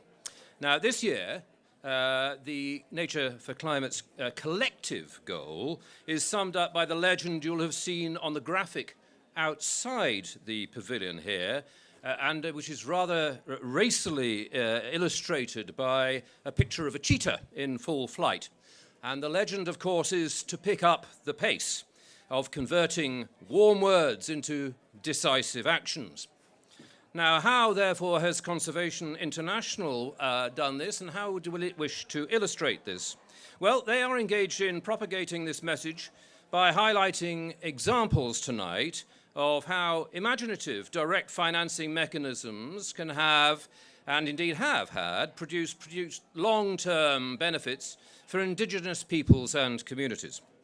There's also actually a supplementary aim to the talk, which I will leave to the panel to reveal. However, guiding us through this discussion will be Kristen Walker-Pymere, and forgive me again if I mangled your surname, Kristen, who is Conservation International's Senior Vice President, Centre for Communities and Conservation. Ladies and gentlemen, please welcome Kristen to the lectern. Thank you. Great. Good evening. Good evening, everybody. I know it's been a very long day. I just want to make sure we have interpretation. Channel 0 is English. Channel 1 is 2 is Spanish, and 2 is Spanish, and 3 is Portuguese. 0 is English. So just make sure you get interpretation equipment because we will have this session in many languages. How is everyone doing tonight? It's been a very long day. I hope that you've managed to get a drink so we can relax a little bit, but we're going to talk about an important issue while we're here. And we're really going to look about, and we've been talking a lot, not just here. Are we okay? Okay, we need 1 second for interpretation. I'm not going to do it. No, my Portuguese, I would not be able to defend my Portuguese.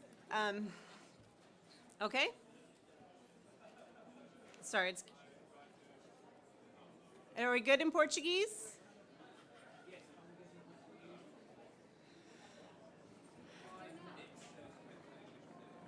5 minutes? I have 2 speakers who are in Portuguese. Okay, we're going to take a little bit of a pause, folks, for the Portuguese, because we definitely need to have it, because this is an inclusive environment, and we need to make sure we have Portuguese along with our Spanish. So we're going to give it a second, and let's get these Portuguese interpreters online.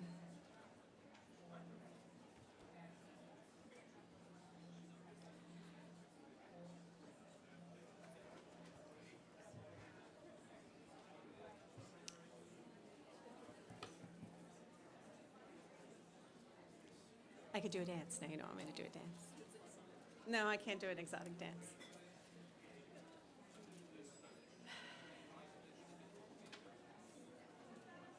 Are we ready? There's wine and beer, but yeah. Gretel?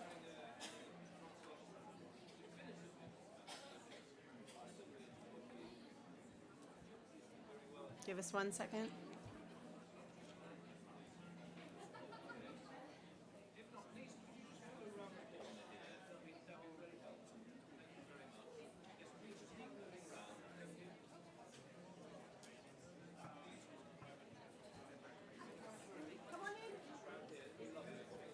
Come on in, there's room.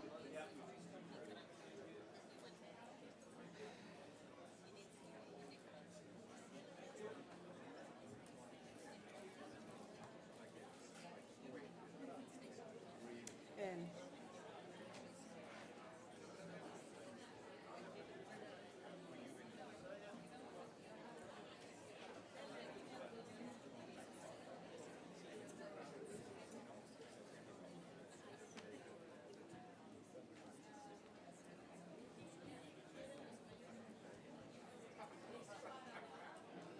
We're ready?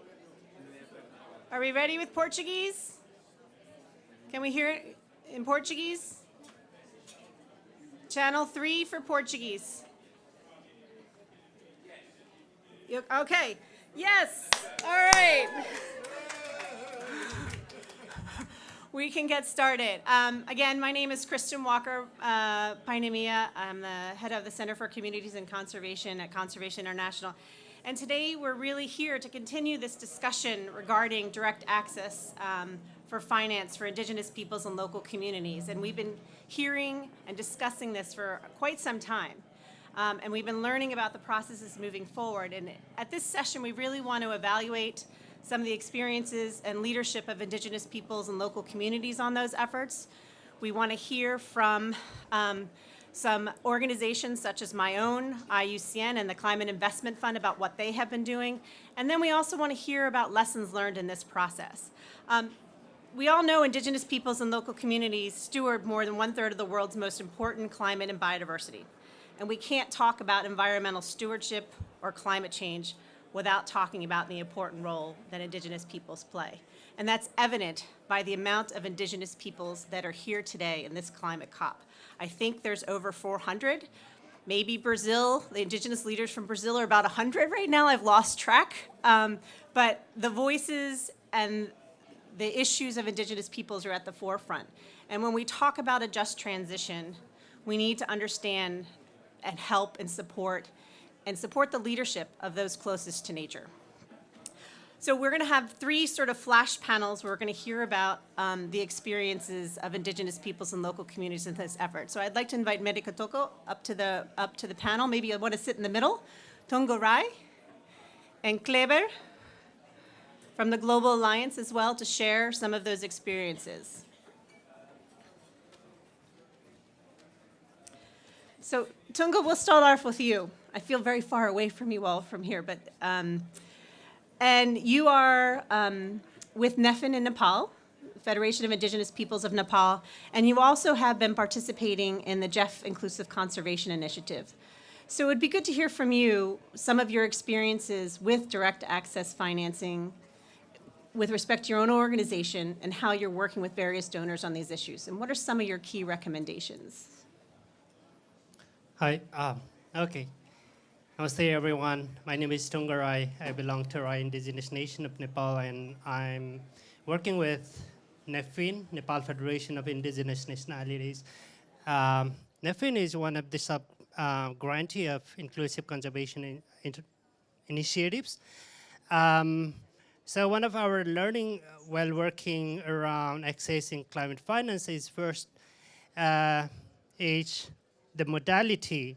What is access modality?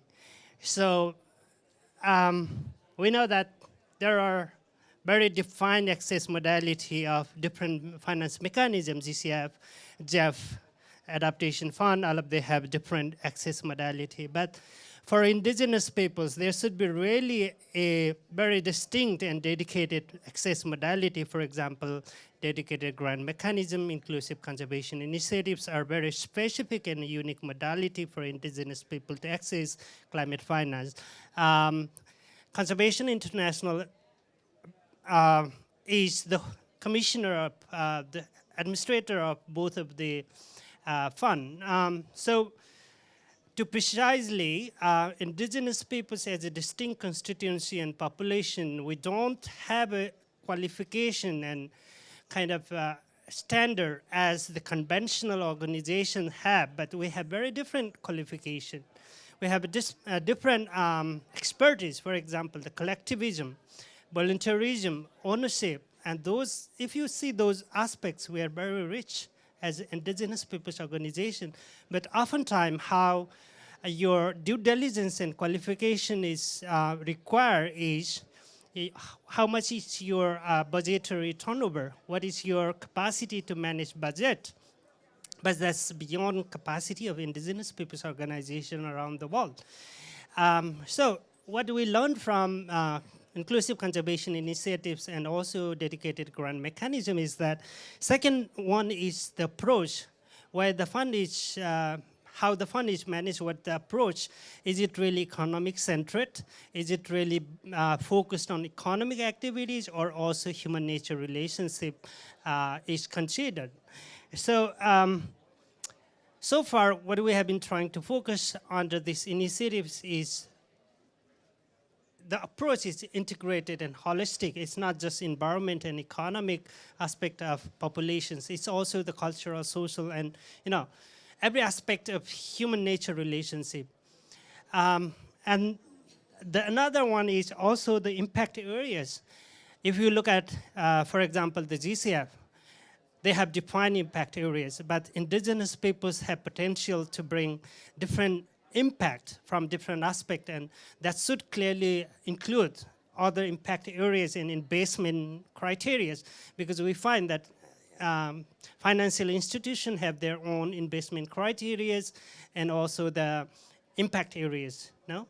So there are a lot of things, but also final thing I would say is also the governance, operationalization of the funds.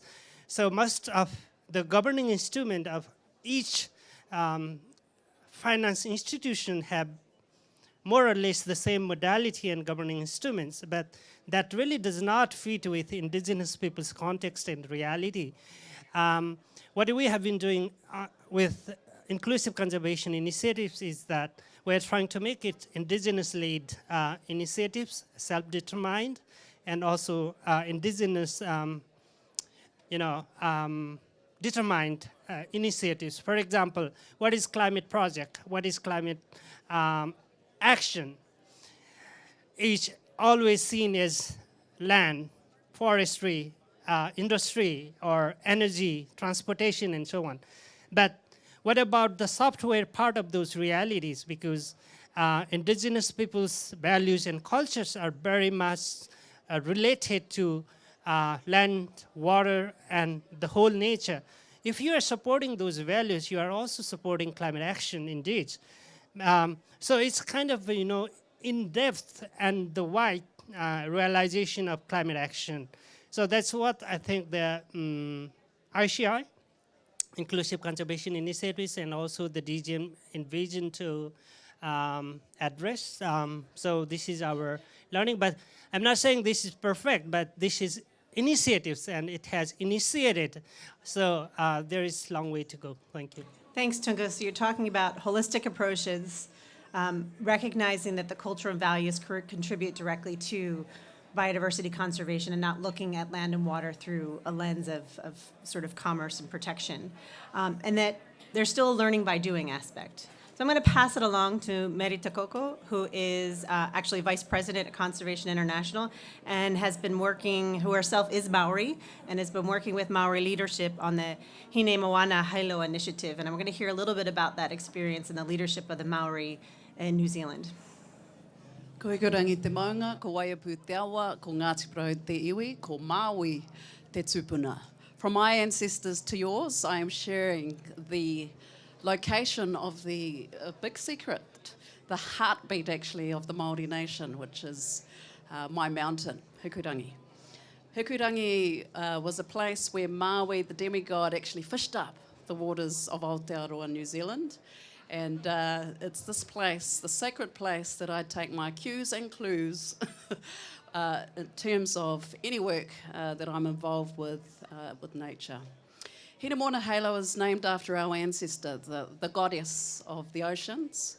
And the focus is to promote both a dual climate resilience and ocean resilience approach. And the way we're achieving that is through establishing the first IPLC-led, and I mean led, and I'll explain what that means very shortly, nature market globally. Māori, as you would appreciate, have actually grown a huge economy. Our economy right now is worth 70 billion. We've done that from post-colonisation, where we were left almost landless with 4% of our land, to grow what is now an economic base that we believe could actually anchor all Indigenous peoples in nature markets. So Hine Moana Hilo is focused largely on ocean resources. We are looking to basically bring online our natural assets. What are those? Well, there's 5 that we're looking at. One is our native forests, our coastal native forests that we see as part of our ocean biodiversity network, so to speak. Also seagrasses, our salt marsh areas and wetlands, mangroves. And then there's this very, very unique class of natural asset, which we hope to build a biodiversity credit upon, and that is our whales. The challenge for us as we look to access climate finance is it's simply not there for our communities. We are from a first world nation, so we actually have to look at other solutions in terms of sustainable finance that we can drive into our conservation initiatives. And so Hine Moana Halo is focused on taking a market-based approach. We believe taking a market-based approach is going to accelerate our ability to bring conservation finance where it's needed most, and it's to the isolated communities like mine. I come from a community of 200 people. When we have king tides, big floods, like we experienced earlier this year, we are cut off from all national infrastructure. The lights go out. There is no one that can bring food, water to our community unless it's flown in on helicopters, and that's actually what occurred. So in many ways, we have to look at how can we use nature markets smartly, how can we develop our credits, which we're doing. We're bundling both biodiversity credits and carbon credits in a way that's attractive to the market, but also ourselves. So when we think about integrity, one of the things that needs to be revived across carbon markets, it's integrity not only for buyers, it's also integrity for our people. And what that means is ensuring that our knowledge systems, which are ancient, we have very ancient knowledge systems in Te Ao Māori and the Māori world. We need to bring those values, those understandings into our nature market approach. So that's exactly what we're doing. We have an aim to firstly raise 100 million in the form of a blue bond for infrastructure development. We've undertaken initial valuations and we know that we're sitting on a multi-billion-dollar asset. We didn't know that this time last year when the initiative was launched. So this is incredible opportunity for Māori. Once we transfer those natural assets onto our balance sheets, it's going to give us incredible leverage to build out nature markets across not only Aotearoa, but the Pacific. So, it's a unique opportunity. I think as Vice President of New Zealand for Conservation International, we are pioneering an approach which more of our NGOs all over the world need to do, and I believe it's inevitable that that occurs, because at the heart of our approach is the notion of Indigenous self-determination. Indigenous-led doesn't mean co-management. Indigenous-led means 100% control and 100% governance, project governance, and 100% ownership. And that's what we've done. We've actually established a new fund to be able to enable all of those things. So I could talk about this till the end of the evening, but I shall refrain. But I want to thank you all for listening, and I would encourage you to come and have a chat if you're interested to learn more. Kia ora. Thank you, Mere. And I think you bring a unique perspective, especially from the Maori leadership, in looking at taking a market-based approach from a self-determined decision-making process of the Maori. I want to now move to Clever Karipuna, who is the co-chair of the Global Alliance of Territorial Communities. And I want to hear a little bit about the perspective that you have and the work you're doing not only in Brazil, but as the Alliance in creating funding mechanisms for Indigenous peoples.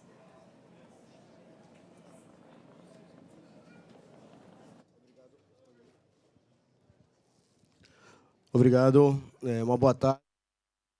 Oi. Boa tarde a todos e todas.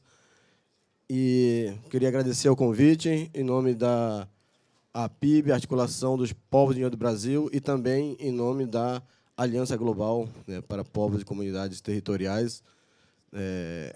A APIB, no Brasil, é composta por 7 grandes organizações indígenas, distribuídas nos 6 biomas, nos 6 ecossistemas brasileiros. e compõe a Aliança Global, que é essa aliança de povos e comunidades locais, né, distribuída principalmente em 5 grandes organizações, né, principalmente áreas de floresta tropicais, como é o caso da própria PIB no Brasil, né, onde tem a COIAB, a coordenação das organizações da Amazônia Brasileira na Amazônia Brasileira, né, a própria COICA, a coordenação das organizações indígenas da Bacia Amazônica, né, na região dos 9 países que compõem a Bacia Amazônica, a AMPB, né, que representa a região da Mesoamérica, dos povos e comunidades locais da Mesoamérica, a Repaliac, né, de povos e comunidades na região da Bacia do Congo, e a nossa, né, grande irmã AMAN, né, que representa toda a floresta tropical na grande Indonésia, e essas organizações que são membros da Aliança Global, né, a qual a gente está aqui, né, com uma grande delegação, fazendo incidências aqui na COP, justamente para trazer como uma das pautas, por exemplo, essa de como, né, melhorar, né, o debate sobre, né, financiamento, né, direto, né, como as experiências dessas organizações podem contribuir para esse debate de fortalecer o financiamento direto para as ações diretas dos povos e comunidades indígenas, né, em cada região.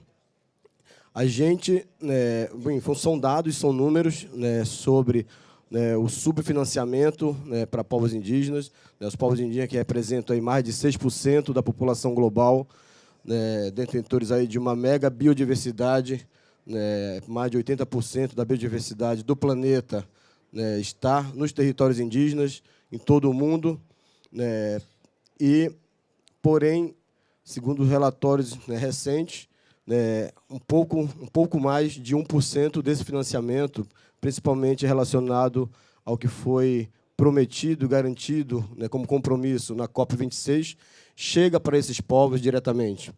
Então, nesse sentido, a Aliança Global, junto com essas 5 grandes organizações, vem trabalhando uma estratégia, né, de apresentar alternativas, né, para os governos, alternativas para, né, os setores, de como que a gente consegue ajudar e contribuir que esse financiamento direto chegue nos territórios de fato. E é nesse sentido que a gente traz a estratégia do Xandia, né, o nosso mecanismo de experiência de fundos indígenas, né, interligados, desde o nível local ao nível subregional, regional e nacional de cada país, de cada região, onde essas organizações que eu citei da Aliança Global têm a sua representatividade, interligadas ao Xandia como essa grande plataforma, né, de mecanismos de fundos interligados para oportunizar o financiamento direto, né, para povos, né, e comunidades locais.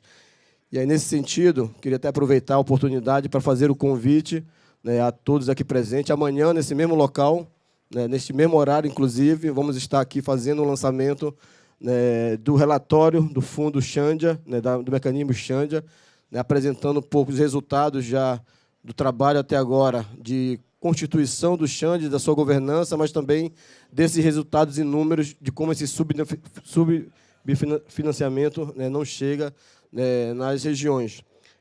Para além da experiência de Xandia, né, e como eu citei, cada organização dessa está trabalhando ou já tem o seu próprio mecanismo, né, de fundos, né, de governança para ajudar e contribuir nesse processo diretamente para esses financiamentos chegar na ponta.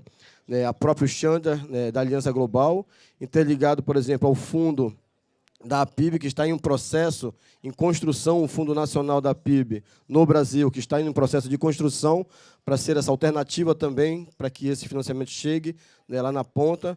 O Fundo da PIB ele é conectado também a uma estratégia, por exemplo, das regionais que compõem a PIB, principalmente como a COIAB e a POIME, que é na região, né, da nossa representação do Nordeste, Minas Gerais e Espírito Santo, que está também no processo de construção, mas a COIAB, por exemplo, já existe o seu fundo em funcionamento, inclusive já com editais abertos, né, há um ano atrás, né, para apoiar diretamente as comunidades indígenas, que é o Fundo Pudali, Fundo Indígena Pudali da Amazônia Brasileira, um fundo discutido com os povos indígenas da Amazônia Brasileira, construído, né, pelos povos indígenas, gerenciado pelos povos indígenas, né, e com um conselho deliberativo composto pelos povos indígenas para fazer a gestão direta desse mecanismo de fundo.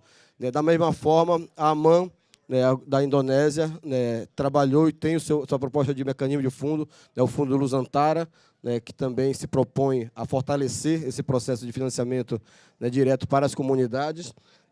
O fundo da MPB na Mesoamérica, né, o Fundo Territorial Mesoamericano, né, com uma proposta concreta já atuando no território ali na região. A Repaliac também na Bacia do Congo, né, com um mecanismo de financiamento da Bacia do Congo também, com uma experiência já construída e se consolidando para trabalhar com uma alternativa, né, e o próprio, né, fundo, né, da COICA, né, na Amazônia, na Bacia Amazônica como um todo, que são alternativas e propostas a nível regionais e nacionais, né, interligados a esse mecanismo de fundo, e dentro dessas experiências, vários outros mecanismos de fundo mais locais, que a ideia em fundos de temáticos, inclusive, fundos para mulheres indígenas, enfim, fundos para povos especificamente de um território.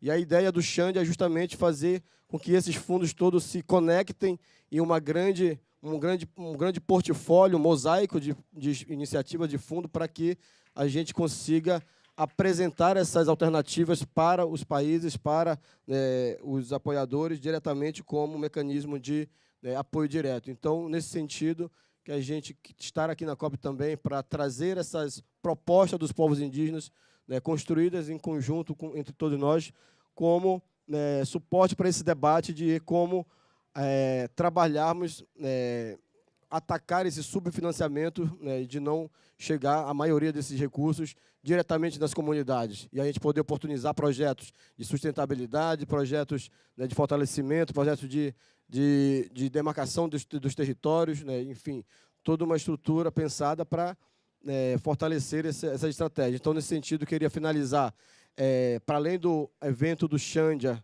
que vamos estar tendo aqui amanhã, também aproveitar para convidar, vamos estar fazendo o lançamento do Fundo IPAS, né, apresentando o Fundo IPAS, que é também da região da Aman, na Indonésia, vai ser na segunda-feira, no dia 4, às 18h30, depois podemos passar a informação do local certinho, e também o próprio fundo da PIB, né, do Brasil, que vamos estar também lançando no dia sexta-feira, no dia 8, às 11h30, também depois passamos certinho o local. Obrigado. Thank you, Clever. I think you highlight the important role that the Global Alliance has had and the response it's had by creating the Shandia platform and the replicator effect you want to see in looking at direct access at multiple levels, funds developing by Indigenous peoples for Indigenous peoples at regional levels, but also how they replicate at local levels with communities.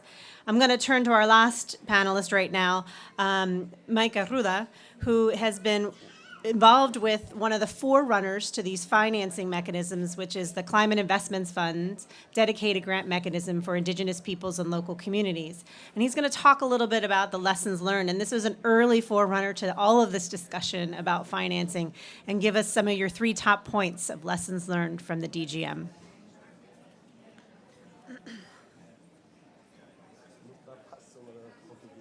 Bom, Christian, obrigado pelo convite, é um prazer estar aqui. Meu nome é Mike Arruda. Desculpa, eu venho do Cerrado brasileiro, na verdade, de uma área de transição ali entre Cerrado e Amazônia. Eu sou do estado do Maranhão, na verdade, do sul do estado, né? Eu brinco que na minha cidade fica a base de infantaria de selva que divide o bioma amazônico do bioma do Cerrado. Então, podemos dar um passo, estar na Amazônia, voltar um passo atrás, estamos no Cerrado. É um prazer estar aqui.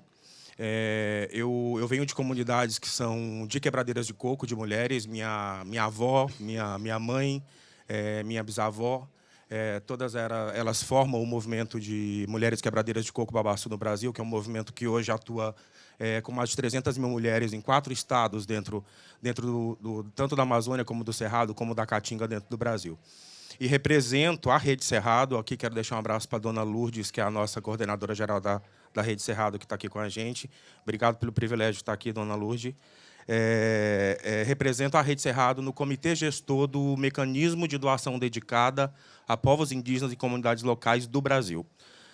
O DGM ele é como o Christian disse, ele é um piloto, um primeiro passo, uma janela, né, nesse formato de financiamento direto. né? E o DGM ele atua em mais de 12 países e a gente tem uma experiência muito exitosa dentro do Brasil. Nós começamos com essa discussão no contexto de pensar o financiamento direto no âmbito do DGM, no âmbito de uma parceria do CIF, né, junto com o FIP, sendo a Conservação Internacional nossa agência global, e no Brasil, como agência implementadora, o Centro de Agricultura Alternativa do Norte de Minas, que também é uma organização parceira. Nós fizemos todo um processo grande de larga escuta, né, de consulta às comunidades em diversos territórios. Fizemos reuniões na região centro-oeste, na região nordeste, na região norte do Brasil, e, por fim, findamos com um grande seminário integrador em Brasília para desenhar as linhas do que seria o DGM Brasil e o que era isso, porque até então era estranho para nós. Nós nunca havíamos ouvido falar da possibilidade primeiro, de um recurso ser direcionado diretamente para o Cerrado. Isso já era uma grande novidade. E a outra novidade é que existiria um comitê gestor, formado pelos representantes dessas comunidades, que iriam gerenciar o modo como esse recurso ia ser empregado dentro das comunidades. E isso se deu. Esse comitê gestor ele foi instituído, né, a agência foi selecionada, os recursos foram repassados, e aí nós percebemos o quão desafiador é implementar isso. Porque uma coisa como nós falamos no Brasil, o companheiro Johnny, da CONAC, ele sempre fala que existe o DGM que nós sonhamos, né, o DGM que nós idealizamos quando estávamos nos processos de consulta, e existe o DGM que nos foi possível implementar. E esse possível implementar, ele é justamente o ponto que gera muita dificuldade e muito aprendizado no contexto do financiamento direto. Lidar com as normas, lidar com os processos necessários, né, de conhecimento, de formação, de gestão, para que se atenda aos critérios de salvaguardas sociais, ambientais, financeiras, de organismos financeiros, parceiros, né, que também estão em processo de resiliência, de construção, de tentar fazer algo novo, foi o grande desafio, né? A gente conseguiu resultados muito positivos dentro do DGM. E, para que isso desse certo como financiamento direto, nós demoramos 2 anos para perceber uma coisa muito importante, que o comitê gestor, que essas comunidades ali representadas pelas pessoas, por indígenas do Cerrado, por comunidades quilombolas do Cerrado, por demais comunidades tradicionais do Cerrado, eles tinham poder de mandar. Nós nunca tivemos consciência do que é poder mandar, do que é estar do outro lado da mesa, onde se toma as decisões para onde se vai, as diretrizes de um financiamento, de uma linha de projetos. Então, isso foi um aprendizado muito rico para nós. Nós só percebemos que nós tínhamos o poder numa reunião com o Banco Mundial, quando o banco nos disse: até aqui nós não conseguimos flexibilizar, vocês, se quiserem, vão ao Washington conversar com o banco em Washington, chamem a ACA e vão resolver com o DGM Global. Aí a gente parou e disse assim: nós podemos fazer isso? E aí nós entendemos que nós podíamos fazer isso. E aí nós entendemos que nós, de fato, estávamos na condução desse processo. Mas eu acho que o maior desafio é um pouco do que o companheiro Onel trouxe hoje de manhã na fala, que é o processo de gestão. Esse financiamento direto ele tem que vir, né, junto com um processo formativo, não para que se atenda a critérios de parceiros somente meramente, mas que a gente possa fazer com que essas comunidades, de fato, se apropriem desses processos e que isso sirva como processo formativo de construção de conhecimento e de fortalecimento da autonomia desses povos na gestão desses recursos, na aplicação direta deles.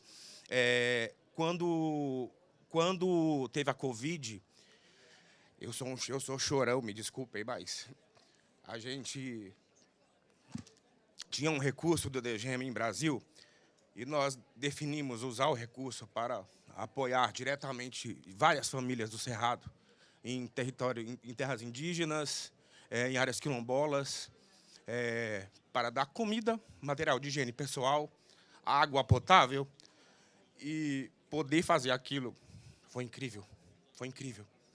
E acho que isso é financiamento direto. E é isso que a gente tem que fortalecer. O DGM não é perfeito. A gente tem muita coisa a aprender, muita coisa a construir, mas é uma experiência muito, muito, muito rica e que precisa ser sistematizada mais ainda, e a gente precisa aprender e beber mais nessa fonte. Bom, é isso, me desculpe se falei demais, muito obrigado. Thank you, Mike, and thank you to our panelists. And I think you talked about really important, the DGM was in 12 countries. It had a governance by indigenous peoples. It helped support self-determination and autonomy and decision-making. And these are elements that are extremely important, and investment in women in these issues. I want to thank our panelists, and I'll ask them to step down, and we'll come up with our next round really quickly. I'd like to invite Ramiro Batsin, the Executive Director of Tzotzil. Where did Ramiro go? Oh, here he comes. I would like to invite Sanjin, the CEO of Conservation International, Gretel Aguilar, the Director General of IUCN, and Luis Dineo, the interim CEO of the Climate Investment Fund.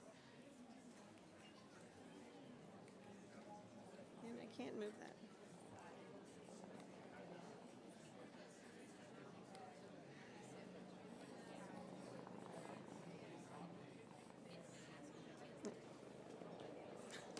That's fine. That's fine.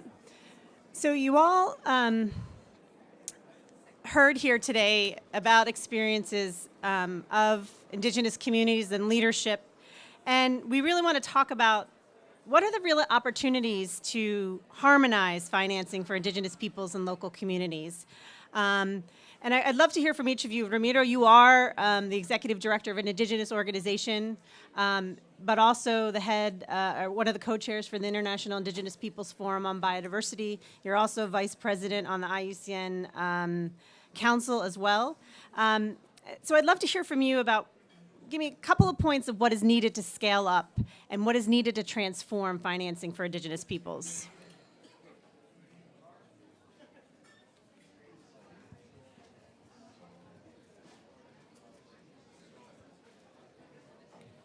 Buenas tardes a cada uno de ustedes. Gracias por la invitación. Yo creo que tenemos puntos fundamentales, digamos, para escalar el tema de la cooperación directa.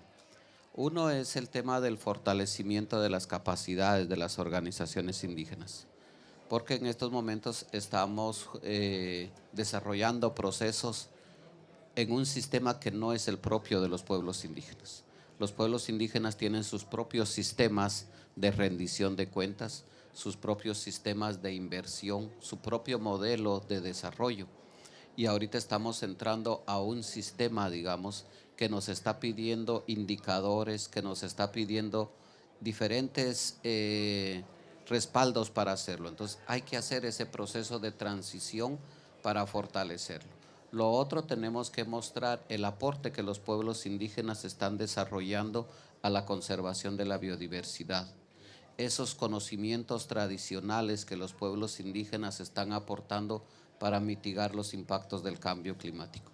Eso es fundamental en estos momentos. Otra de las cosas que necesitamos fuertemente es entender, digamos, cómo vamos a hacer la inversión. En estos momentos hemos desarrollado procesos desde, nosotros le llamamos las capitales, y tenemos que ir a construir propuestas según las necesidades y realidades de los pueblos indígenas desde los territorios. Yo creo que estos temas son claves, digamos, para desarrollar un proceso de cooperación directa con pueblos indígenas.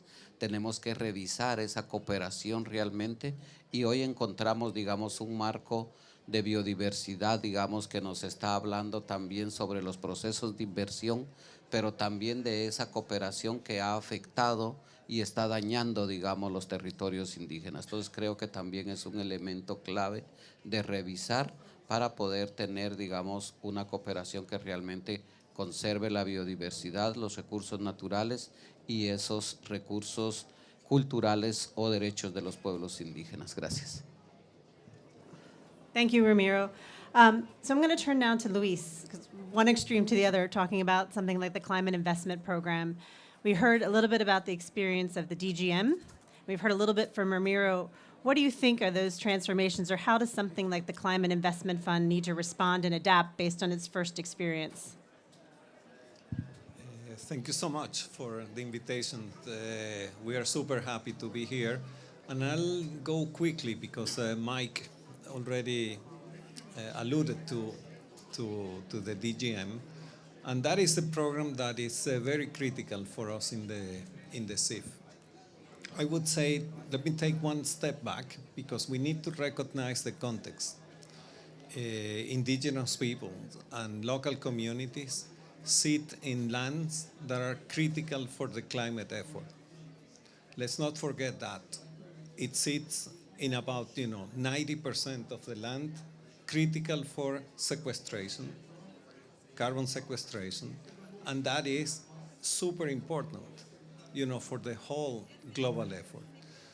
But at the same time, we need to recognize that 1% of climate finance goes into these communities and these indigenous peoples group. The climate investment funds, by putting together this DGM, is demonstrating, one way of accessing climate finance that is at the same time impactful. I like the way that you frame it because it's no longer, whether, these communities should be there. It's that these communities are needed to create, the value. I think that you put together, the financial scheme that your community can put together in market terms. And that's what we are trying to promote also in the CIF.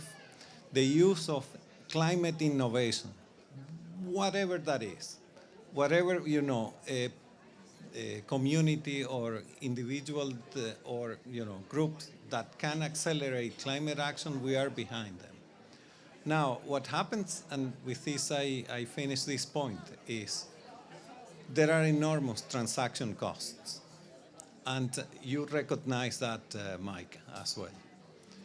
So we don't know whether it's the chicken or the egg, whether we are imposing, conditions for accessing financing that is not suitable to these communities, or the communities have not developed enough capacity or knowledge about, how to tackle, climate finance. One or the other, the solution is in a circular way. So I feel like the CIF has provided significant examples that we can break these barriers. And what we need to now do is, in this context, COP, etc., bring more scale to the effort. Our effort is about $70 million. But with that, we have supported 900 projects in 12 countries. Totally, we are benefiting or using the leadership of about 250,000 people. So if you see the dollar value of our investment vis-a-vis what these communities have advanced in terms of climate solutions, preservation, fight against the deforestation, you name it, it's incredible. It's super big. So we need to put these mechanisms, more in the visible eyes of those who are now discussing, the high level discussions, and bring these communities more closer to the leadership that is needed at this point. Stop here. Great. Thank you. I think you give really important examples, and I think how do we continue to get those resources and the commitments? As you say, the return on that investment is very high, and I think balancing that with the other commitments that are being made here and tracking it will be really important. Gretel and Sanjan, I'm going to turn to you. We're talking about harmonizing finance. Both IUCN and CI are agencies of the Green Climate Fund and the GEF, and ourselves as institution, IUCN has a large member basis. How can our organizations really work to harmonize finance and work with entities like the Green Climate Fund or the Climate Investment Program or the Global Environmental Facility to help that transformation and making that access better? So I'm going to turn to you, Gretel, first, and then I'll talk about that. And how can we build bigger partnerships to help with our indigenous partners? Thank you very much, and good afternoon. Buenas tardes a todos y todas. Let me start by saying that I think that some people probably around here have the wrong impression of things. You know, when I hear, and I hear this repeatedly, that, oh, well, no, we have to sort of rescue indigenous peoples, protect indigenous peoples. I'm always amazed. And the reason why I'm always amazed is because indigenous peoples own the land that we want to protect. Indigenous peoples are the ones who are taking care of the natural resources that we all enjoy. And indigenous peoples are coming here rich. Why? Because they are the ones who own this biodiversity, and they are the ones who really are close to the land and to the waters. So I think that indeed the financial resources need to go to indigenous peoples, but we all need to change the discourse. The discourse is they come here with a lot of knowledge and with their resources. And this is a conversation that then, if it's taken from that from that point of view, is a very different discussion. It's not a discussion that I need. It's the discussion that I am here with my resources, with my rights, and we're going to have a conversation. And that is a different way of putting things.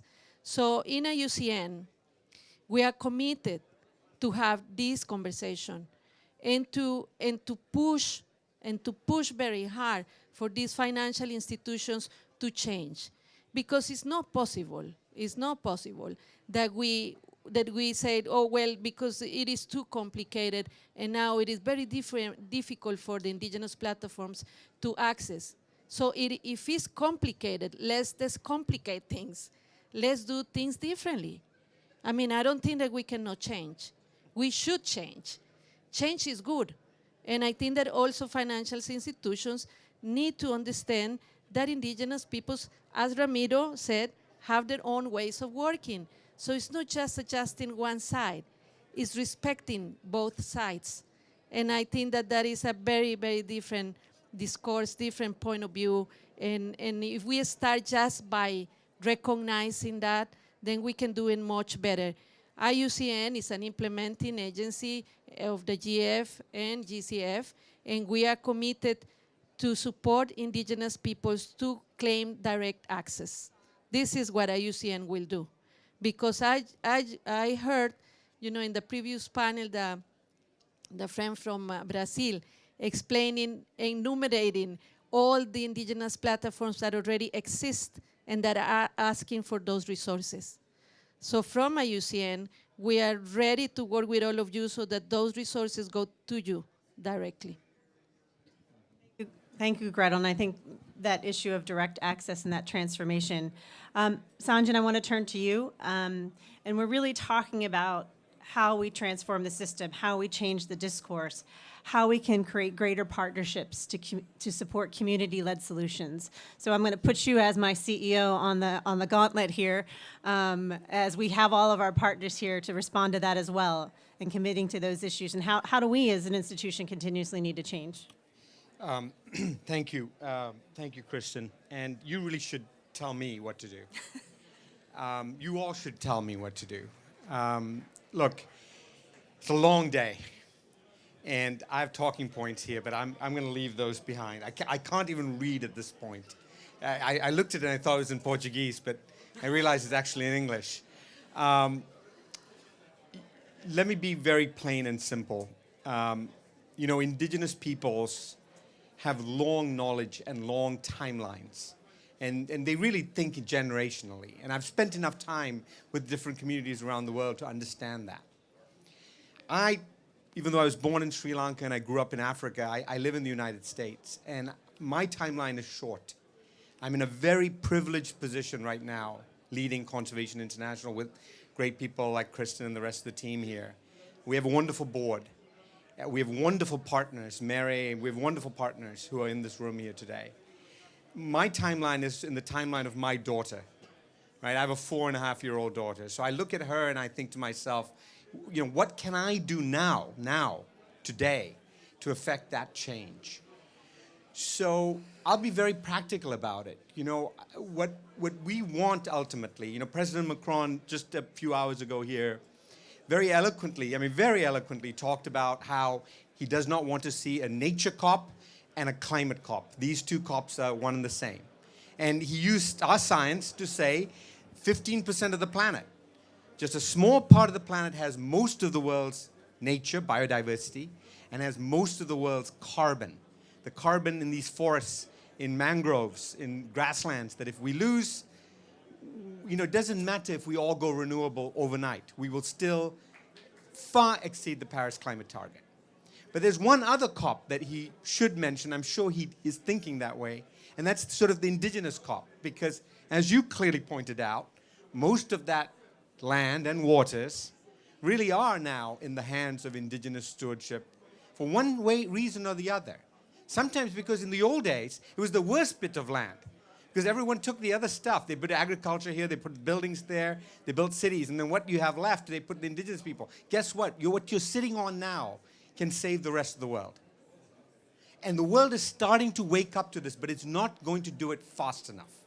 My greatest fear is we all will come to a conclusion, but it will be too late for my daughter. It might be too late for your children. So my whole purpose right now is to do whatever we're going to do it with speed.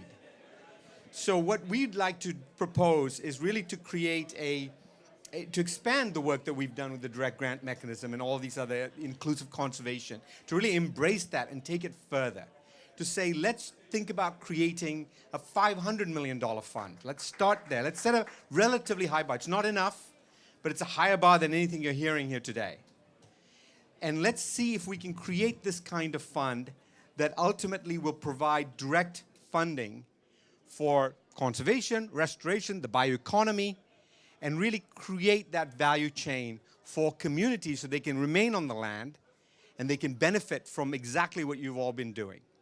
Now, even though in the grand sum of things, 500 million isn't really that expensive, it's really the price of one aircraft sitting on the runway. An A380, if you take that aircraft to go home on Emirates, that's about how much we're talking about.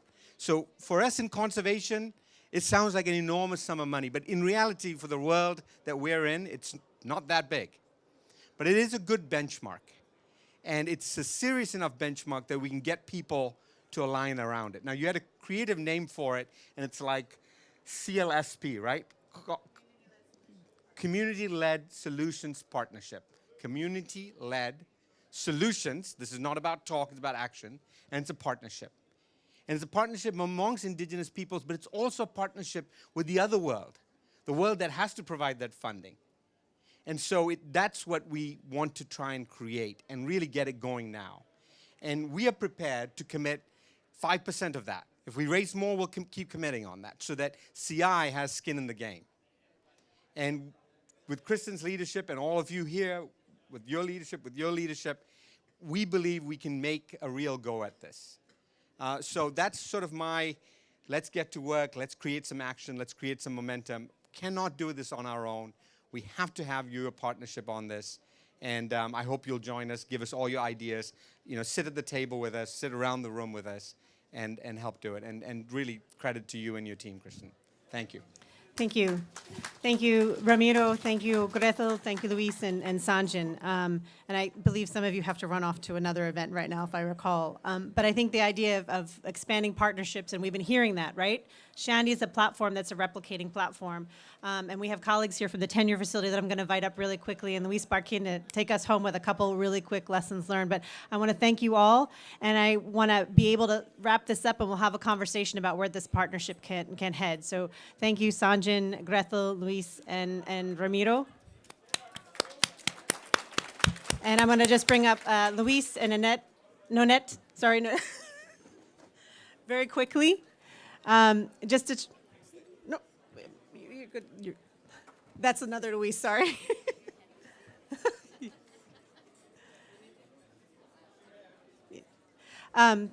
Thank you, Gretel. Thank you, Sanjin. just real quickly, and I know we're at the final stretch of this, and I know there's still some alcohol and some food left, and I know we have standing over here. I just wanted to, Nanette, you are the head of the tenure facility, and you've been working a lot on working on tenure issues around the globe, learning, trying to fix, as David Komowitz on your team always says, fix the plumbing of these issues. And in order to actually move forward a call to action in these commitments, and I'm also looking at Luis Barquin at Conservation International, whose work has worked on the DGM and inclusive conservation, to talk a little bit about maybe your top 3 points of how we've learned and how we work on fixing the plumbing to be able to move forward these calls of action that we've heard today. So top 3 points, and then we'll wrap it up. Yes, thank you, Kristen. I will be very brief, but I just want to express my gratitude for the opportunity to collaborate, to work, to learn, and to be part of these partnerships all this time. And these are some of the lessons learned that we have attested through the different mechanisms that CI had the opportunity to facilitate in terms of the windows of access to multilateral finance for both climate and biodiversity funding through either the DGM to ICI, but also other examples that I think we have heard throughout the panel today. And I think I would take away first one of the key points that Kristen shared earlier is like plumbing really matters. It's at every step from ideation to project implementation to close out. And it's really pushing us to constantly rethink how we mobilize finance, how can we be more efficient, more inclusive, and also how can we adapt all this to the context, the scope, and the priorities of communities. I think if we really focus, and also this keeps pushing our organizations, and we keep working on transforming our organizations to really do that fit for purpose, I think we could meet those goals that we just talked about. And then the other is the access to scale. Access and scale is urgent to bridge the gap between the access for indigenous peoples and local communities to climate finance. But we should not assume that access and scale will take us directly to climate and biodiversity outcomes. There are other factors that we need to take into account, and I think the diverse sources of funding to address different needs but common requirements are very important. The different modalities of finance go beyond projects, go beyond grants, and also think about how, in terms of long-term sustainability, we could have good examples and nurture those examples through these type of partnerships. And I would take it to strong and diverse partnerships from different types of sectors, also different types of perspectives that recognize, respect, and support the leadership and the governance of indigenous peoples and their connection to their territories. And last but not least, the element of flexibility and adaptability to keep moving and supporting these efforts. So thank you, and also I want to thank the opportunity to have this panel with Nanette. I think we have other examples where we've been working and collaborating organically through the Inclusive Conservation Initiative in the Amazon, where there has been efforts where we have harmonized efforts, and the indigenous organizations have also supported us in this endeavor. Thank you. Great, thanks, Luis. So Nanette, I'm going to pass it to you from some of the experience of the tenure facility. Yes, thank you, Kristen. So just quickly, I have 3 points. So before that, just quickly, the tenure facility this year has channeled $24 million directly to indigenous peoples organizations, Afro-descendants, and NGOs that the indigenous peoples in the DRC trust. So that is a very significant experience, and I'm sharing that with you because that's a collective experience among all of us here. The very important factor there are 3 words: trust, land tenure, land rights, and third is action. Trust. People have ways of valuing indigenous peoples, local communities, ways of doing, ways of knowing, and ways of sharing. And it is these systems that we have to learn and be confident. So trust is like you don't know anything, but confidence, it's from experience, from all of us knowing it can happen. Okay, so the systems that we started with were not like discovered by us. It was already there. We just needed to raise it and value it. That's the one thing.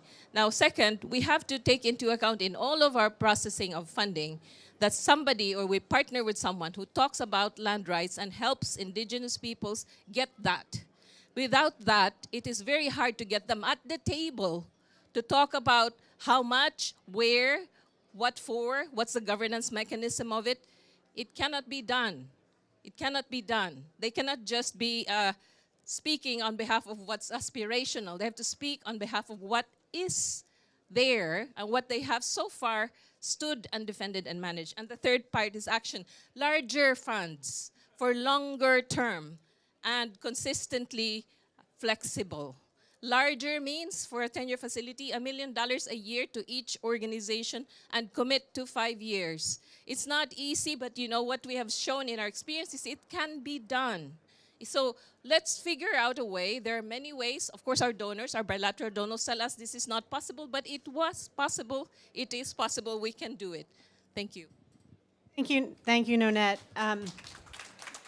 And I think this is the important when we're talking about partnerships for direct access. It's really building on that trust, looking at tenure, and looking at new ways of doing things. And I think I'm going to close it here, but I think we have some commitments on the ground. We have some momentum. The work of the tenure facility, the work of the SIF, the work of IUCN, CI, Shandy Initiative, many others that we've heard today. And we have an hour or so here for a reception. I would suggest you reach out and you talk about those partnerships and how we can have more community-led solutions partnerships in that investment. So thank you very much. I know I'm looking forward to a drink. So everyone, please return your headsets to the back. Do not leave with your headsets. Return them to the back. I do hope there's still a beer in the back. But enjoy some of the food. And thank you very much. And thanks everyone on the text side and interpretation side. Thank you.